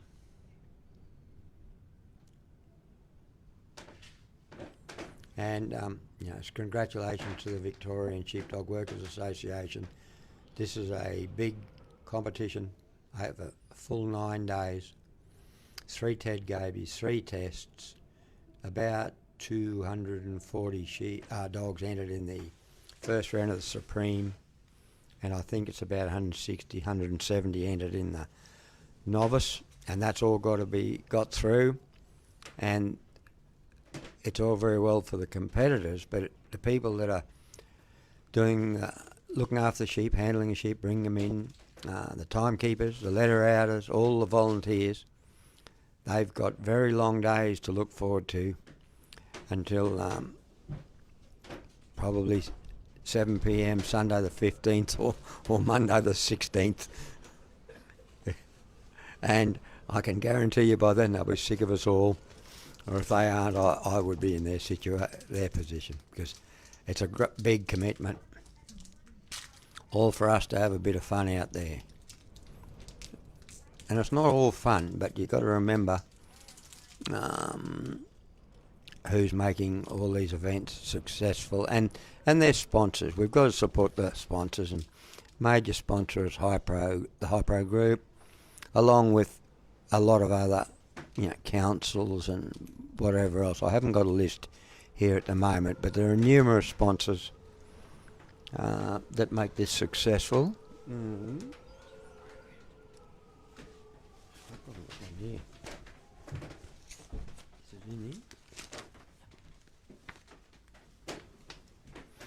While we're just marooned up here, or Connor is, I'll just have a look for our sponsors, because they deserve a shout out. Thank you. Yep, we've got the sponsors of the Hypro Group, John Camilleri and his team. We've got Precision Etch, Quality Laser Engraving. They've suppliers of the trophies and prizes and gifts. We've got Computer Sashes, Rosettes and Awards. They speak for themselves. And I'd recommend that you support all these sponsors if you can in any whatever way. CRT and Metal Corp, everything in steel. Also HF Richardson, Livestock and Property. Wade Vet. TB White and Sons. Antonol for dogs. Hydro Hound. Getting your dirty dogs cleaned up, I'd say. Food Biz, wholesale distributors. And the individual sponsors, Julie Whitbourne on behalf of the late Ralph Whitbourne, David Hines, patron of the Victorian Working Sheepdog Association, Wally Dalton, who's a member of the Victorian Working Sheepdog Association, Southwest Sheepdog Club, Dogs at Work, and the Australian Working Stock Dog magazine. Laura McKillop there. So I'd commend you, thank them very much for their sponsorship, and hope that everybody can support them wherever possible.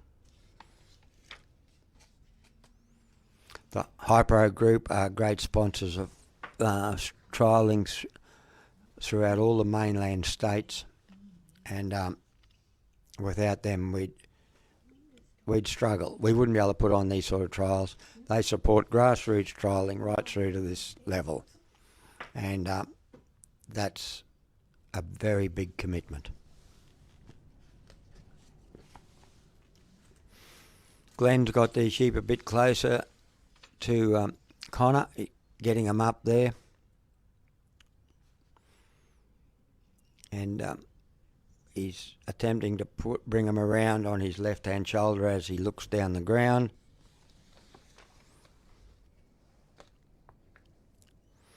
As you can see on your program, there's 9 days of solid trialling. We've got to get through 47 or 48 dogs per day once we start the Supreme. And with these sort of sheep, that'll be a full day's trialling, I would say. So all competitors will be asked to be ready when their turn comes. And the judges won't get too much downtime during the day. Also like to thank the judges, firstly for the Ted Gaby Interstate Challenge that we've got now. We've got judging here, we've got Bill Davidson and Michael Depler. And then we've also got Peter Oxley's going to come in, and they're each going to do 2 trials. So Bill Davidson will judge next time with Peter Oxley, and Michael Depler will. There's 3 rounds. Then once we get on to the Supreme, we've got Anthony Ireland and Kenny Robinson judging the Supreme, which is approximately 241st round runs, plus a top 20, plus a top 10. So they're going to get the guts of 300 runs to judge. Bill Davidson, who's out here now, he's a busy boy. He's judging 2 rounds of the Ted Gaby. Then he's judging the novice, the 160 or 70 dogs there, plus a final. He's also been appointed judge manager of the Australian Test team, which will be competing here next Friday, Saturday and Sunday. So Bill won't get much any time off, and he's a fit young fella, and that's the sort of person we need.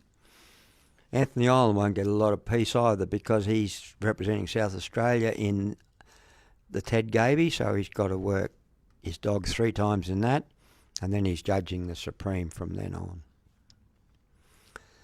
So that's a magnificent commitment from those judges as well, and we thank them from the bottom of our heart.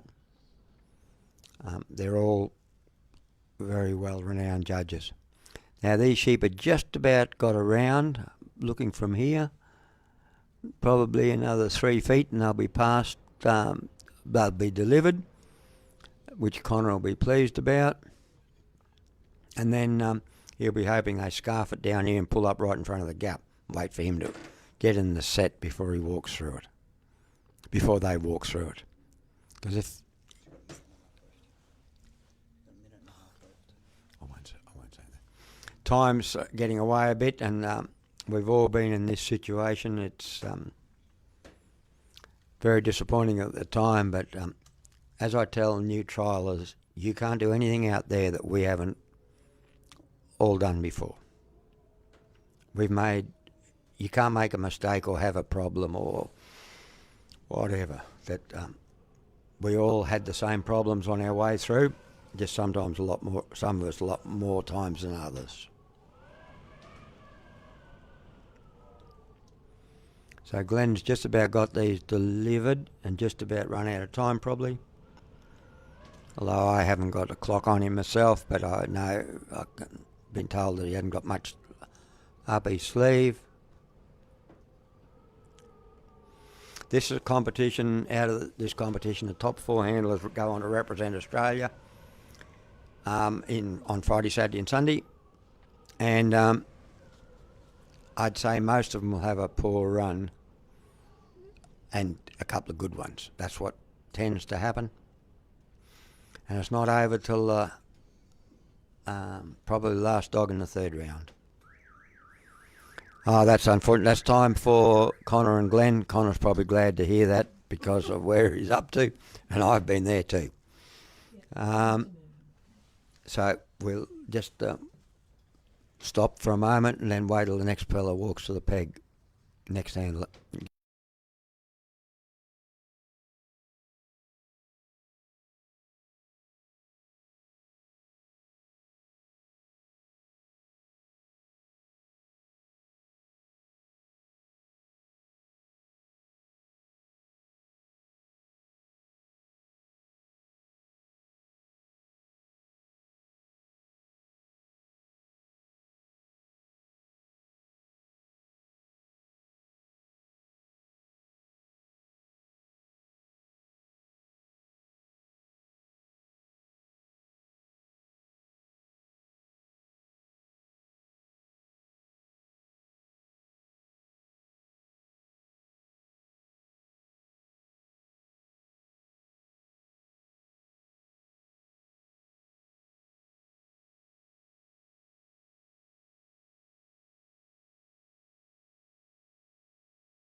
Right, Simon and Di, they're underway. Time just went, and Di's casting out to the left. I think Di goes back to Grass Valley Moss, and she's way in front this year in Western Australia in the points. Every time I look at the results, she's in the final and right up near the top. This is Simon's first time representing Western Australia. He's a very accomplished handler. He is quite successful in both the yard and, well, especially the utility and the yard, as well as three sheep trialling.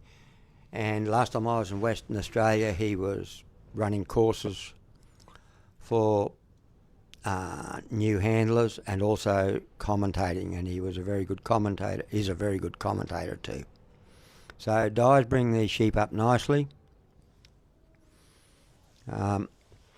Probably Di and Simon haven't had a lot of experience on Trans-Tasman, but I think they will have done their homework pretty well. They're coming up nicely. She's a very versatile dog. I'm pretty sure I saw her in the final of a yard trial the other day in the results. The West Australian dogs tend to be a bit more versatile than some of ours in the east because they not too many only about 8 on 10 three-sheep trials, so they actually do quite a bit of yard and utility trialling, or utility first.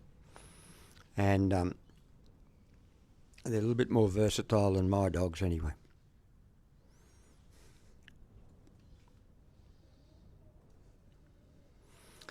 The Di's delivered these sheep now quite nicely. Simon's just going to try and poke them back on course without upsetting them too much. He stepped away from the casting peg and he's on his way now. Sheep are quite settled. There's one of them having a feed. Probably the one on the outside at this stage is looking at die and not quite as settled, but still quite very accepting of die at this stage. Lovely move there, just to stop them taking off. Now Simon's put her back to the tail, bring her up around now, and that sheep looks straight out at her instead of turning and scarfing it on the inside.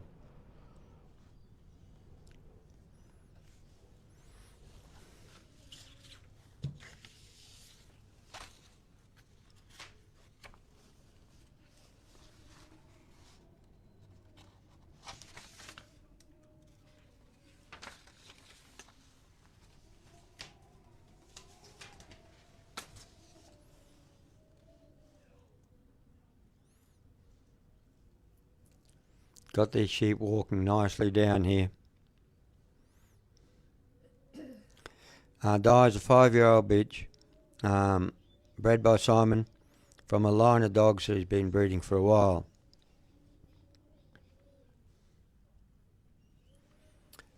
Got the sheep in a pretty good position here at the gap. Simon started trialling in 2000.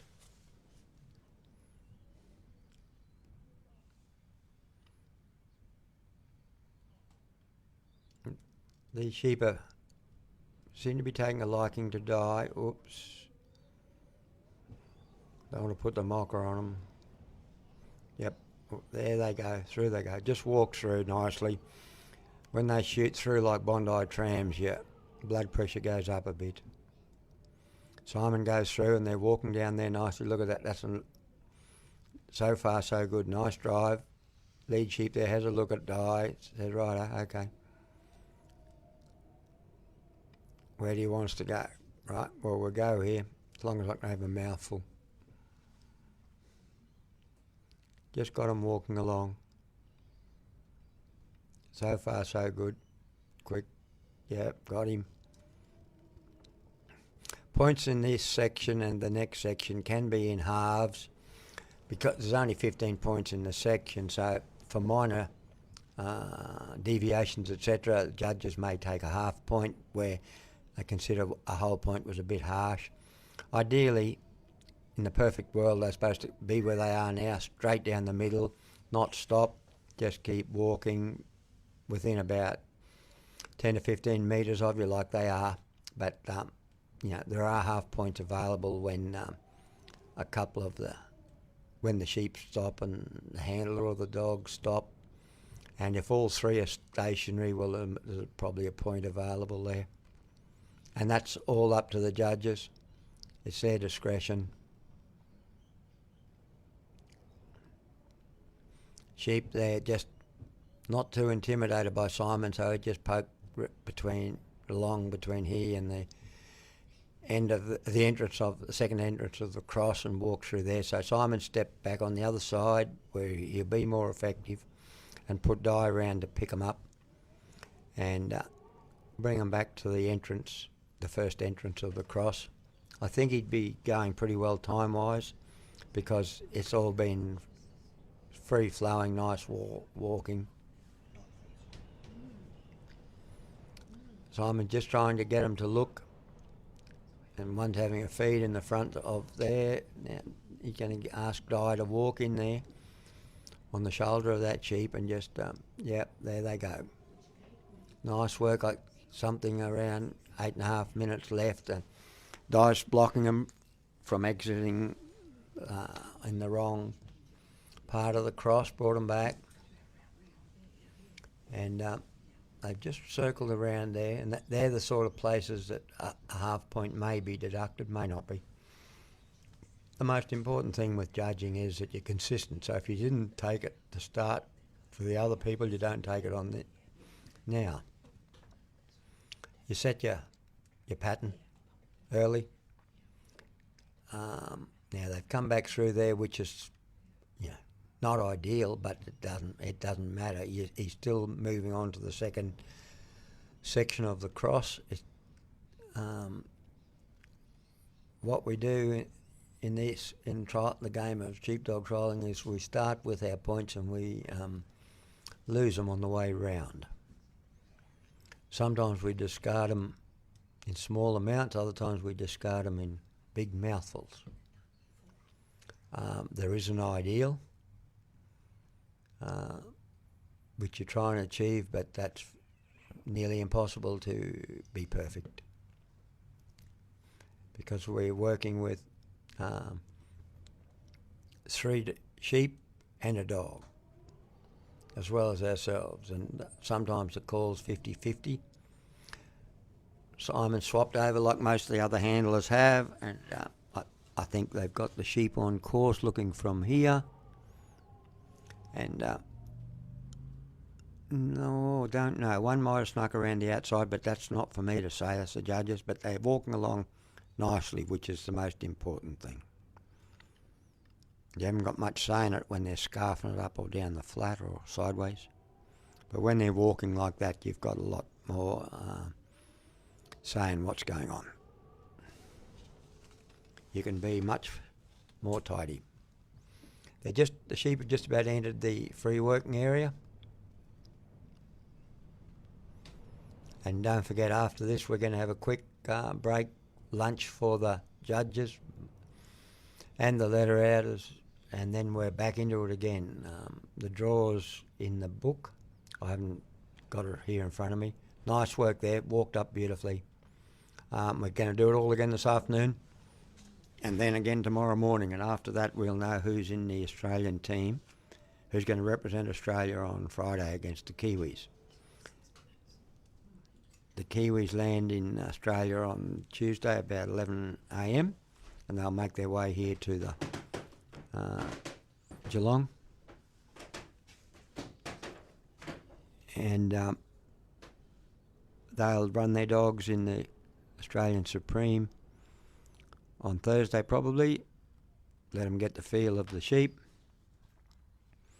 And then on Friday afternoon, I think it is, I'd have to check, we've got the first test. New Zealand President and Judge Manager is Pat Coogan. Leo, I think it's Eddington, is their captain. Stuart Childs, Scott Hunter, and I'm missing, Miller. Can't think of his. Ben Miller is their team, and I'm pretty sure Ben's father has represented to Stewie Miller.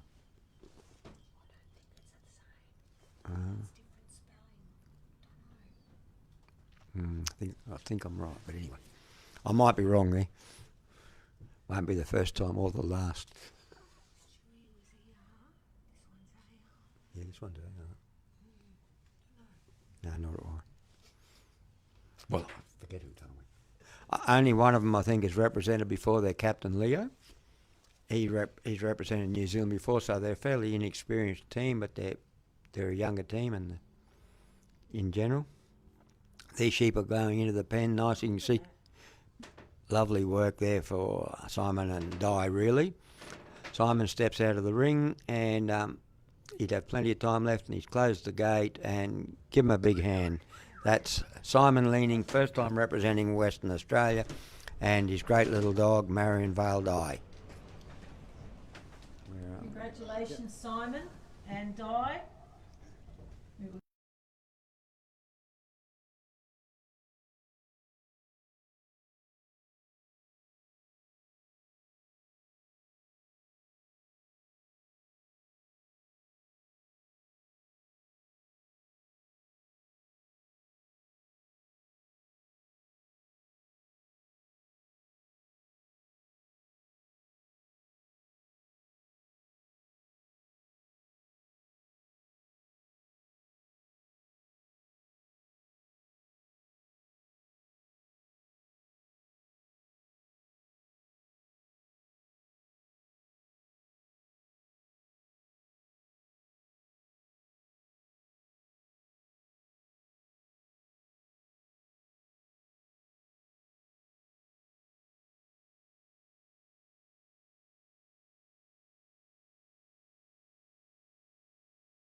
Right. Thanks for sticking around on the live stream. We'll be back at 1:30. Yep, There'll be a go, new go, live go. stream starting at 1:30. Bye.